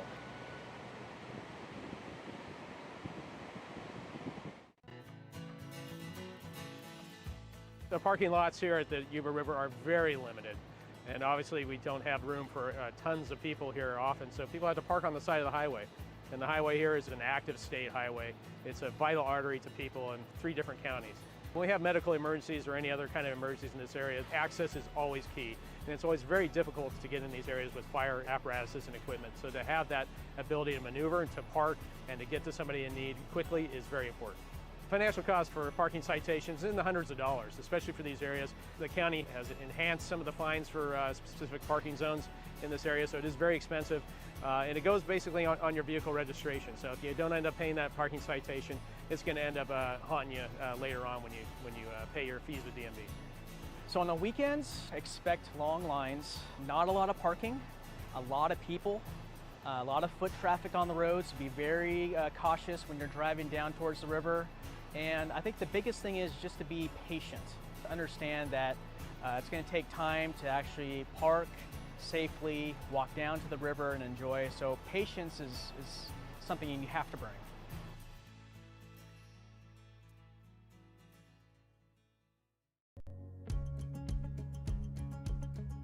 What people should not bring to the river is alcohol, a barbecue, anything that has an open flame, any type of glass containers. That glass container that you're carrying could very easily shatter on the rocks and it becomes a hazard for not only you, but other people at the river. If you're coming to the river, that's wonderful, enjoy it, it's an incredibly magical place, but take all of the trash that you brought with you, everything that you brought, bring that back out with you. Odds are you're gonna see some bottles or a can or something like that, take that with you, and please, please, please pick up after your pets. In addition to kind of picking up trash because of aesthetic reasons, we're also really worried about trash, the plastics and things like that, and also the dog waste for the health of the environment. Because if you don't, it's just gonna end up in the river and it's bad for human health. It's bad for the health of the environment as well.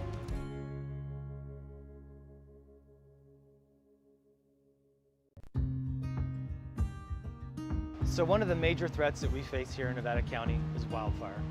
And so while you're down visiting the Yuba River, consider the fire threat. Know that on a red flag day especially, a fast-moving wildfire can get out of control. Even a poorly disposed of cigarette could create a fire that pushes all the way down the canyon and into Grass Valley, Nevada City. So this summer we're encouraging folks to just be safe when they're out there. Please don't have barbecues or campfires. Be careful when you're disposing of cigarettes and other products like that that could start a fire. So when you're down here, pay attention to your surroundings. Know that while you're down here, your cell phone may not work. We do have call boxes for you to call out if there's a fire. Should a fire occur in the canyon, you need to be moving quickly away from it and don't wait for us to fly over, don't wait for engine companies. If you see it, get away from it, move up the canyon, move out of the way of it, because it's going to be congested at the trailhead trying to get out. So have a plan to get yourself and your family out safely, and know that evacuations may take longer on those hot summer days if there's a fire in the River Canyon. Think about things like evacuation.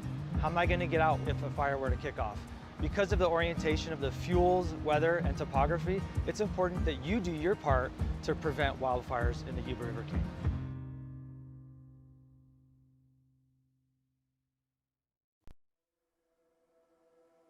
Whether you live in our oak woodlands or alpine forests, if you're a resident of Nevada County, then wildfire is on your mind. From community planning to defensible space and green waste collection. All efforts make a difference. We are all in this together. Learn more about wildfire preparedness at readynevadacounty.org. In Nevada County, defensible space is a year-round effort. From winter storm recovery to preparing for wildfire season, resilience takes a united community.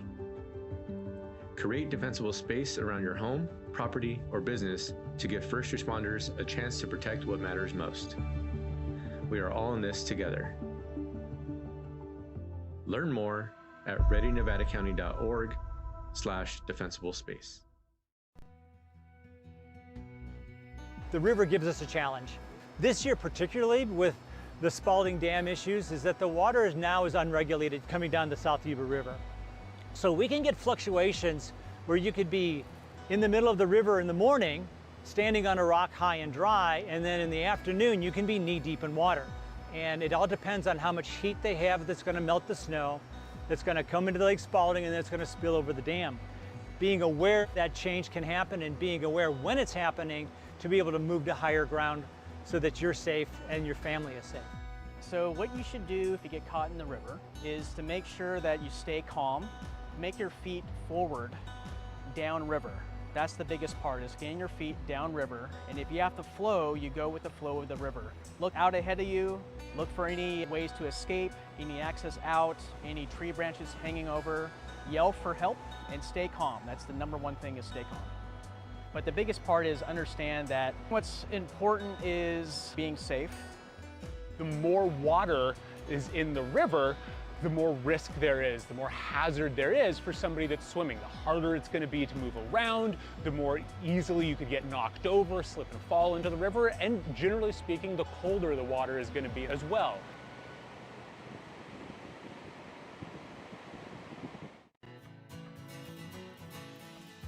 The parking lots here at the Yuba River are very limited. And obviously we don't have room for tons of people here often, so people have to park on the side of the highway. And the highway here is an active state highway. It's a vital artery to people in 3 different counties. When we have medical emergencies or any other kind of emergencies in this area, access is always key. And it's always very difficult to get in these areas with fire apparatuses and equipment. So to have that ability to maneuver and to park and to get to somebody in need quickly is very important. Financial cost for parking citations in the hundreds of dollars, especially for these areas. The county has enhanced some of the fines for specific parking zones in this area, so it is very expensive. And it goes basically on your vehicle registration. So if you don't end up paying that parking citation, it's going to end up haunting you later on when you pay your fees with DMV. So on the weekends, expect long lines, not a lot of parking, a lot of people, a lot of foot traffic on the roads. Be very cautious when you're driving down towards the river. And I think the biggest thing is just to be patient, to understand that it's going to take time to actually park safely, walk down to the river and enjoy. So patience is something you have to bring.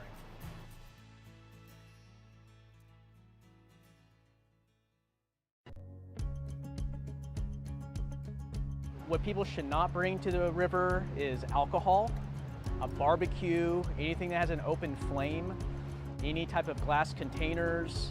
That glass container that you're carrying can very easily shatter on the rocks, and it becomes a hazard for not only you, but other people at the river.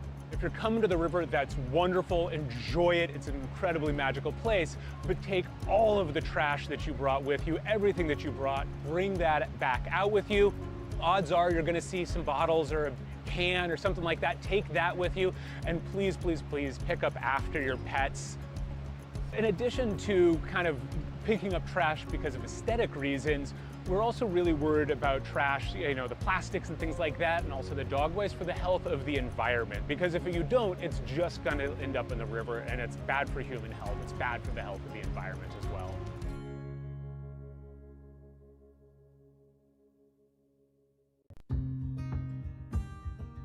So one of the major threats that we face here in Nevada County is wildfire. And so while you're down visiting the Yuba River, consider the fire threat. Know that on a red flag day especially, a fast-moving wildfire can get out of control. Even a poorly disposed of cigarette could create a fire that pushes all the way down the canyon and into Grass Valley, Nevada City.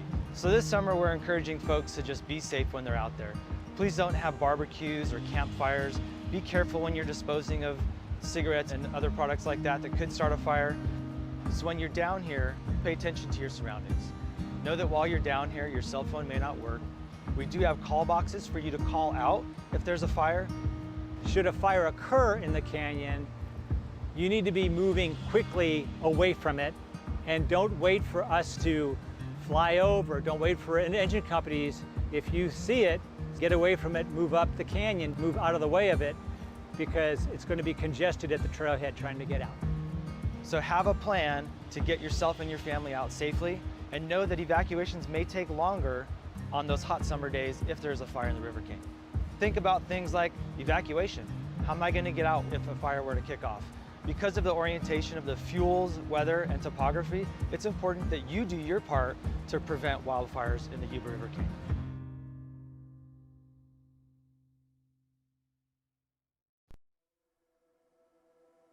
Whether you live in our oak woodlands or alpine forests, if you're a resident of Nevada County, then wildfire is on your mind. From community planning to defensible space and green waste collection. All efforts make a difference. We are all in this together. Learn more about wildfire preparedness at readynevadacounty.org. In Nevada County, defensible space is a year-round effort. From winter storm recovery to preparing for wildfire season, resilience takes a united community. Create defensible space around your home, property, or business to give first responders a chance to protect what matters most. We are all in this together. Learn more at readynevadacounty.org/defensible space. The river gives us a challenge. This year particularly with the Spalding Dam issues is that the water is now unregulated coming down the South Yuba River. So we can get fluctuations where you could be in the middle of the river in the morning, standing on a rock high and dry, and then in the afternoon you can be knee deep in water. And it all depends on how much heat they have that's going to melt the snow, that's going to come into Lake Spalding, and then it's going to spill over the dam. Being aware that change can happen and being aware when it's happening to be able to move to higher ground so that you're safe and your family is safe. So what you should do if you get caught in the river is to make sure that you stay calm, make your feet forward, downriver. That's the biggest part, is getting your feet downriver. And if you have to flow, you go with the flow of the river. Look out ahead of you, look for any ways to escape, any access out, any tree branches hanging over.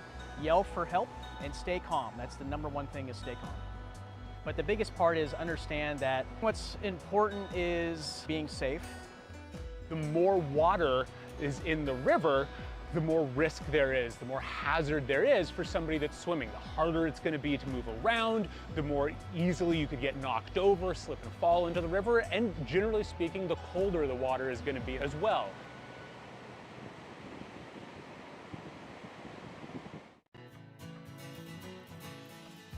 The parking lots here at the Yuba River are very limited. And obviously we don't have room for tons of people here often, so people have to park on the side of the highway. And the highway here is an active state highway. It's a vital artery to people in 3 different counties. When we have medical emergencies or any other kind of emergencies in this area, access is always key. And it's always very difficult to get in these areas with fire apparatuses and equipment. So to have that ability to maneuver and to park and to get to somebody in need quickly is very important. Financial cost for parking citations in the hundreds of dollars, especially for these areas. The county has enhanced some of the fines for specific parking zones in this area, so it is very expensive. And it goes basically on your vehicle registration. So if you don't end up paying that parking citation, it's going to end up haunting you later on when you pay your fees with DMV.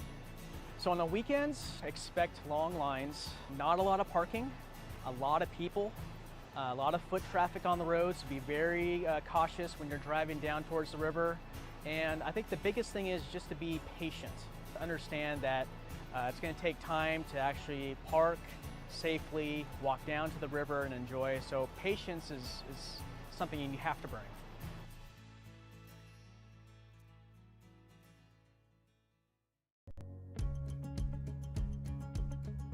What people should not bring to the river is alcohol, a barbecue, anything that has an open flame, any type of glass containers. That glass container that you're carrying can very easily shatter on the rocks and it becomes a hazard for not only you, but other people at the river. If you're coming to the river, that's wonderful, enjoy it, it's an incredibly magical place, but take all of the trash that you brought with you, everything that you brought, bring that back out with you. Odds are you're gonna see some bottles or a can or something like that, take that with you, and please, please, please pick up after your pets. In addition to kind of picking up trash because of aesthetic reasons, we're also really worried about trash, you know, the plastics and things like that, and also the dog waste for the health of the environment. Because if you don't, it's just gonna end up in the river, and it's bad for human health. It's bad for the health of the environment as well.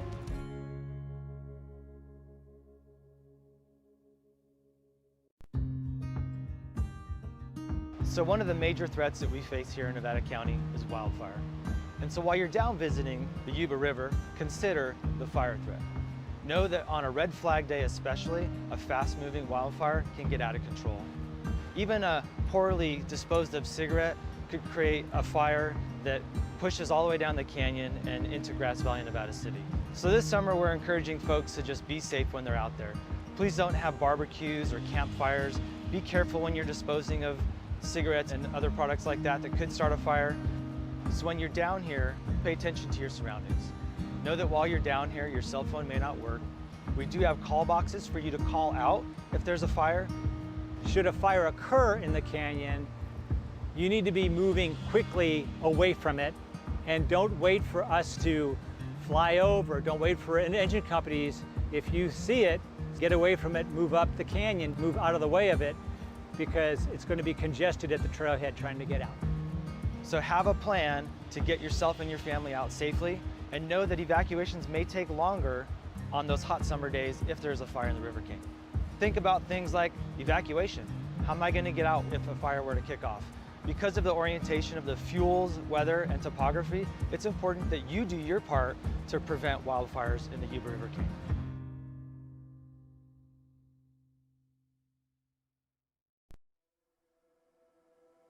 Whether you live in our oak woodlands or alpine forests, if you're a resident of Nevada County, then wildfire is on your mind.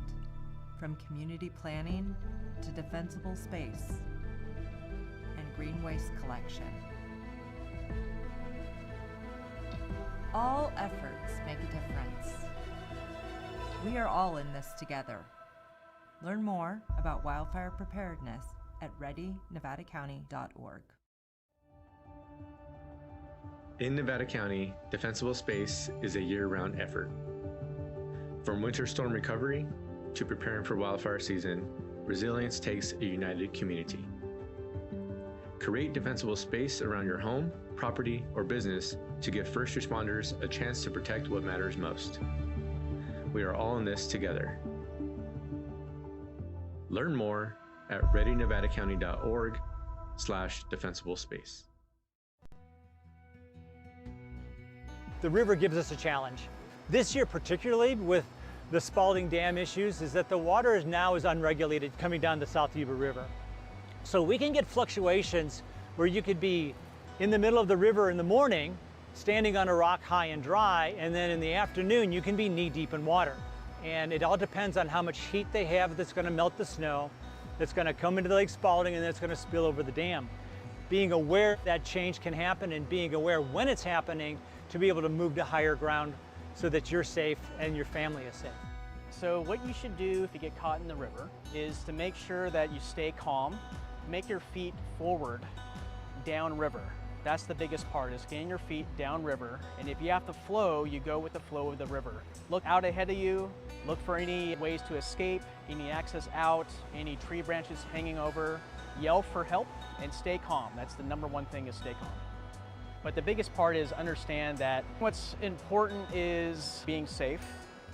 The more water is in the river, the more risk there is, the more hazard there is for somebody that's swimming. The harder it's going to be to move around, the more easily you could get knocked over, slip and fall into the river, and generally speaking, the colder the water is going to be as well.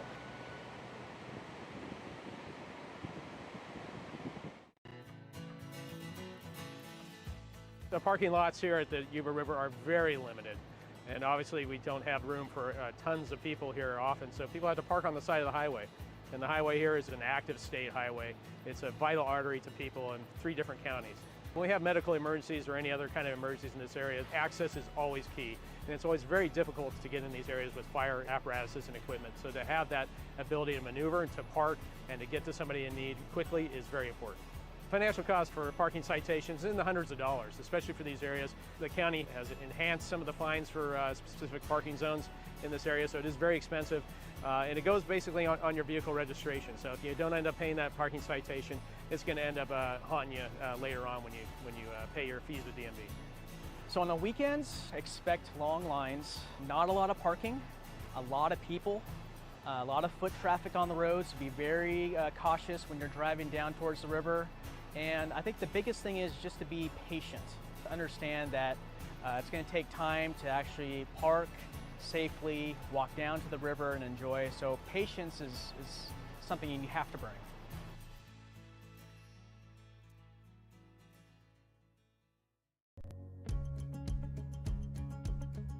What people should not bring to the river is alcohol, a barbecue, anything that has an open flame, any type of glass containers. That glass container that you're carrying could very easily shatter on the rocks and it becomes a hazard for not only you, but other people at the river. If you're coming to the river, that's wonderful, enjoy it, it's an incredibly magical place, but take all of the trash that you brought with you, everything that you brought, bring that back out with you. Odds are you're gonna see some bottles or a can or something like that, take that with you, and please, please, please pick up after your pets. In addition to kind of picking up trash because of aesthetic reasons, we're also really worried about trash, the plastics and things like that, and also the dog waste for the health of the environment. Because if you don't, it's just gonna end up in the river and it's bad for human health. It's bad for the health of the environment as well.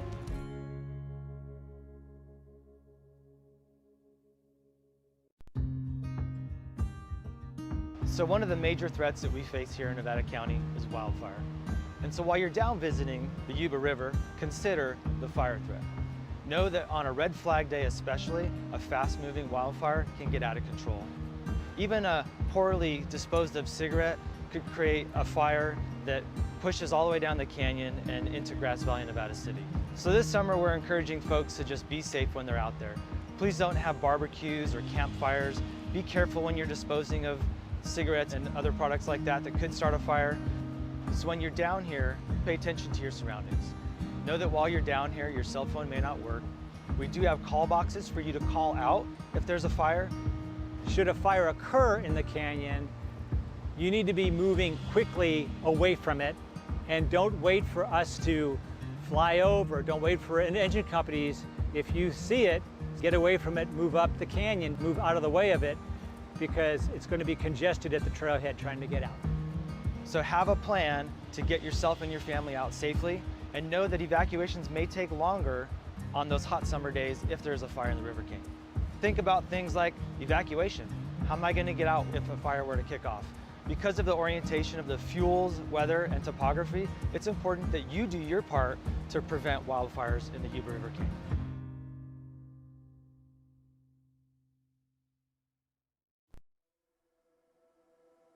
Whether you live in our oak woodlands or alpine forests, if you're a resident of Nevada County, then wildfire is on your mind. From community planning to defensible space green waste collection. All efforts make a difference. We are all in this together.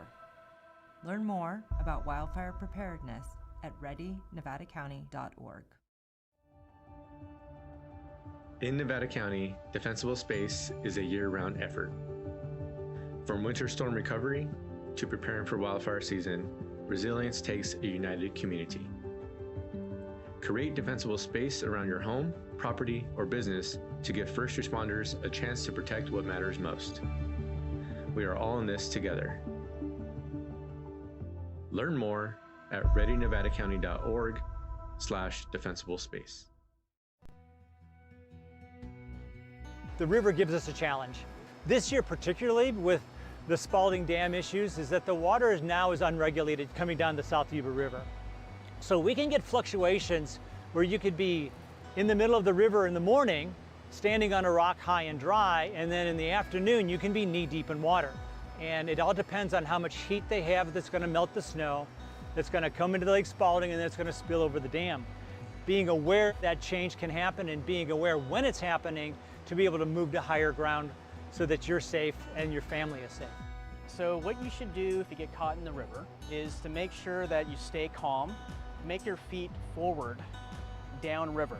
That's the biggest part, is getting your feet downriver. And if you have to flow, you go with the flow of the river. Look out ahead of you, look for any ways to escape, any access out, any tree branches hanging over. Yell for help and stay calm. That's the number one thing, is stay calm. But the biggest part is understand that what's important is being safe.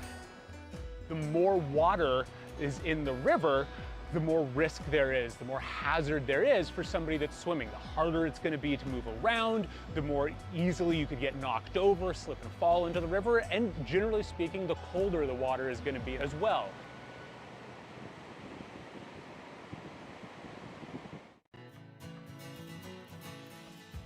The parking lots here at the Yuba River are very limited. And obviously we don't have room for tons of people here often, so people have to park on the side of the highway. And the highway here is an active state highway. It's a vital artery to people in 3 different counties. When we have medical emergencies or any other kind of emergencies in this area, access is always key. And it's always very difficult to get in these areas with fire apparatuses and equipment. So to have that ability to maneuver and to park and to get to somebody in need quickly is very important. Financial cost for parking citations in the hundreds of dollars, especially for these areas. The county has enhanced some of the fines for specific parking zones in this area, so it is very expensive. And it goes basically on your vehicle registration. So if you don't end up paying that parking citation, it's going to end up haunting you later on when you pay your fees with DMV. So on the weekends, expect long lines, not a lot of parking, a lot of people, a lot of foot traffic on the roads. Be very cautious when you're driving down towards the river. And I think the biggest thing is just to be patient, to understand that it's going to take time to actually park safely, walk down to the river and enjoy. So patience is something you have to bring.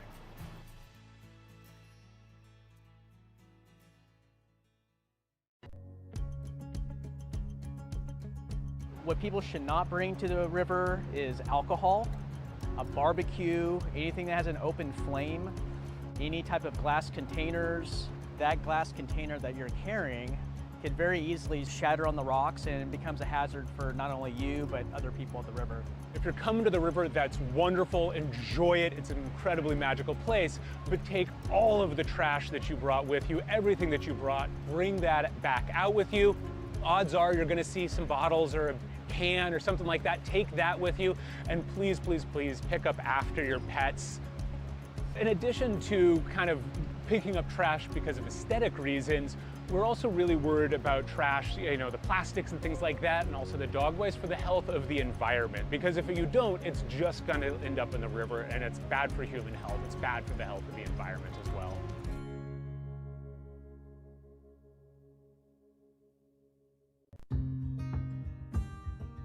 So one of the major threats that we face here in Nevada County is wildfire. And so while you're down visiting the Yuba River, consider the fire threat. Know that on a red flag day especially, a fast-moving wildfire can get out of control. Even a poorly disposed of cigarette could create a fire that pushes all the way down the canyon and into Grass Valley, Nevada City. So this summer, we're encouraging folks to just be safe when they're out there. Please don't have barbecues or campfires. Be careful when you're disposing of cigarettes and other products like that that could start a fire. So when you're down here, pay attention to your surroundings. Know that while you're down here, your cell phone may not work. We do have call boxes for you to call out if there's a fire. Should a fire occur in the canyon, you need to be moving quickly away from it, and don't wait for us to fly over, don't wait for engine companies. If you see it, get away from it, move up the canyon, move out of the way of it, because it's going to be congested at the trailhead trying to get out. So have a plan to get yourself and your family out safely, and know that evacuations may take longer on those hot summer days if there's a fire in the River Canyon. Think about things like evacuation. How am I going to get out if a fire were to kick off? Because of the orientation of the fuels, weather, and topography, it's important that you do your part to prevent wildfires in the Yuba River Canyon.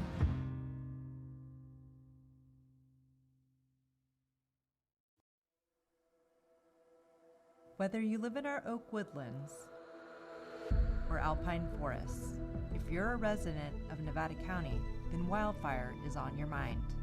From community planning to defensible space and green waste collection. All efforts make a difference. We are all in this together. Learn more about wildfire preparedness at readynevadacounty.org.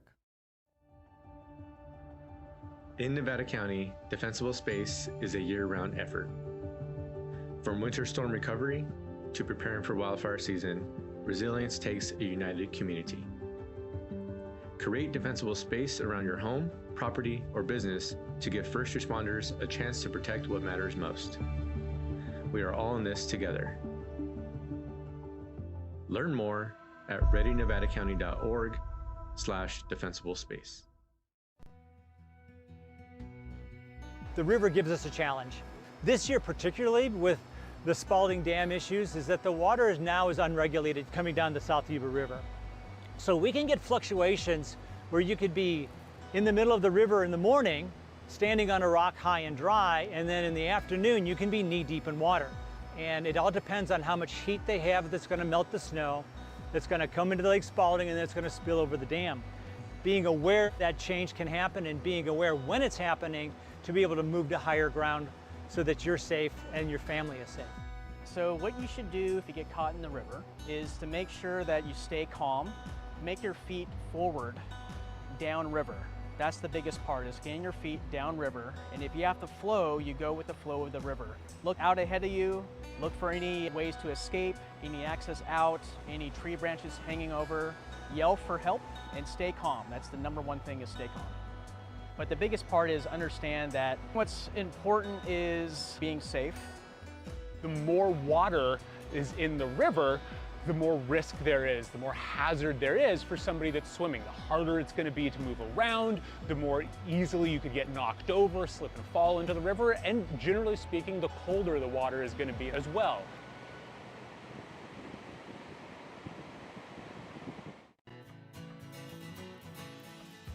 The parking lots here at the Yuba River are very limited. And obviously we don't have room for tons of people here often, so people have to park on the side of the highway. And the highway here is an active state highway. It's a vital artery to people in 3 different counties. When we have medical emergencies or any other kind of emergencies in this area, access is always key. And it's always very difficult to get in these areas with fire apparatuses and equipment. So to have that ability to maneuver and to park and to get to somebody in need quickly is very important. Financial cost for parking citations in the hundreds of dollars, especially for these areas. The county has enhanced some of the fines for specific parking zones in this area, so it is very expensive. And it goes basically on your vehicle registration. So if you don't end up paying that parking citation, it's going to end up haunting you later on when you pay your fees with DMV. So on the weekends, expect long lines, not a lot of parking, a lot of people, a lot of foot traffic on the roads. Be very cautious when you're driving down towards the river. And I think the biggest thing is just to be patient, to understand that it's going to take time to actually park safely, walk down to the river and enjoy. So patience is something you have to bring.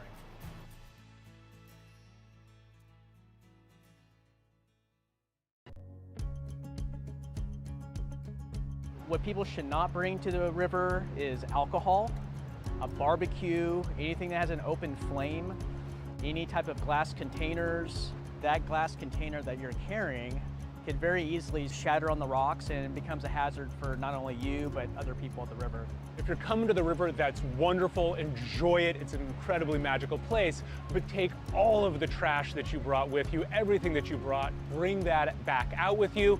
Odds are you're going to see some bottles or a can or something like that. Take that with you. And please, please, please pick up after your pets. In addition to kind of picking up trash because of aesthetic reasons, we're also really worried about trash, the plastics and things like that, and also the dog waste for the health of the environment. Because if you don't, it's just going to end up in the river, and it's bad for human health. It's bad for the health of the environment as well.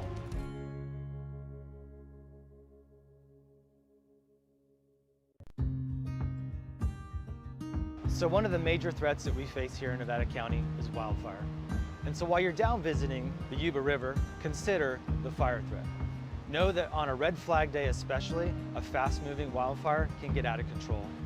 Even a poorly disposed of cigarette could create a fire that pushes all the way down the canyon and into Grass Valley, Nevada City. So this summer we're encouraging folks to just be safe when they're out there. Please don't have barbecues or campfires. Be careful when you're disposing of cigarettes and other products like that that could start a fire. So when you're down here, pay attention to your surroundings. Know that while you're down here, your cell phone may not work. We do have call boxes for you to call out if there's a fire. Should a fire occur in the canyon, you need to be moving quickly away from it, and don't wait for us to fly over. Don't wait for engine companies. If you see it, get away from it, move up the canyon, move out of the way of it, because it's going to be congested at the trailhead trying to get out. So have a plan to get yourself and your family out safely, and know that evacuations may take longer on those hot summer days if there's a fire in the River Canyon. Think about things like evacuation. How am I going to get out if a fire were to kick off? Because of the orientation of the fuels, weather, and topography, it's important that you do your part to prevent wildfires in the Yuba River Canyon.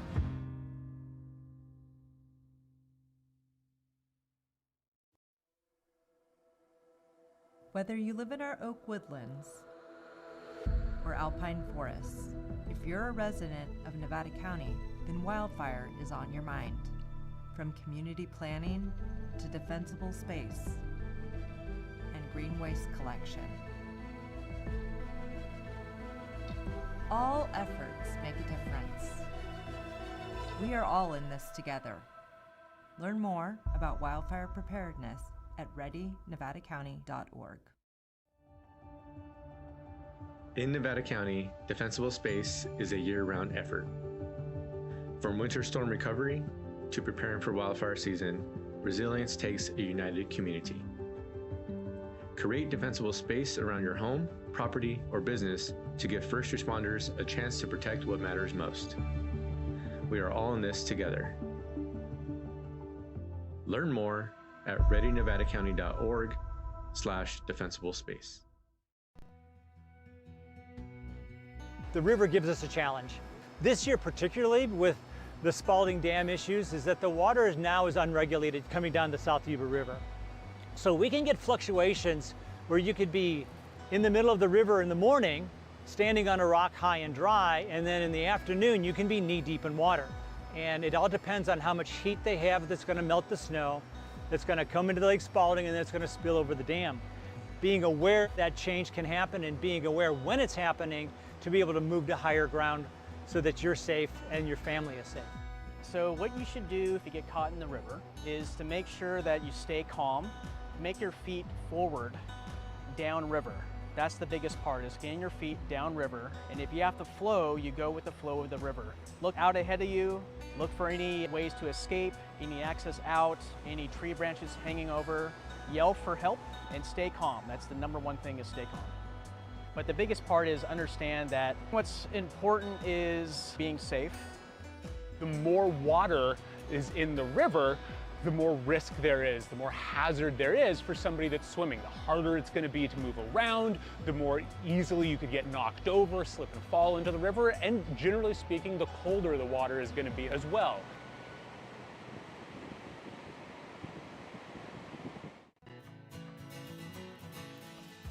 The parking lots here at the Yuba River are very limited. And obviously we don't have room for tons of people here often, so people have to park on the side of the highway. And the highway here is an active state highway. It's a vital artery to people in 3 different counties. When we have medical emergencies or any other kind of emergencies in this area, access is always key. And it's always very difficult to get in these areas with fire apparatuses and equipment. So to have that ability to maneuver and to park and to get to somebody in need quickly is very important. Financial cost for parking citations in the hundreds of dollars, especially for these areas. The county has enhanced some of the fines for specific parking zones in this area, so it is very expensive. And it goes basically on your vehicle registration. So if you don't end up paying that parking citation, it's going to end up haunting you later on when you pay your fees with DMV. So on the weekends, expect long lines, not a lot of parking, a lot of people, a lot of foot traffic on the roads. Be very cautious when you're driving down towards the river. And I think the biggest thing is just to be patient, to understand that it's going to take time to actually park safely, walk down to the river and enjoy. So patience is something you have to bring.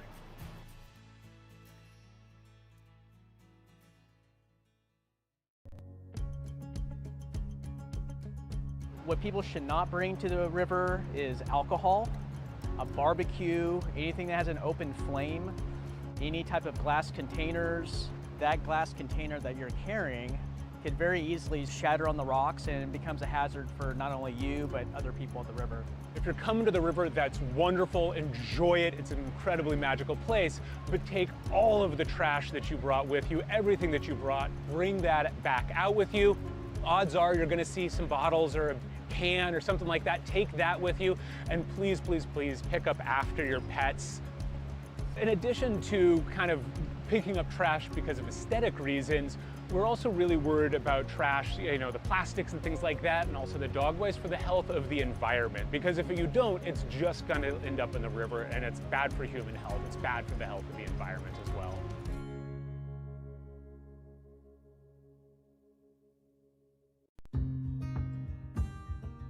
So one of the major threats that we face here in Nevada County is wildfire. And so while you're down visiting the Yuba River, consider the fire threat. Know that on a red flag day especially, a fast-moving wildfire can get out of control. Even a poorly disposed of cigarette could create a fire that pushes all the way down the canyon and into Grass Valley, Nevada City. So this summer we're encouraging folks to just be safe when they're out there. Please don't have barbecues or campfires. Be careful when you're disposing of cigarettes and other products like that could start a fire. So when you're down here, pay attention to your surroundings. Know that while you're down here, your cell phone may not work. We do have call boxes for you to call out if there's a fire. Should a fire occur in the canyon, you need to be moving quickly away from it, and don't wait for us to fly over, don't wait for engine companies. If you see it, get away from it, move up the canyon, move out of the way of it, because it's going to be congested at the trailhead trying to get out. So have a plan to get yourself and your family out safely, and know that evacuations may take longer on those hot summer days if there's a fire in the River King. Think about things like evacuation. How am I going to get out if a fire were to kick off? Because of the orientation of the fuels, weather, and topography, it's important that you do your part to prevent wildfires in the Yuba River King.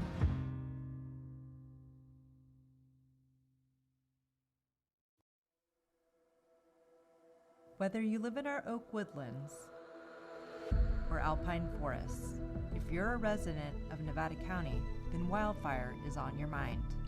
From community planning to defensible space and green waste collection. All efforts make a difference. We are all in this together. Learn more about wildfire preparedness at readynevadacounty.org.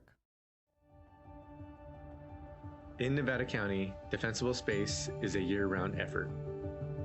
From winter storm recovery to preparing for wildfire season, resilience takes a united community. Create defensible space around your home, property, or business to give first responders a chance to protect what matters most. We are all in this together. Learn more at readynevadacounty.org/defensible space. The river gives us a challenge. This year particularly, with the Spalding Dam issues is that the water is unregulated coming down the South Yuba River.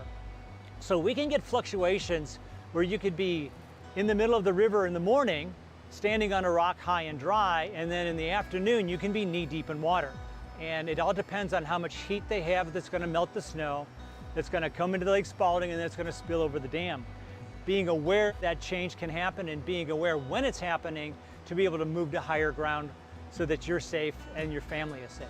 So what you should do if you get caught in the river is to make sure that you stay calm, make your feet forward, downriver. That's the biggest part, is getting your feet downriver. And if you have to flow, you go with the flow of the river. Look out ahead of you, look for any ways to escape, any access out, any tree branches hanging over. Yell for help and stay calm. That's the number one thing, is stay calm. But the biggest part is understand that what's important is being safe. The more water is in the river, the more risk there is, the more hazard there is for somebody that's swimming. The harder it's going to be to move around, the more easily you could get knocked over, slip and fall into the river, and generally speaking, the colder the water is going to be as well.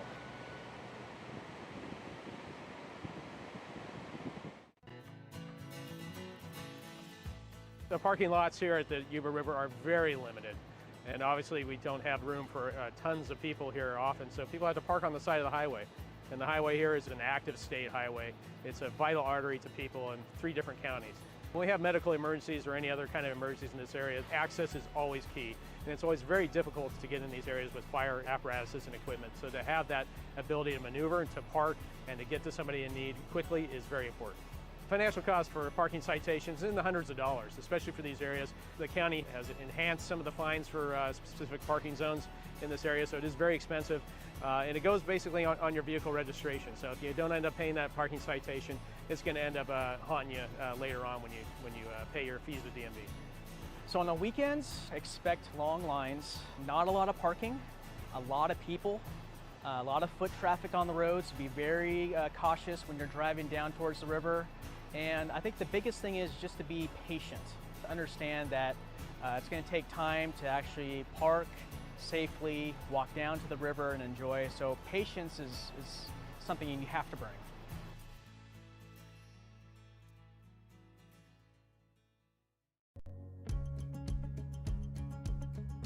What people should not bring to the river is alcohol, a barbecue, anything that has an open flame, any type of glass containers. That glass container that you're carrying can very easily shatter on the rocks, and it becomes a hazard for not only you, but other people at the river. If you're coming to the river, that's wonderful, enjoy it, it's an incredibly magical place, but take all of the trash that you brought with you, everything that you brought, bring that back out with you. Odds are you're gonna see some bottles or a can or something like that, take that with you, and please, please, please pick up after your pets.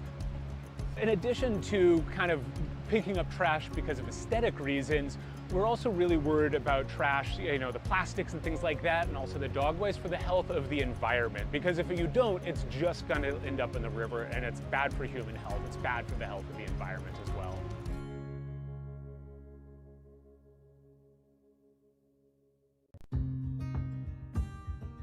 So one of the major threats that we face here in Nevada County is wildfire. And so while you're down visiting the Yuba River, consider the fire threat. Know that on a red flag day especially, a fast-moving wildfire can get out of control.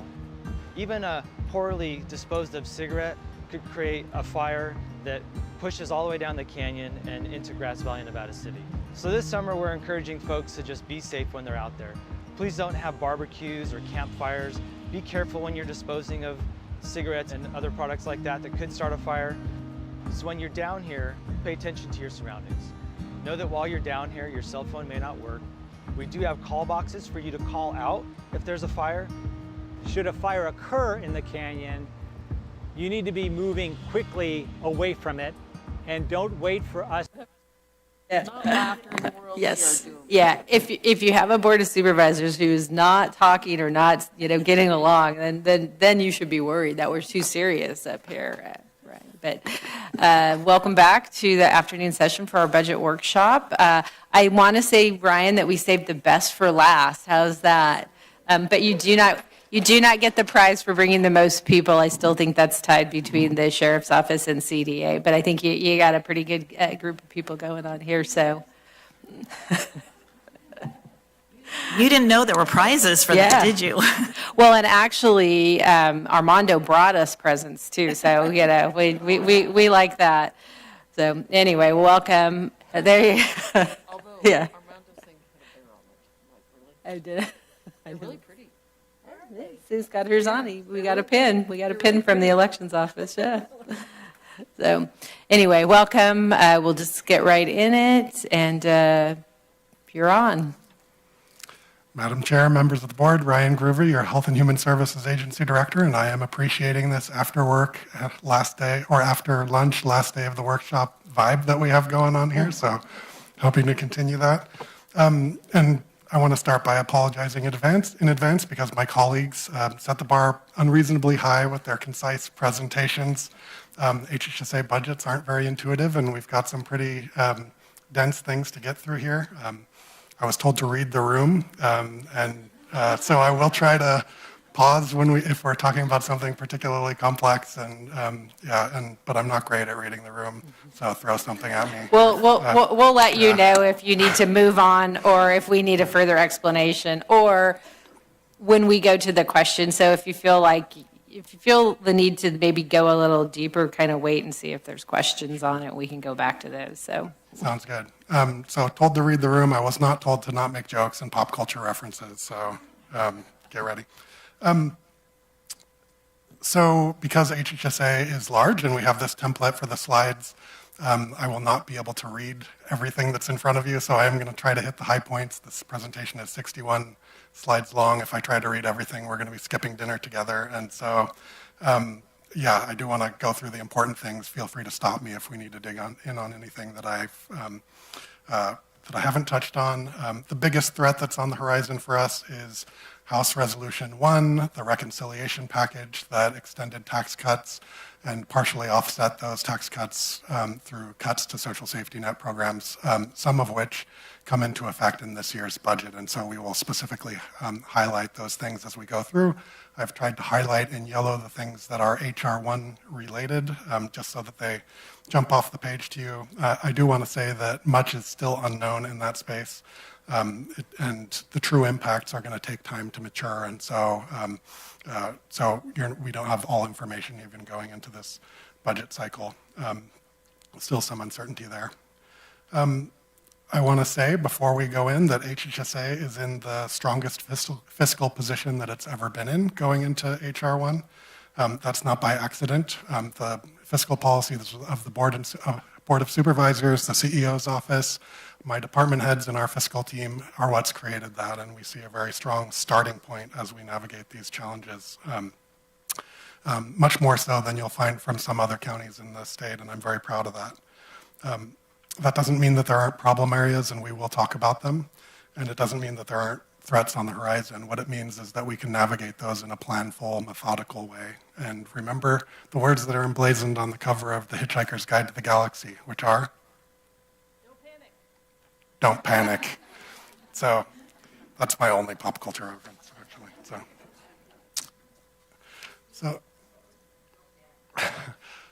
So this is our high-level org chart. We have 7 departments, 1 division, HHSA admin, which is the size of a department, 32 staff, as you'll see when we get in there. I'm not going to dwell on this because we're going to go through each of them. It's a little unwieldy. As we go into HHSA admin, I'm going to talk a little bit about that specific budget unit, but also the big picture agency overview, both when we talk about the numbers, but as well as some of the accomplishments and major issues that cross-cut the different departments. This is our overall revenue picture. As we'll talk about a little bit later, we are around 90% state and federal funded in this budget. This is belied somewhat by the fact that you have the transfers showing as other financing sources. So that's money that comes in and goes out, and it's essentially duplicated the way the County Budget Act that Aaron referenced yesterday makes us account for those things. So that dark green slice that you see over here is state and federal funding, mostly realignment and special revenue funds that comes in and then gets transferred and then gets spent. So most of it is that blue slice of pie throughout the agency, the intergovernmental revenues coming from state and federal sources. And you'll see that's mostly consistent throughout all of our budgets. The big exceptions to that are public defender and probation, which are general fund budgets. HHSA's overall expenses, wanted to spend a little bit of time on this slide because you see substantial increases over the years that are presented here. A little bit of a different view than we've had in previous years because we're comparing apples to apples with adopted over all of these years. You see a substantial impact or increase in the budget year, and that is largely because of the Deer Creek Behavioral Health Center project, $23 million of capital expenses that are budgeted in the 26-27 year, which it's very gratifying to see them start construction on that today. Just something to dig in a little bit here that's not captured on this slide, but I went back in time because there has been a substantial increase in HHSA budget over the years, and with staffing increases as well, and there's been community narratives or political narratives around increase in spending representing sort of profligate spending and creating sustainability challenges and deficits. And if you go back to 2010, the year before the Affordable Care Act went into effect, our fund balance in the departments that were part of HHSA at that time were around $12 million. Fast forward to today for those same departments and you're at $49 million. And so our fund balance, even though expenses have increased and staffing has increased, have grown over that time frame, and not just grown in absolute dollars as a percentage of budget. We had 25% of our annual expenses in reserves in 2010, and as of the last complete fiscal year, we had 33% of our annual operating budget in reserves. And so we are in a healthier position in the context of that growth. So I wanted to underscore that. So over that time frame, we've had increase in mandated services. So in adult services, as a simple example of that, changing the age of eligibility from 65 to 60 increases the number of people that we have to serve in that department, and that's just one example. Another key area of growth has been behavioral health reform. If you take behavioral health out of this mix, it's a 31% growth. With behavioral health, including the Deer Creek Behavioral Health Center, it's 105% growth. 80 if you take out that capital project. So behavioral health in particular has grown, and we'll talk about why that is when we get to their budget. And then capital projects, as I've already mentioned, the other reason for variance here. Can you hear me? I feel like the audio's like peaking and doing weird things. Yeah. Getting real intimate with this mic. Just we've had a difficult time with people. The mics just don't pick it up unless you get right close to it. So thank you. Sure. All right, and then our fund balance. So rather than doing this with each department, we have it rolled up for the entire agency. A lot of our departments operate out of different or out of the same special revenue fund. Some things to point out here. So the general fund utilization in probation and public defender is part of that $13 million that you see at the bottom. Beyond that, the way HHSA operates, we build up reserves in some buckets and then we spend them in a planful way. So the 1512, the one you see, it's called Mental Health Services Act there. It's now called Behavioral Health Services Act. We accumulate revenue, develop a plan that the board approves, and then we spend that accumulated revenue. So planned use of fund balance. We have capital projects going on in our housing budget as well, and when we get to that, you'll see some fluctuations year to year that are really project-based. So you see that in the funds 1611 and 1632, and then you have realignment funds being used as well. Realignment revenue we accumulate and spend as well. It's really our gap filler, and we'll talk quite a bit about realignment as we go through.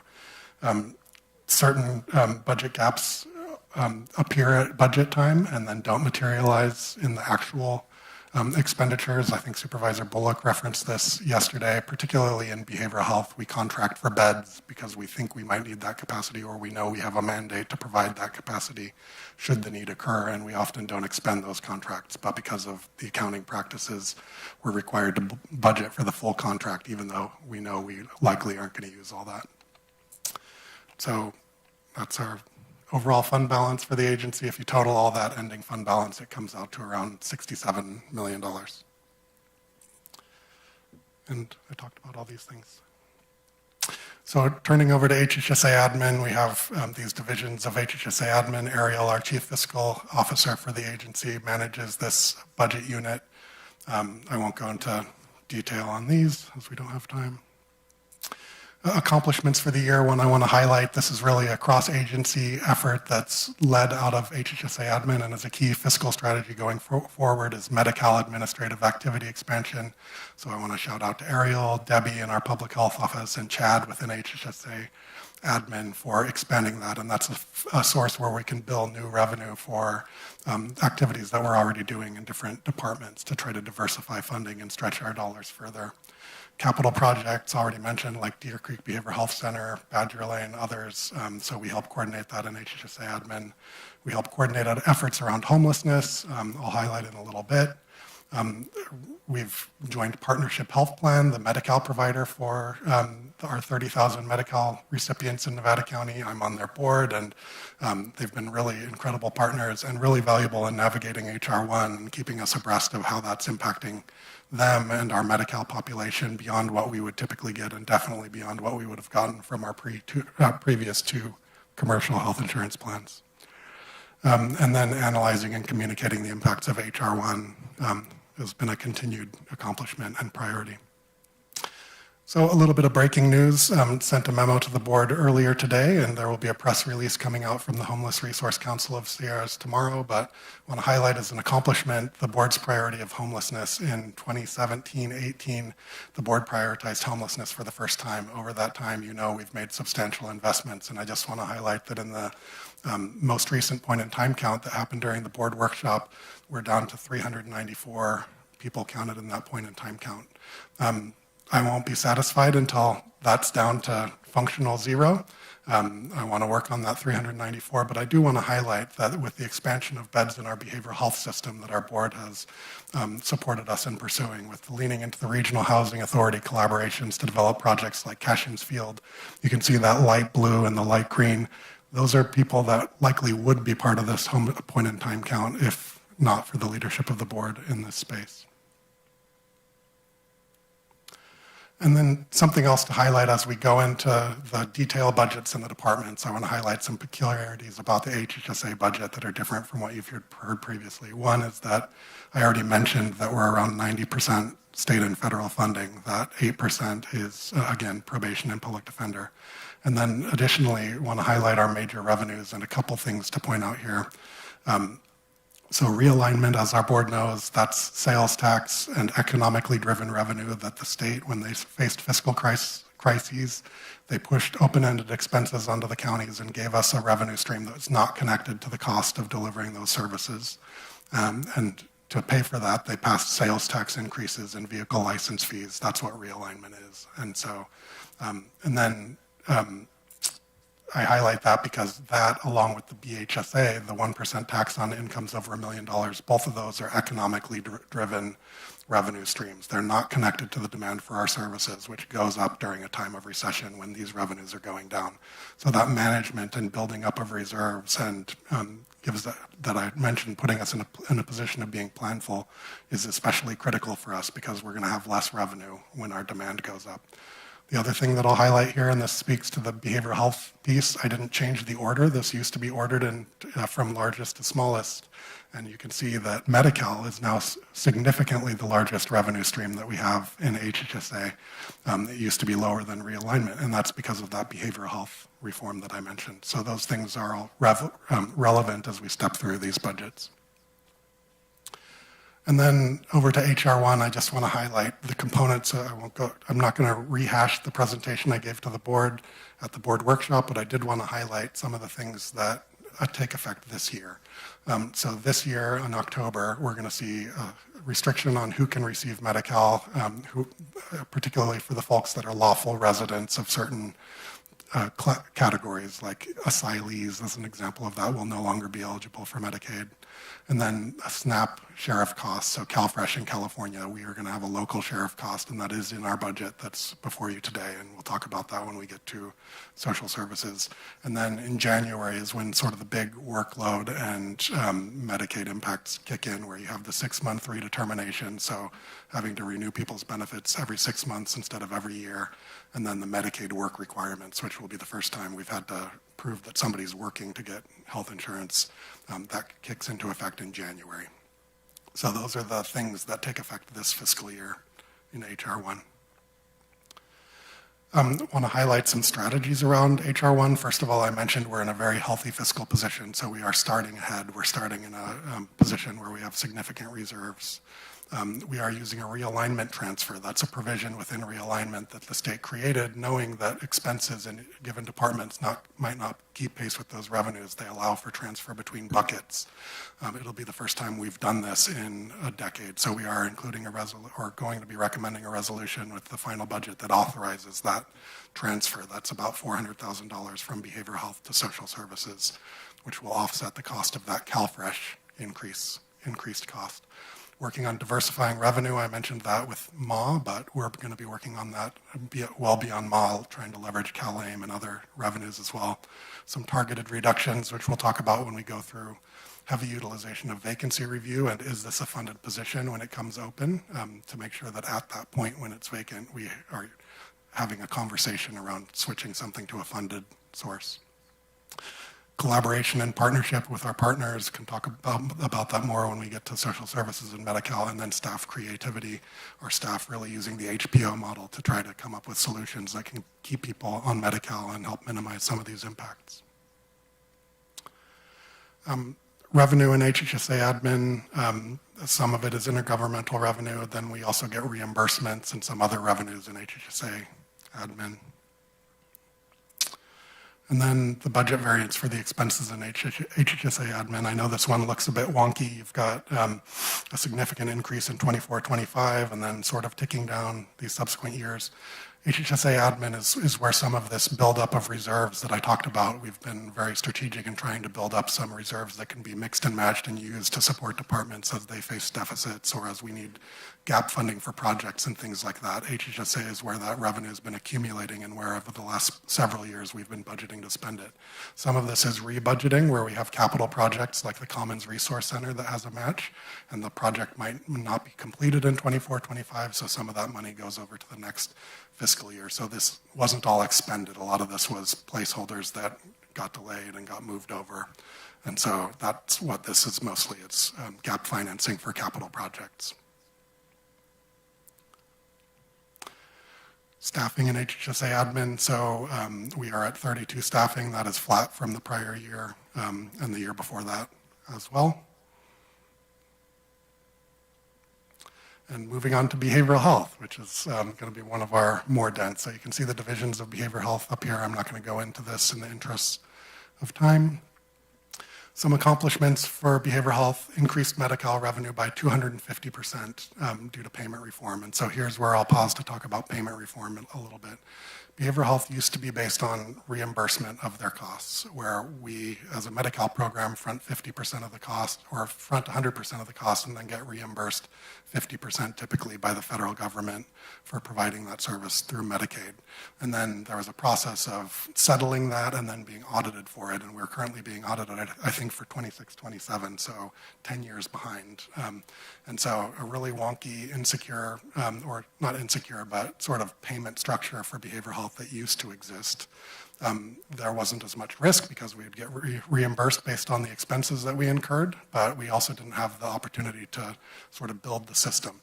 What payment reform did was shifted to a model where there's rates for different types of services that actually you can make a profit on those rates with certain services. You get 100% reimbursement, for instance, for substance use disorder residential treatment, and that rate might be above the amount that it actually cost you to deliver that service, and that money is required to be reinvested into the system.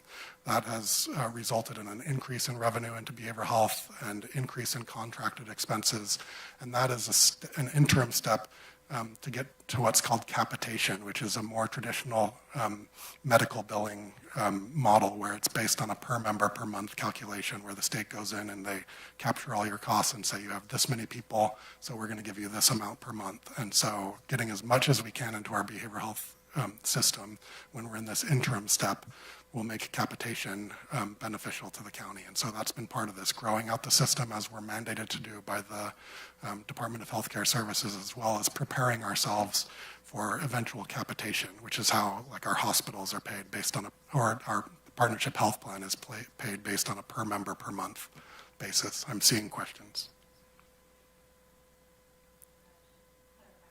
Yeah. Sorry, clarifying. Did you say that they're 10 years behind in reimbursements? Did I hear you say that correctly? 10 years behind in auditing.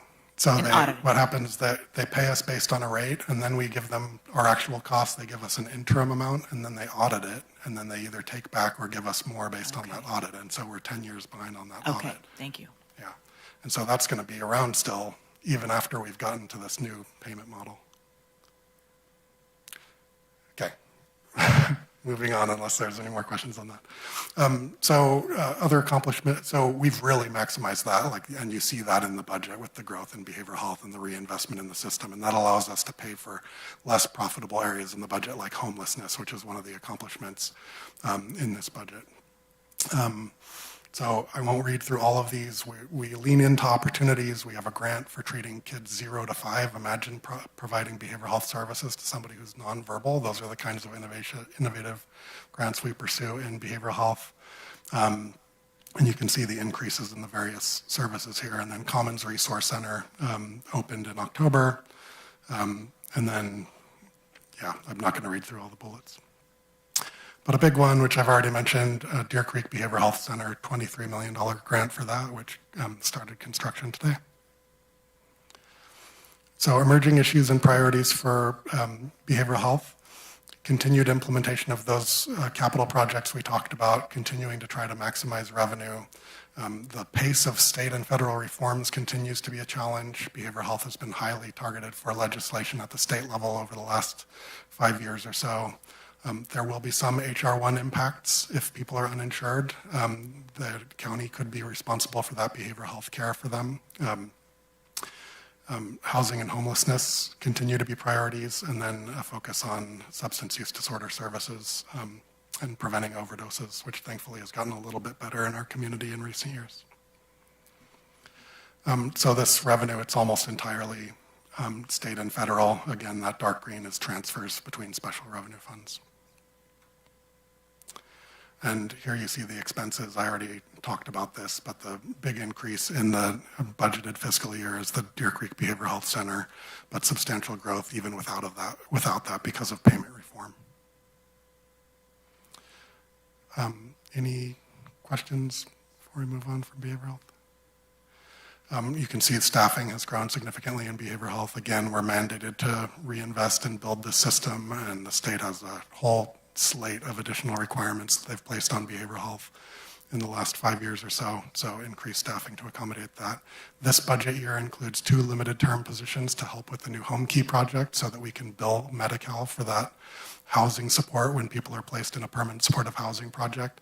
And so 2 positions being borrowed from other departments on a limited term basis so that we can bill Medi-Cal while we bring our contractors into the Medi-Cal system. So this is a revenue generating swap where we're moving vacant positions over to support when we have permanent supportive housing, keeping people stable in that housing before we can transfer it to a contractor.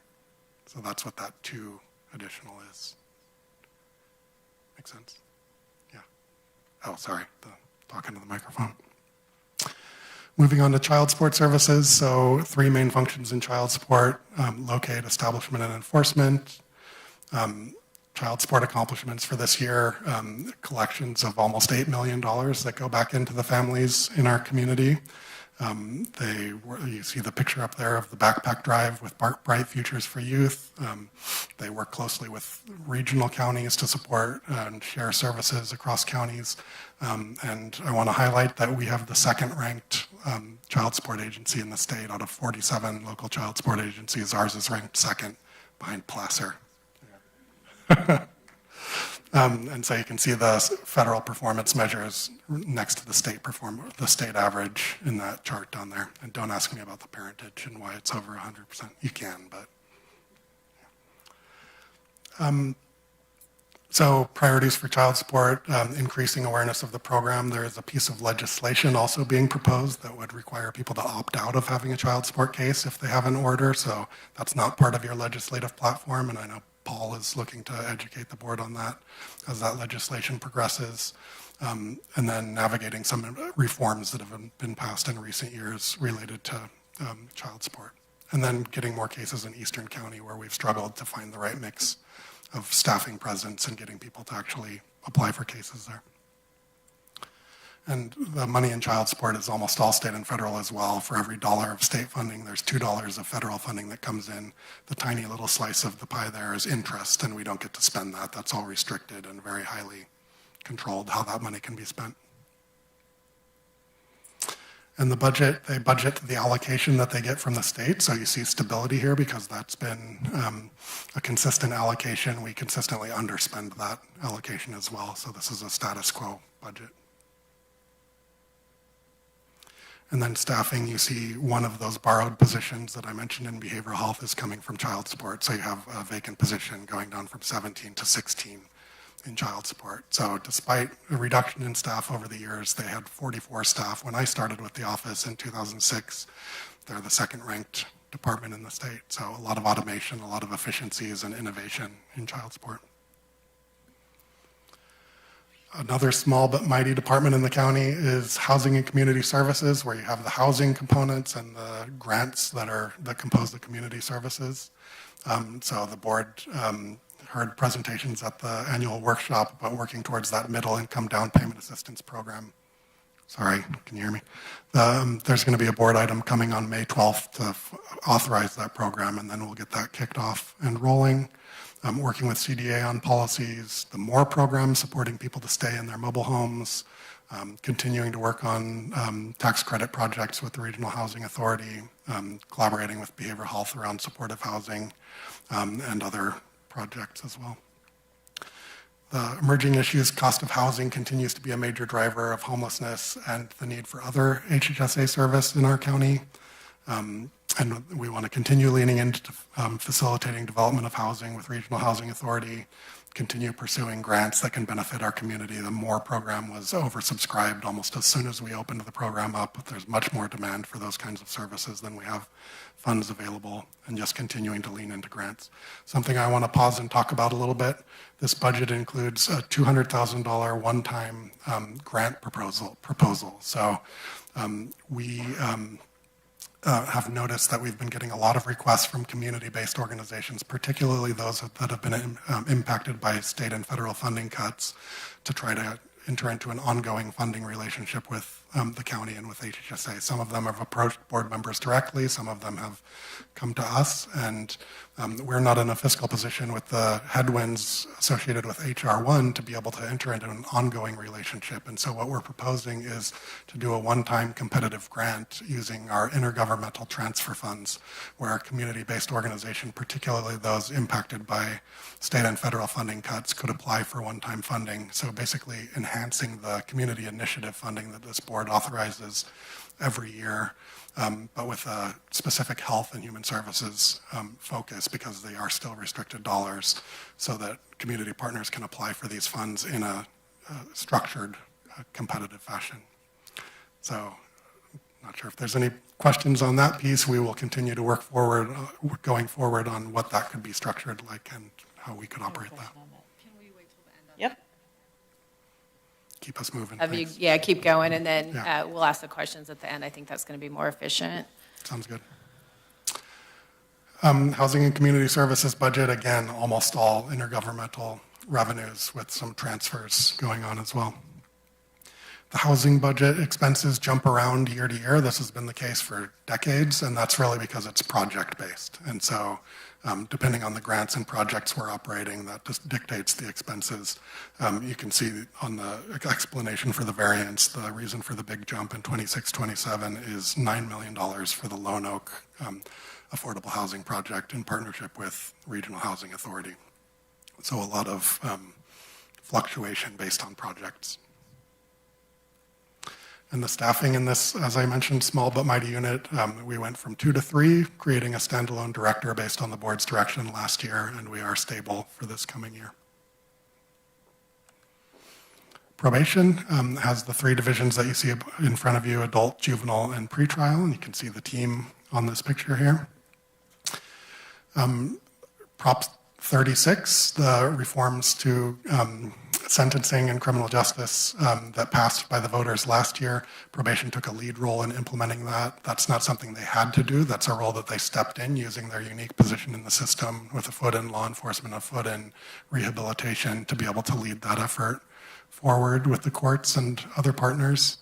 We continue to have a lower than state average recidivism rate, both for juvenile, 6.7%, and adult at 12%. And you can see some of the other accomplishments here. I want to bring your attention to the pretrial, so continuing to work with the courts on the pretrial program. The courts receive funding. We provide service well beyond the level of funding that the courts provide for that service. Emerging issues and priorities, continuing to work to maximize general fund. Probation has been really proactive at trying to trim costs and leverage other sources so that there can be more general fund available to the broader county. We'll continue on that, so they're one of the areas where we're leaning into that Medi-Cal administrative funding, and we've kicked that off this year, and so there should be additional billing coming into to probation in the coming years. Continuing to work with the courts on right-sizing pretrial, and then continuing to further Prop 36 within our system. A little more diverse in terms of the revenue in probation, because you have that mix of general fund being a traditionally general funded department, as well as intergovernmental revenues. So really since AB 109 and a little before in 2011, funding in public safety in general and in probation specifically has diversified. Some of this includes money that is broader than just probation. It includes money that goes out to other justice partners through the Community Corrections Partnership. And that's also the case in their expenditures. You can see gradual increase. The more significant increase you have in the budget year includes a large CalAIM PATH grant. So the state had allocations for departments charged with implementing CalAIM, and that's reflected in the proposed budget. CCP budget is included in these numbers as well, and then you see the general increases from bargaining unit, negotiated salary increases. Staffing is stable at 35. And then we'll move on to public defender. So you can see the divisions in public defender on the screen in front of us. Sorry, I know my audio is horrible and cutting in and out. Public defender accomplishments, we're part of the team that won the CSAC Innovation Award for the Incompetent to Stand Trial program. You can see the small but mighty team represented almost 1,800 clients in 2025. They've leveraged an intern program to bring law students in. Many of those law students come in during their internship, and then they apply for permanent positions in the department. So that's been a great feeder of new attorneys. And then they have an embedded case manager who helps people with their housing needs, because a lot of the people they interface with are either housing insecure or potentially homeless. And so that's been a great AB 109 funded program. Emerging issues and issues going forward, diversifying funding similar to probation. We're looking at leveraging MAW and other sources in public defender, continued integration into health and human services. There's legislation that allows for a veterans diversion court, which hasn't yet been stood up in Nevada County. We are working towards that. And then caseload continues to be a challenge in the office. There's a workload study that all public defenders' offices are talking about that says what sort of the right size staffing is for the caseloads that they maintain. And so we'll definitely be looking at that, mindful of available resources and trying to leverage those new funding sources as we navigate caseload issues going forward. Revenue in public defender, almost entirely general fund. They do receive an AB 109 allocation as well as a CCP allocation. And this is the total budget, relatively status quo. So you have a little bit of a reduction actually, and that's mostly because of turnover and people coming in at lower steps because they're relatively new to the department. staffing is flat in public defender, so status quo on that side. And then moving on to public health. So 3 main divisions reflected up here: health and wellness, client care services, and emergency preparedness. Some accomplishments to highlight. Another CSAC award here, this one for the mobile van. So many of us attended that ceremony a few months ago. I got to see it in action out at the Resource Center, where there were dental services being provided and people fixing bikes and all kinds of cool stuff happening with that. I mentioned Debbie in public health has been working with us to expand Medi-Cal billing beyond public health, Medi-Cal administrative billing. So that's a key fiscal strategy that public health has been helping to lead. They worked on their community health improvement plan and have been navigating reductions in federal funding to maintain services where possible.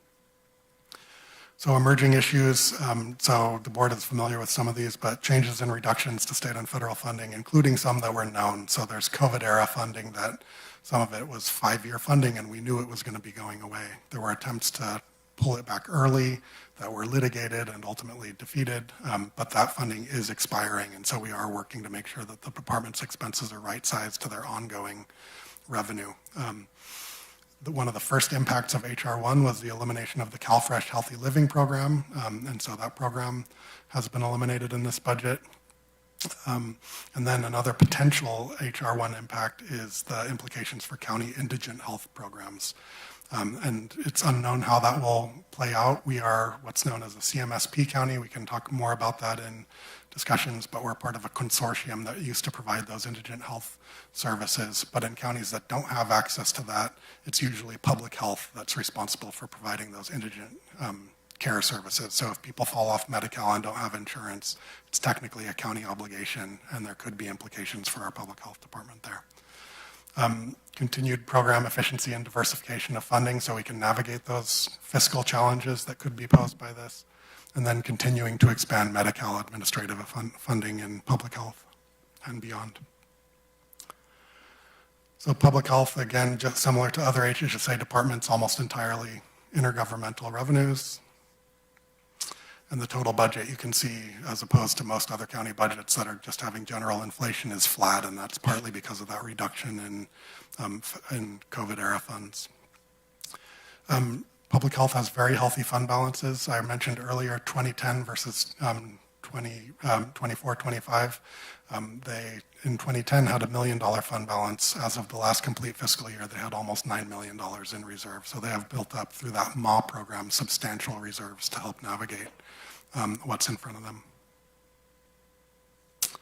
And staffing in public health, you can see a reduction here. That is another of those loaned positions that are supporting that temporary increase in behavioral health. Moving on to social services, so you have, you can see the divisions up in front of you here. So in terms of accomplishments, social services is our biggest budget unit and our biggest staffed budget. We have 110 staff or 108 staff in social services. And so these are one highlight from each of their major budget units. And so I'm not going to read all of them. I want to highlight the first one because I was hearing from colleagues who were freaking out about this CIFCO penalty, and I hadn't heard about it from our team. It's basically, I won't be able to tell you the nuances of it, but it's a state penalty if you don't process certain IHSS cases in a timely fashion, is how I understand it. The reason we weren't freaking out is because we have a really proactive department and we had 0 CIFCO cases and 0 penalties. So I want to highlight that one because you may hear from your colleagues who are all up in arms about it, and we're going to continue to monitor that. But just a way proactively, we've stayed ahead of a fiscal threat. You can see child welfare as our adoption agency through 2017, the impact that that's had. Our VSO is highly awarded and recognized. You can see the number of people that come through eligibility and employment. This is our highest touch department with over 30,000 customers, including the 16,000 that you see up there. I want to highlight, especially, we were one of only 12 counties to process all our outstanding renewals as we came out of the COVID era unwinding of, we were one of only 12 counties to stay on top of it. And that's a big highlight for me because if you go back 5 years, 10 years, we were consistently one of the counties that had persistent backlogs. And so this team has made incredible strides at getting through backlogs so that people aren't waiting for benefits and we aren't being penalized for the state for being, and in our audits for being behind on renewals. Core service goals, you can see up in front of you. So the highlight is that CIFCO penalty because there is a fiscal penalty that comes to us if we don't stay on top of it. You can see a child welfare performance measure, veterans as well, and then some of those renewal timeframes on CalFresh and Medi-Cal up here. Again, big department with many more performance measures. These are highlights for each of their major divisions. So emerging issues and priorities, I want to pause here and talk about HR1 a little bit. And so the big issues that are happening in social services this year are the work requirements for CalFresh that already took effect for previously exempted populations, the administrative cost share for CalFresh, so that's a $300,000 impact in this budget year. And then in October 2027, the state is going to have a share of cost for CalFresh that's based on error rate in the CalFresh program. That could be as much as $4 million in Nevada County. In total, CalFresh gets $25 million out into our community every year. The state's share of cost would be about $4 million. That's not an immediate county impact, but it's going to be something that's threatening the state budget and that the state could try to pass on to counties. In the Medi-Cal program, I already mentioned, in January 2027, we're going to have the 6-month redeterminations and the work requirements for people who are on the Medi-Cal program. So a key priority as we navigate these things is going to be keeping people in Medi-Cal, keeping people from disenrolling, and because there are cascading impacts of that. The more people we can keep in Medi-Cal, the fewer people are going to be a county responsibility because of indigent health. The fewer people are going to be in emergency rooms without insurance, driving up costs and challenges in our healthcare sector. And so continuing to support this department to keep people in their benefits is going to be critical to prevent other cascading fiscal impacts to the county as well as to our partners. And then pivoting over to revenues, so again, similar to everything else, state and federal revenues, we get allocations from the state to administer those federal programs, and then we get realignment as well. And you can see general rate increases in the expenses. Over time, there's been an increase in mandated services, and it has outpaced realignment revenue. This has created some challenges in this budget. This budget has the thinnest fund balance and ratio of operating expenses to reserves of any of the other HHSA budgets. And so this has just been one of the places where realignment revenues have not kept pace with the mandates that came along with that realignment over the years. And so that's where leveraging those creative strategies like realignment transfers, diversifying revenues are going to be critical going forward. And then as I mentioned, the annual impact of CalFresh admin share is going to be $400,000. It kicks in October, so it's only $300,000 in this budget year.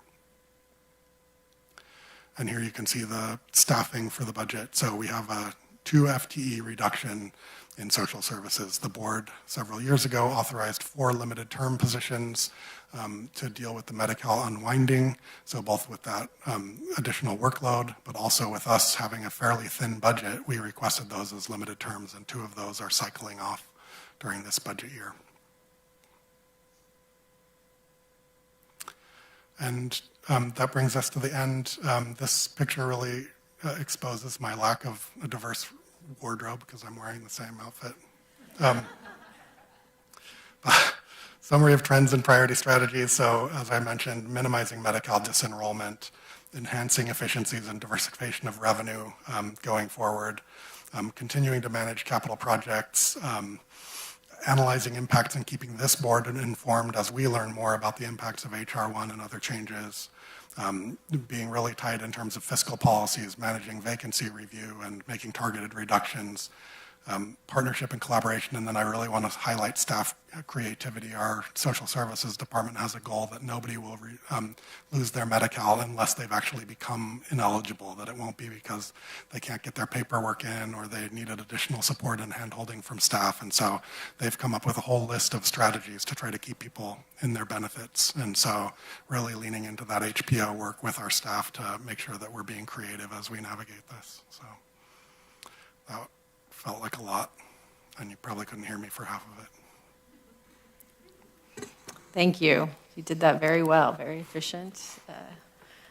I'm sure as you're all sitting out there, you're thinking, but he didn't cover what I'm doing. But we have a lot more information that we have received versus just what the public presentations are. So we truly understand the work that you're doing, and we really appreciate it because you all have really difficult jobs. So questions? Sue, you want to start? Any questions? No? You don't have to. No, I know there's just so many. So one question, CMSP is a huge conversation all around the state right now too. Do we have an idea of how many people here that we manage now? Yeah, so CMSP for the public is the County Medical Services Program. Yeah. Counties have an obligation to provide for health care of last resort for people who are indigent, meaning they can't afford health insurance and they're not in a public health insurance program like Medi-Cal. All counties have that obligation. Smaller counties are part of a consortium called CMSP, County Medical Services Program.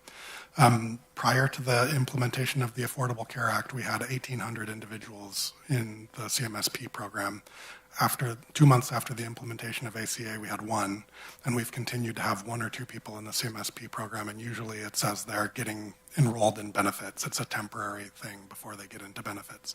And so it's unknown how that caseload will grow, but it's expected it will grow in all the CMSP counties. The organization CMSP had its revenue streams cut off by the state and diverted to other programs because they had such a small caseload. So that revenue got shifted to state budget as well as to fund additional grants to CalWORKS recipients. And so that's a current area of legislative advocacy because we know there's going to be an increase in CMSP. We don't know how much, and they're going to need additional revenue to navigate that. And it's part of the budget proposal that was put forth by CSAC. They coordinated with the CMSP board and other partners, and so there is an ask out there for the state to fund that program.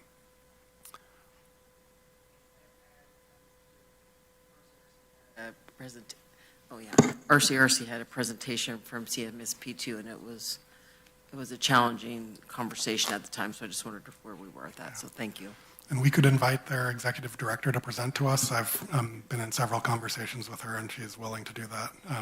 So we could come back with a deeper dive later on CMSP as things emerge. That would actually be very good. Yeah, I would appreciate that.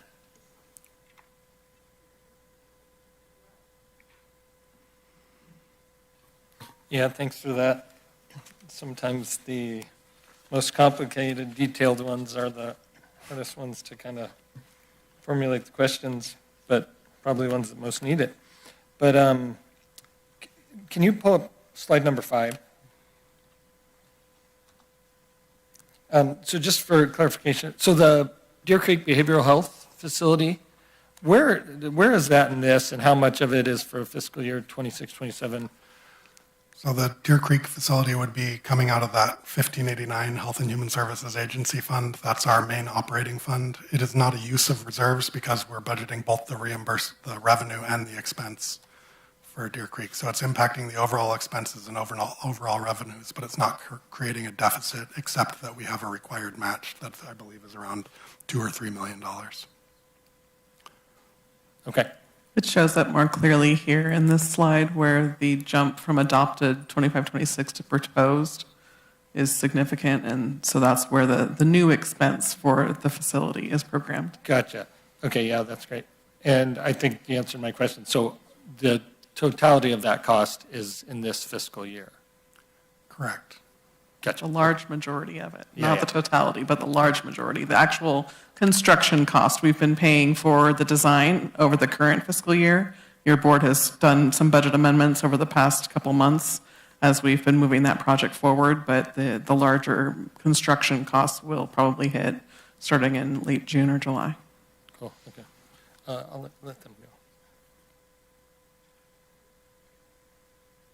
Thanks, Ryan. Yeah, there's there's a lot of information here. But you did a great job summarizing it. The total new fund balance, I think the summary or the sum on slide 5 that was up there before is 67 million, roughly speaking. Correct. That's okay. Okay, and in no particular order.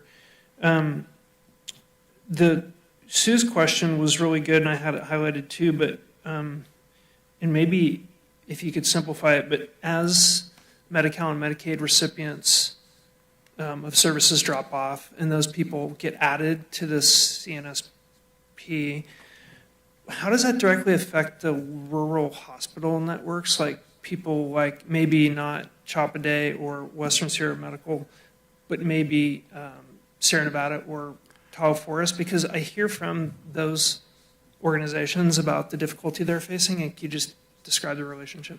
Sure. So what we've talked about here are the things that impact the county budget.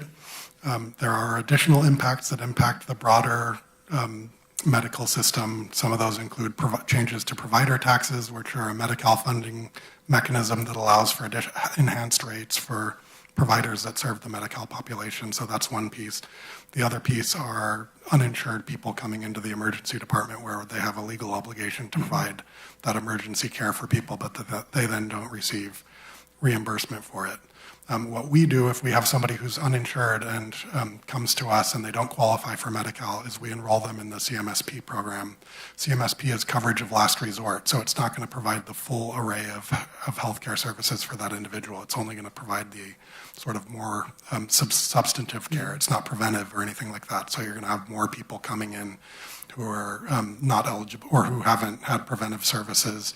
The healthcare providers are paid through contracts with CMSP, and so those aren't necessarily full scope. You can do anything for this individual, and so I don't have full details on how that will play out, but CMSP manages contracts with individuals, runs some clinics, and so the people that are in it will have access to that limited services. The people who are in that in-between will just be uninsured showing up in the emergency department. And we will, there are exemptions for people who have significant medical needs to the Medi-Cal work requirements, things like that. As people come in for CMSP, we should be able to get some of those higher cost, more intensive people into Medi-Cal instead of CMSP. So there are going to be strategies to work. So I don't know if that answered your question. Yeah, that answers my question. There's a lot of detail there. I just want to congratulate you on the point in time count. That's incredible. And I've just in my tenure watched that number, and I remember when it went up to 527, and I think the description you had for us was there's an inflow, you're housing people, and there's also this recurrent inflow of clients that we handle. And then seeing our NAV center and hearing from our contractor up there on the placements they've made, I mean, both historically in North Tahoe Homeless Services and the new NAV center, I was so impressed that having touch points with that community is really helping and drive that number down. So job well done. That's something you should really be proud of. One of the things that I had a question on is as you drove, and I think it's slide number 12, but as we drive, the Medi-Cal reimbursement goes up and we make more money through Medi-Cal because of that process you described. I know right now substance use disorder treatment is primarily handled as a Medi-Cal recipient benefit through the county. Can some of that excess money that we are collecting from Medi-Cal by doing our job well, can it be plowed into substance use disorder treatment for other areas of our community that may not be Medi-Cal eligible? So it's called patient care revenue when we're able to make money that needs to be reinvested in the system, and there are requirements around reinvesting that in the behavioral health system. I wouldn't be able to speak intelligently to the details of what the restrictions are on that funding, but we do have a whole host of new obligations and requirements that come from the state that money is intended to help us solve. So going beyond that Medi-Cal system is a little bit of a challenge, particularly because then we don't get to bill for that. And so we have sort of a straight up cost associated with going beyond that. Yeah, it makes sense. It would be fun. It would be great if we could understand the nuance of that, just because it's a large amount of money and a small amount of money in the substance use disorder treatment, either on the educational side or the community benefit side would go, I think, a long way toward I mean, I just know in our community, sometimes there's that in-between person who's maybe not Medi-Cal eligible, but maybe doesn't have enough money to pay for treatment or recovery pieces. And upcoming for the board is the annual Mental Health Services and Substance Use Advisory Board presentation, and I'm sure they can do a deeper dive in terms of payment reform and the BHSA 3-year plan and the ways that that does go beyond our traditional Medi-Cal system. So you're going to be hearing more from them, and that would be a good opportunity for Carrie to bring more information Awesome. on that system. Thank you. Well, and just a brief update on the opioid settlement funds. Is that completed and wrapped up in here? So we have received opioid settlement funds. Those funds will be received over the course of 18 years. So part of that increase that you saw in HHSA admin, where it was pretty low and it started jumping, is that those funds have been accumulated and then have started to be used for things like the Commons Resource Center and paying for substance use treatment and some of those restricted categories that funding is eligible for. So we have received some, but we're in the beginning of an 18-year settlement. And can we use it toward homeless service, day service? I think that's what your day service orientation services can be used and applied toward that type of funding. And particularly the Commons Resource Center, because it's a behavioral health continuum infrastructure grant-funded project, and that's categorically eligible under the state's framework for opioid settlements. Other things we sort of have to justify to the state. Okay. And then another congratulatory piece on Deer Creek. It is so awesome talking about that project over many, many years. It's incredible to see that. I mean, the community benefit for having that population here, and it just, job well done. I just want to say thank you.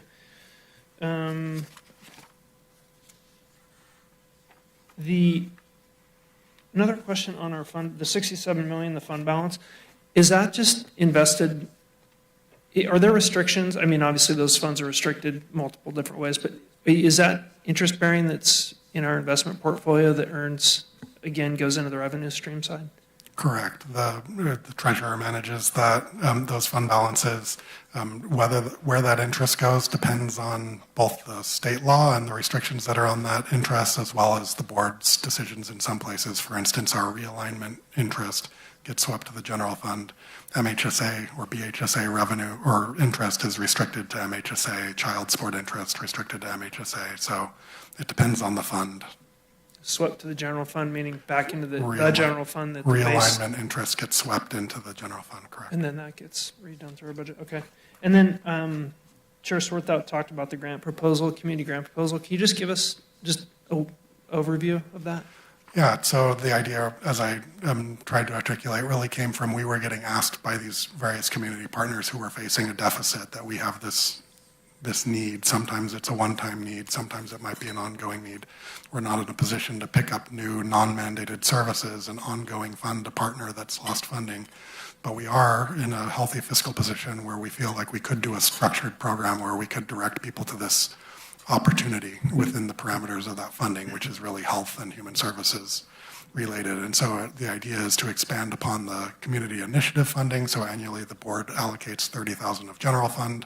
The Adult and Family Services Commission receives grant proposals for one-time uses of that fund, and the board awards it during the annual budget process. So the idea is to build that out, and particularly to help some of these CBOs that have been impacted by cuts and being very clear that it's on a one-time basis, that there needs to be a sustainability plan, because we're not sure that we will be able to do this in out years.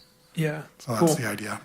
And I know others may have more questions, and this is my final one, but on the housing and community services piece, the money, it looks like a lot of money, but a lot of times our housing budget is, in my opinion, really small for the actual purchase or construction of the doors themselves. This is primarily driven by grant funding, and is it from Regional Housing Authority money that's put in there? No, so we used to have the housing authority within the county. Many other counties and even cities do have a housing authority as part of their structure. We joined the JPA with the Regional Housing Authority, I believe, in 2011-ish. And so we have housing without having that funding mechanism and that entity of the housing authority.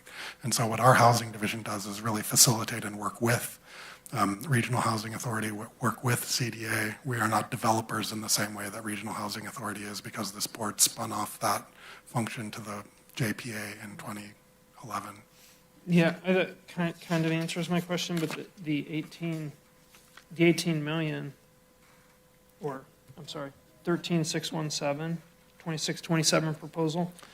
Yeah, so we received a grant from Housing and Community Development, a department at the state, for $9 million to contribute to Lone Oak, and so this money will go to Regional Housing Authority for that project. They have other sources for that project as well, but that's the home grant that was awarded. Yep.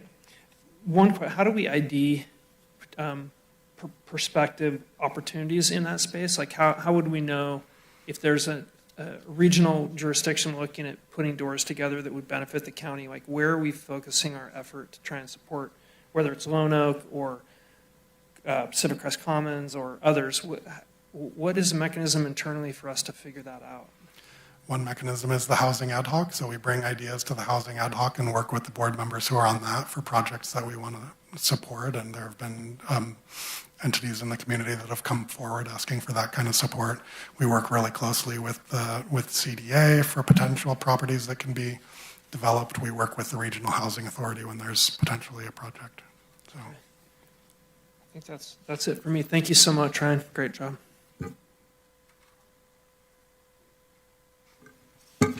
Thank you. Thank you for all of that good information. And I'll start also with congratulations. Honestly, it just literally makes me cry that the point in time count. I did not see your message this morning, so I'm just so thrilled that that's come down and all the work that you've put in on that, your whole team.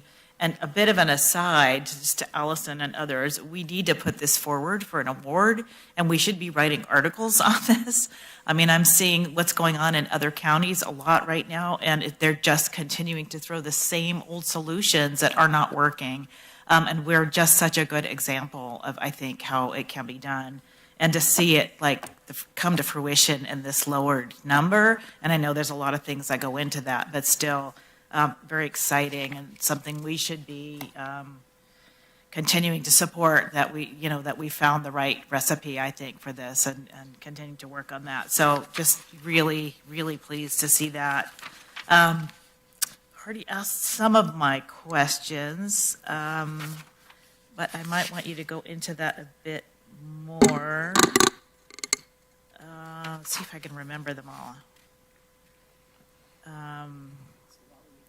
It's a lot. Is that new? Increasing awareness. Child support auto enrollment. Okay, you said that's new and you're going to come back and talk to us about that another time. It's a new requirement. I believe Paul is working with Carissa on potentially bringing forward more information to the board on that. But what it would do right now, if somebody gets a child support order and they're not on public assistance, they have to come in our doors and apply for a case. That legislation, if they got a court order, would automatically enroll them, and then they'd have the option of opting out of a case. Okay, so it could increase our work, but also our services, both. So, okay. Sure. Yeah. Sometimes people come to us when they're 10 years into a case, and there's either arrears have built up or nobody can prove what's actually been paid, and so then we're sort of trying to uncork this mess. There's a lot of great services that child support provides that more people would know about and have access to if they were auto-enrolled, but there would be more work associated with that. Okay. Let's see. Okay, so I also had a question about the community-based organization grants. Just to clarify really clearly, the ones you're proposing helping out in this one-time way are those that are directly helping deliver our services, the ones that you contract and subcontract with, right? Or even if they're not a contractor, but they're somebody that works in a space that's eligible for this category of funding, which is called intergovernmental transfer. It's available for healthcare and health and human services related services. So like peer support and spirit and... Yeah, I hadn't anticipated limiting it to our contracted providers. If there's somebody else who works in this space and they aren't a contracted provider, I had anticipated making that available. Okay, that's really helpful. I'm glad we're doing that.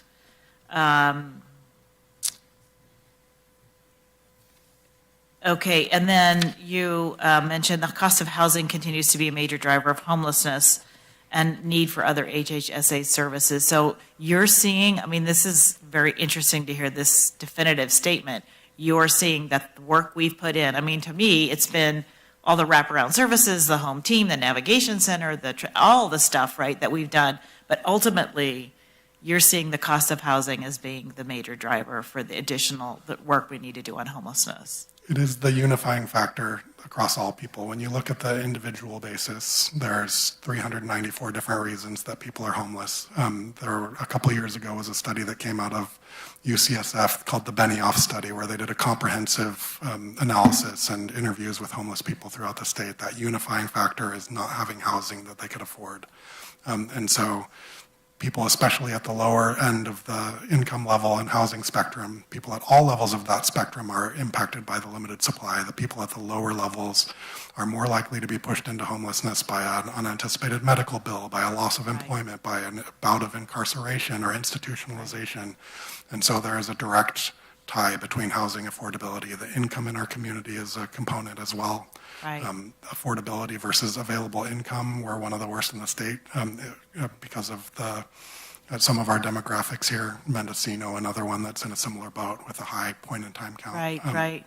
But ultimately, we could continue to invest in all the good work but we're not going to really knock that number down until we deal with the housing issue. Well, and that's where I'm really proud about all the expansions we've made. And you see on that chart that I presented, I'm always excited to present a new chart. Right. So it's a big day for me. But the expansion of the behavioral health beds, an expansion of 150 since the board prioritized homelessness in 2018. Almost all of those people would be homeless if they didn't have access to that service. And then you have the other projects like Cashin's Field that has all these units, and a proportion of those folks would be homeless if not for that. So the work that's being done in this space is amazing, but there are things that are system level and economically driven, and that is the cost of housing versus income in our community that's really pushing people in, with other complicating factors like substance abuse, mental health infrastructure, and things like that. Right, okay. I'd love to see those studies that you reference, if you don't mind sending them to me, but that's helpful to understand the big picture, right? Let me just move along. Though I did have, wanted you to explain, okay. So one of my big questions, and I know you've walked me through individually the CSMB issue, like how that works. So it does seem like a presentation would be helpful. We've each asked about that, different parts of it. And the one part I still am not entirely clear on, or I'm not sure is clear, is the idea of the social services, indigent services, the CSMBs, people who are on Medicare, people on Medi-Cal, people who are getting indigent. It's so, I'm starting to realize I don't understand how there is a gap. So, because if you're not on Medi-Cal and you are eligible for Medicare, you get Medicare. If you, for some reason, can't get either of those, which I'm not sure why that would be, you can get indigent care from us through the CSMBs. Is that correct so far? Through CMSP. CMSP. Did I see that wrong? CMSP. Yeah. Okay, so that's covering everyone, ideally. So where is the gap? So, what is happening with the person who can't access any of those? So people are going to become ineligible for Medi-Cal if they're not able to demonstrate these requirements. So if they're not working for a certain number of hours in the 2 preceding months to applying for their benefits or renewing their benefits, they are no longer eligible. So for Medicare. For Medi-Cal. Medi-Cal, which is California's version of Medicaid. Right. So there will be that population where it's not because of the challenges of getting the paperwork together, it's not because of backlogs or anything like that, it's because they're just not eligible under the new rules. So they can no longer be in Medi-Cal. But then they go into the indigent program. If they apply to us, they go into the CMSP program. If they don't do that, they might just go into the ER when they need that. So they have to apply for that. Correct. And so we do eligibility similarly to all our programs in social services, or many of them. We're enrolling people into that benefit. We do that with CMSP as well. And we would try to get them into Medi-Cal if they're eligible, because that's going to be more comprehensive coverage. CMSP, as I mentioned, is not comprehensive, so there still are going to be potentially unreimbursed costs or people who have not had preventive care, and so those what they're dealing with is more complicated than if they had health insurance. Right. Okay, so for some reason I thought everybody who was lost would end up in our indigent program, but they actually have to apply. Correct. I think the bigger issue, though, is not could we get them in CMSP? It's will CMSP have the resources that they need to operate that program? Right, If they of don't course. have those resources, we still have a Welfare and Institutions Code obligation to provide Right. that care of last resort. So CMSP doesn't excuse us Right. of that. That's right. That's what I'm, I guess, referring to. Yeah. So ultimately, it's not that they're not going to get covered. It may just be that there's an overwhelming of people without the proper coverage, and that's where we're going to see our emergency rooms get overrun and folks coming in to your offices asking for help. How many people would you, like percentage-wise, how many are in our indigent services as compared to, like, that's what you told us, the one where it went from like 800 and dropped down to 1,800, yeah, 1,800. almost 2,000. And then dropped. Correct. And then it's going to come back up, right? And we won't know for several we won't years have how that plays out, really. Right, But the estimates are that between 2,000 and 6,000 people are going to lose health insurance coverage, whether it's through Medi-Cal, whether it's through reduced subsidies in the ACA exchange. There's going to be an increased number of uninsured people that we need to get into CMSP. We don't know if it will have the resources to operate. Right. So technically, they'll all fall under indigent care. And I think that's the presentation, Sue, that you saw, that we also got at CSAC, which showed that all these counties who had their own public hospitals didn't need them anymore, and now they're going to need them, like overnight, but there's not going to be time to build them or funds. For us, that's the CMSP. It's those facilities are now going to get overrun, and we're going to be stuck with trying to get folks in to get the care they need there. And I feel grateful that we have CMSP, because the counties that aren't CMSP are going to have to figure out how to navigate this problem entirely on their own. And some counties that are eligible to be CMSP counties but never joined are now joining. Placer's an example of that, where they weren't a CMSP county. They are joining CMSP as a result of this. Right. Okay. Thank you for explaining. I'm sure I'm not the only one who's confused about that a little bit. And then I think related to that, I think one of my final questions, I think, is so CSAC is doing this huge push on HR1 right now. And I haven't paid as close attention to it as I might have. And I know CSMP's funding is a big part of that. Do you know, Hardy maybe, or Ryan, what else they're pushing for? Are they pushing for all the things we need, like to get the state? I know they're asking for the state to compensate for some of the federal funds that are going to be missing, but. Yeah, they coordinated asks across professional associations. So the HHSA professional associations had asks that CSAC incorporated. That includes money for eligibility to be able to handle this increased workload with the work requirements and with the 6-month renewals. So there's funding in there for that would help us stabilize our budget and make sure that we have the adequate resources to manage that additional workload if that were to come to fruition. There's the CMSP money that you referenced. There's also money for behavioral health. I mentioned that if people are uninsured and indigent, they still have access to some services through behavioral health.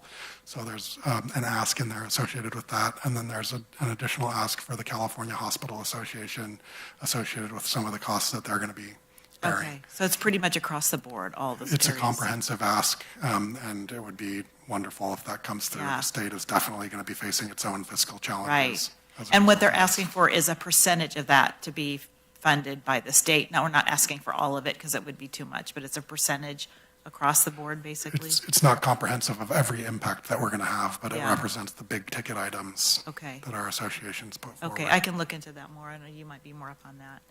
Okay, I'll stop there. Thank you. I might have some more as we go on. Hey, Ryan, thanks. There's a ton of information on the HR1 stuff that CSAC is pushing. Okay. And then there's also the whole national conversation about a reconciliation after certain counties are impacted, disproportionate in red or blue states. This isn't politics, but it comes up. And so there's a talk, and you and I talked to our Congressman Kiley about that, potentially the two parties coming together to make a reconciliation based on the impact after it flows out to other counties. My question is on work requirements, and I know they've been painted in various different shades of good and bad, but I was just kind of philosophically speaking, it would be awesome if we could try to come at it with an optimistic view. And my question to you is, do we have any leeway in creating a system of work requirements that will positively impact our community in a way that gives people some sense of productivity and community benefit and inclusion. You know what I mean? It's kind of like, instead of seeing it as, hey, there's this big requirement, it's like, hey, you have this opportunity to provide something to your community and be a part of something you weren't a part of before. Does that make sense, kind of? I just wondering how much leeway do we have, and who's the architect of all that? Is it you or other? Definitely not me. I mentioned the HPO principles of staff creativity, and that certainly has come into play there. I will say that in California, 42% of Medi-Cal recipients are working people. There are a lot of working people in the Medi-Cal program. A lot of the people that aren't qualify for exemptions under disabilities. And so there's never, and I'll also make clear, there's never been a work requirement associated with health insurance benefits in this way that I'm aware of. Some states have tried it. There have been work requirements associated with the things that actually go into the family budget, like food stamps and TANF. But for the insurance, there hasn't been that work requirement previously.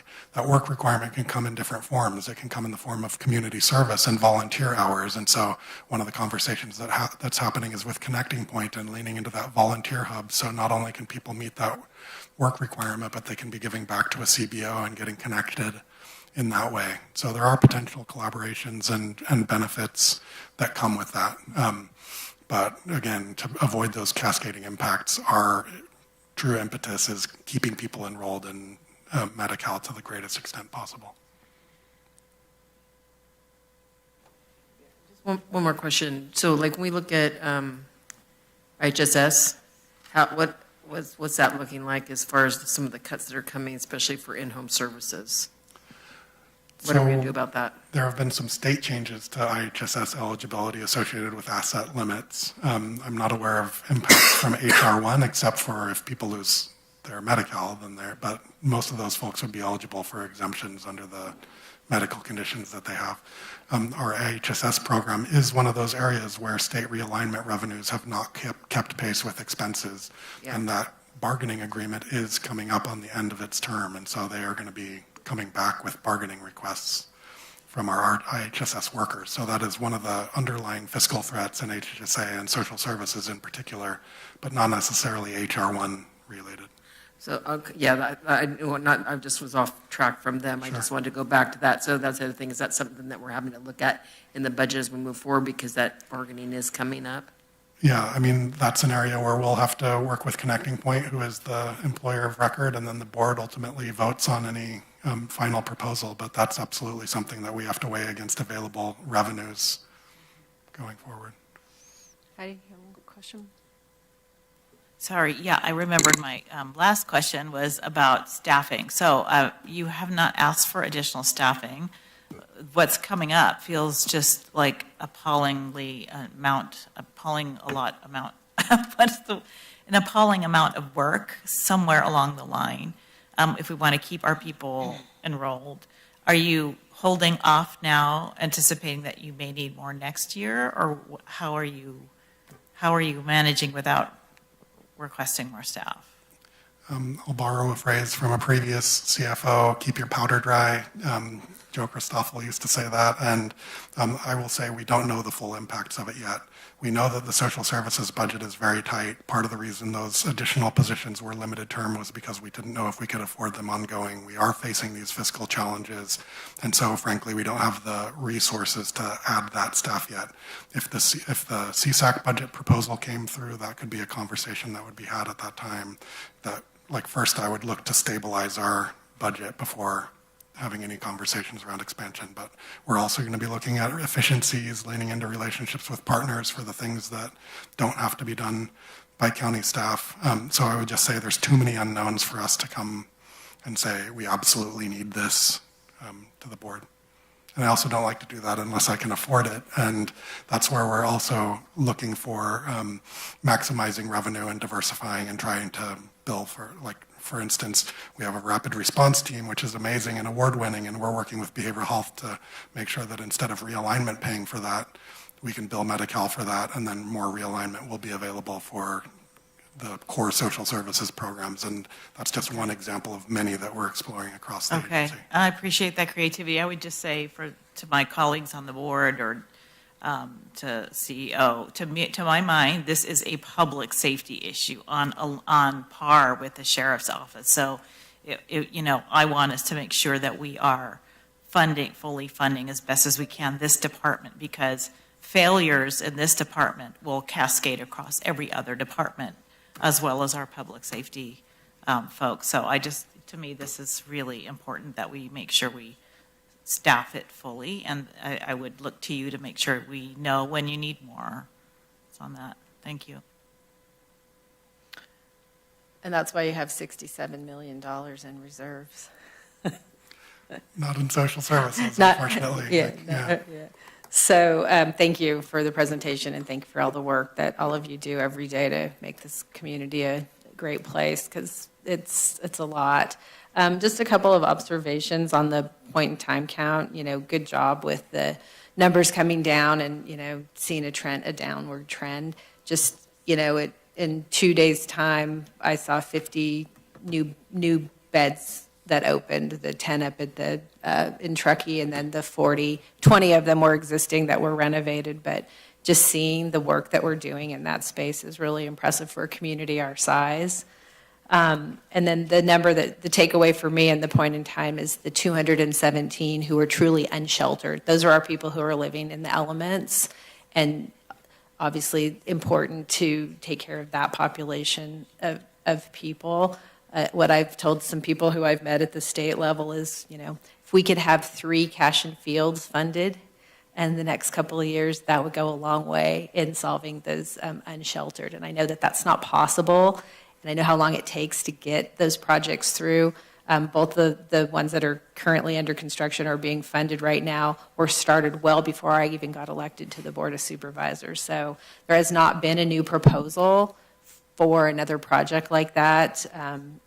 We're working on a lot of other things with Home Key, but working on more projects, so identifying land and financial opportunities for those types of projects, I think, is really important. On the $200,000 community fund that you're talking about, who's going to set the criteria for that, and then what's the process going to be for our nonprofits to be able to apply for it? So the intent was to lean on existing structures and mechanisms. So the Adult and Family Services currently administers the CIF funding. So leaning into them to sort of operate that program, but with expanded criteria. Right now, CIF is limited to their strategic plan that they have there, but looking beyond that. But we would go through the Adult and Family Services Commission as the proposal. And this is something, if I could jump in really quickly, this was discussed at Budget Subcommittee, and I really appreciate the innovation from Ryan and his team. And the intent of this is to leverage the CIF funds, which is currently general fund.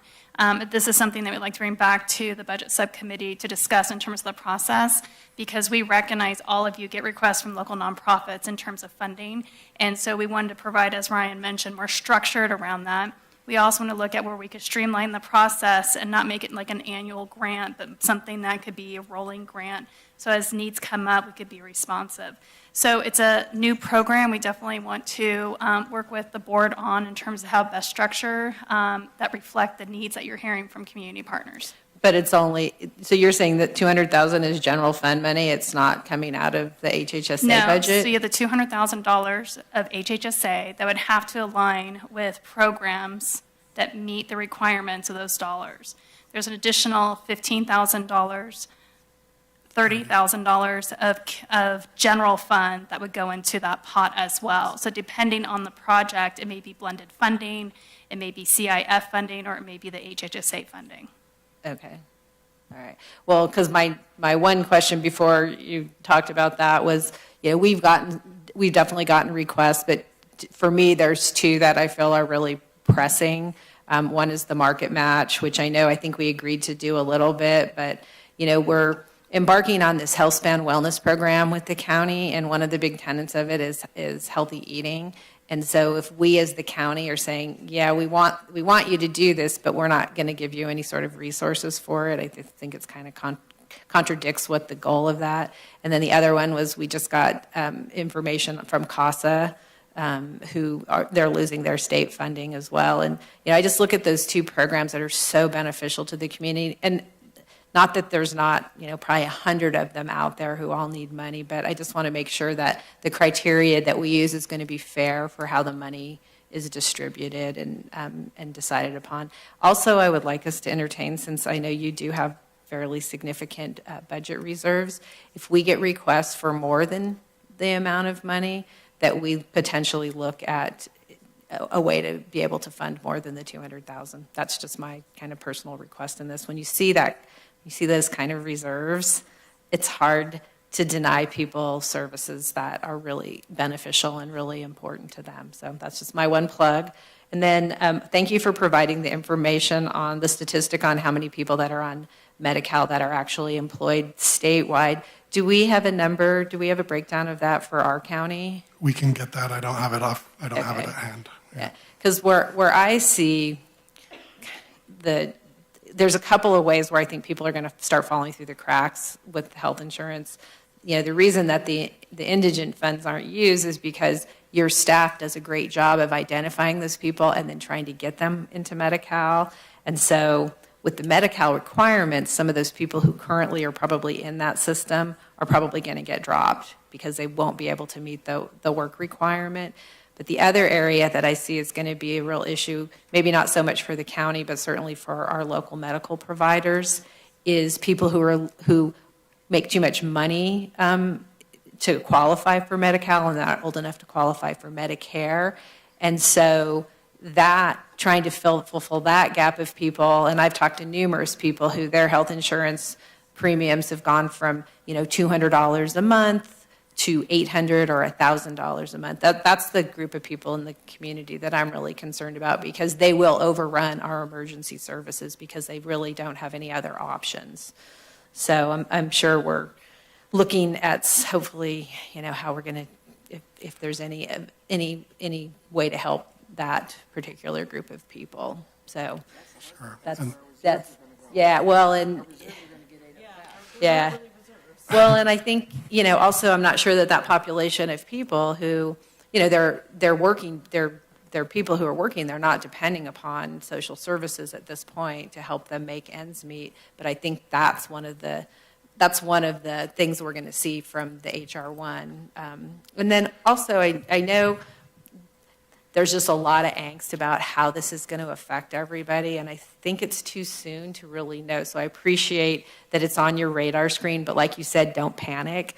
I know I serve on the Area 4 on Aging Board, and there was a lot of panic last year when all the information was coming out, and I will tell you that they got fully funded through both the state and the feds. The Older Americans Act has not been cut, so hopefully as these things start moving forward, people will say, that's not working, we need to go back and change it. Yeah. Just if I could. Yeah, I know, I'm trying to be an you got to keep that cup half full sometimes. And I know it's hard in your situation because you guys are seeing so many changes in the environments that you work in, but I'm hopeful that common sense will prevail and we'll figure out how to continue to take care of people. Yeah, and totally echo that there's a lot that's unknown and how things are going to play out. To your previous comment about people who are falling out of coverage because of the subsidies in the exchange and inability to afford things there, I will note that there is a breakdown and estimate of that population as part of the numbers that CMSP has put out. That's previously been provided, but there is an estimate of that, and that they would fall into that CMSP category. Yeah. So, okay. We do need CMSP to get funded. Yeah, that we want to keep, and I'll just say that, kind of my final comment, and I don't want to be political here, but one of the candidates that's running for governor, one of his comments during the debate last week was, we're talking about the homeless issue and taking, what California has done, and his comment was, well, counties and cities need to take a greater responsibility and be more accountable, and that sent a chill down my spine because this is where the advocacy and the rural environment is so important, because I truly believe that as a small community, we go above and beyond to take care of people, but we pay the price for some of the things that happen in the big counties and the big cities. So thank you for your advocacy at the state level, especially, in the rural environment. It's very much appreciated because I believe that we do take a lot of responsibility and we do provide a lot of services for people in a very effective and efficient way. So thank you for that. Any final comments or questions from anybody? No? Okay. An hour and a half. You guys did great. Thank you so much. And we'll look forward to some of those additional reporting things coming back in the future for some more education for all of us. All right. I think, Erin, we're going to do a wrap up here. Yeah, we have a quick wrap up, and thanks, Ryan. You were exactly on time. Great conversation with the board as well. So I have a couple slides for you based on what we heard over the last 2 days. Just a quick review. We heard on yesterday, day one, seems like 9 days ago. We heard from the Sheriff's Office on some of their emerging priorities being hiring quality candidates, filling vacancies, figuring out how to fund facility improvements and space needs that are coming up. We heard from Information and General Services about our aging animal shelter, our airport and their revenue challenges, our library and their revenue challenges, as well as the Future Measure A tax renewal. Community development came in with a host of conversations around our priority objectives, specifically to recreation, climate, and economic development, which are proposing reduced service levels in line with the conclusion of the grant funding that started them in the first place. Really a renewed focus on grant opportunities and creative partnerships is what's going to keep those priority objectives afloat. But also just looking at maximizing our ability to implement those plans with limited dollars. So really kind of a renewed focus there on grants. But also looking through gas tax changes. I think we've talked about gas tax every single year I've been at the county as a looming issue. It continues to be a looming issue. But I think the challenge with that is we don't know when it's going to change. We think it's going to change, and coming up with a contingency plan is extremely difficult without kind of those salient details. So while we continue to look at it as not necessarily a stable source of funding, we do rely on it as a stable source of funding. So there's a little bit of tension there around gas tax, both in Ag Department as well as Public Works. Looking at code and cannabis, Tricia talks about having a positive impact on adding the option of a voluntary dispute resolution service as a way to handle some of those legacy compliance issues, as well as possibly creating some support in collecting citation fee revenue. And then in environmental health, we heard how unfunded mandates continue to plague that particular department in their ability to finance the required testing and observation response times that they need to do. In planning, same thing, where they have all of these general plan elements that are coming up for renewal and revision, and yet those are advanced planning services that are not recoverable through fee revenue. So really dipping into some reserves in that case to fund those ongoing updates is what we're seeing in planning. Public Works, balancing that rising cost of materials and construction against one-time funding. The surveyor's cost, you heard about that challenge being that the cost to provide surveying services is greater than the fee that we're allowed to charge for that. So expect to see some level of fee increase coming with that particular service. And then also looking at how do we continue to implement our county's zero emission vehicle plan as we're waiting for grants to become available under that space. In the sanitation district, our one special district that got its own presentation, again, you heard about the rising cost of construction and materials impacting their operating costs, and the fact that we don't have a lot of new development coming into Nevada County really impacts their impact fees, which is a key source of new revenue. So we expect to see some rate studies coming that way. Cascade Shores continues to be a struggle with the sanitation district. They do have the highest rates in the state of California, and yet not enough users to generate that operating funds to sustain practice. So we continue to watch that one and really lean in and be creative there. Our treasurer tax collector, you heard, is upgrading software to make sure that we're talking to our ERP system Again, looking for the efficiencies that that new software is going to provide, revising our cash management guidelines, moving from a weekly cash pickup to a daily cash pickup is actually a necessity by our new ERP system, but also a best practice to not keep large amounts of cash on hand, especially during property tax collection season. So that's a great thing there. In our county administration section, you heard me talk about we have employee contracts and bargaining coming up in 2027. We also have some inability to continue countywide recruitment costs. We are looking forward to an indigent contract renewal over the next year and also future debt obligations to fund some capital projects. We will continue to look at overhead allocations and work through how we can better communicate what that is, how it gets calculated, and ensure that we are collecting our overhead as appropriate. And then finally, on the administration side, our pension policy, you're going to have a host of conversations with me again on May 12th related to our pensions and how we're going to be moving forward with that. Today, you heard from the Auditor Controller this morning on our ERP implementation and how we're normalizing that 6 months in, actually 4 months in, it feels like 6 years. But 4 months in, we're doing really, really well. I talked to my CFO colleagues a couple weeks back, and what you heard from Gina this morning is absolutely correct. We're the only Workday county that is implemented on time and on budget, and that is something that we are extremely proud of, and we're being looked to as a model county. A lot of that, frankly, is the limited term staff that you authorized. That backfill of staff was critically important during implementation. Supervisor Hall, I absolutely heard you on sustainability and wanting to better understand the return on investment, and we will have more conversations on that for sure in the upcoming weeks.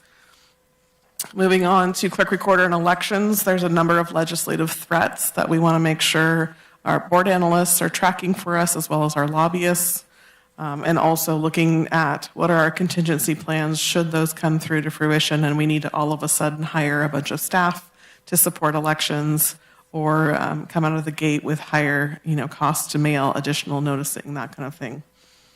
With our district attorney, we heard uncertainty around their VOCA funding, which is their victim witness advocacy grant funding.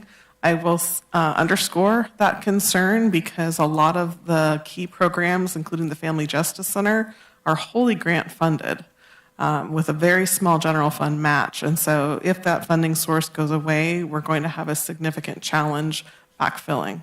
And so that's kind of on the horizon as something to be watching for as we continue down that path. You did hear a staffing request for a collaborative court district attorney. We can talk about that more in the budget subcommittee. And then moving on to the assessor, again, some legislative threats that we're monitoring and looking at. How do we continue to be mobile and also listen to what might come on the horizon? And then just recently with Ryan's presentation with Health and Human Services, again, legislative watching. We really are kind of earning our contracts this year with our lobbyists. They're being very helpful in providing us with summary information with weekly updates. They're always available via phone and email. They've been instrumental on letter writing campaigns, so really just leaning into those advocacy efforts, not only from the lobbyists, but also our state associations, which this county has a robust presence in. So one of the questions yesterday I wanted to touch upon and bring back was the general fund allocation. So this pie chart is the distribution by agency. And so you're seeing the total general fund of $108 million broken up largely to the sheriff. Other, I have another slide that explains what other is, but just so that you understand the agency breakout on this slide for general fund. And then this is the other departments. So the balance of the general fund, the smaller agencies, the elected offices, this is how it shakes out there. And I will follow up with a hard copy of both the pie chart as well as the dollar amounts so that you can get a real clear picture of where your general fund discretionary dollars are going. Finally, topics for further review. I've broken this up into what's going to be referred to budget subcommittee versus what's going to be referred for more staff work. So budget subcommittee, we're going to talk about some sustainability related to the airport and the library, and then also just the general use of fund balance in the department budgets. As you've seen, there was quite a bit of fund balance use A lot of that is justified, not all of that is sustainable, so I want to be really clear with the board which is which, and make sure that you have all your questions answered related to use of fund balance as we move forward to a proposed budget. Also, on staffing requests, you have 3 contingent positions.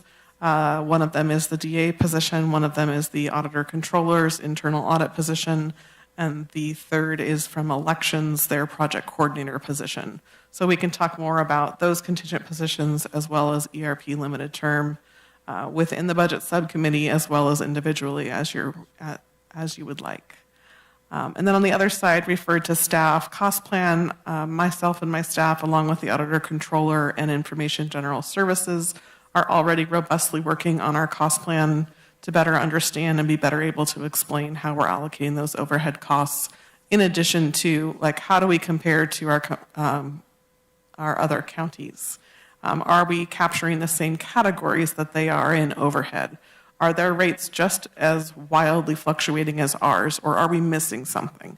That's the level of review that we're doing right now, and we hope to have more information in the next week or so.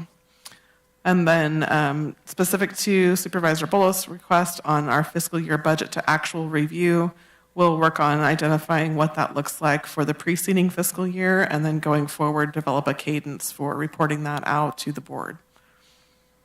Anything I've missed that's hot topics, top of mind for anyone?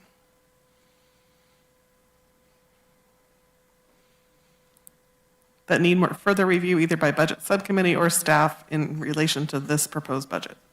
No, thanks. This was great. Yeah, I'd actually like to look at a little further into some of our grant-funded programs like economic, climate, and recreation, if we could, please. Okay, the priority objective Please, yeah, departments. that would be great. Yeah, we can provide the detail level budgets for those 3 areas and talk with Tricia and her staff more. Okay, thanks. I appreciate that. Okay. Anything else? I guess I would, just comment on, I'm so glad the budget subcommittee is going to take on some of these in more detail. Since we're involved earlier and this year, I would love to hear some feedback as you guys start making decisions or decision points that you're... Recommendations. Yeah, recommendations. Yeah, because I think we're going to have some really hard decisions to make this year, but I do feel pretty strongly about some of the things I want to make sure get covered. Would love to hear back from you guys when you're... So. Okay, yeah, we can definitely report out. One thing that my staff just reminded me that I forgot to bring up was in CDA, it was a blip on the screen, so I wanted to make sure that you saw that both in OES and in Public Works, that's where our litter removal and green waste, community green waste events have previously been funded. The community green waste events in OES have been reduced back to baseline. The previous years, we've been able to carve out additional funding to enhance the number of community green waste events, and this year we're proposing to not do that. So if that's of interest, we can talk more about that in budget subcommittee. And then the other place is that litter removal contract in Public Works is for county right-of-way, unincorporated county areas.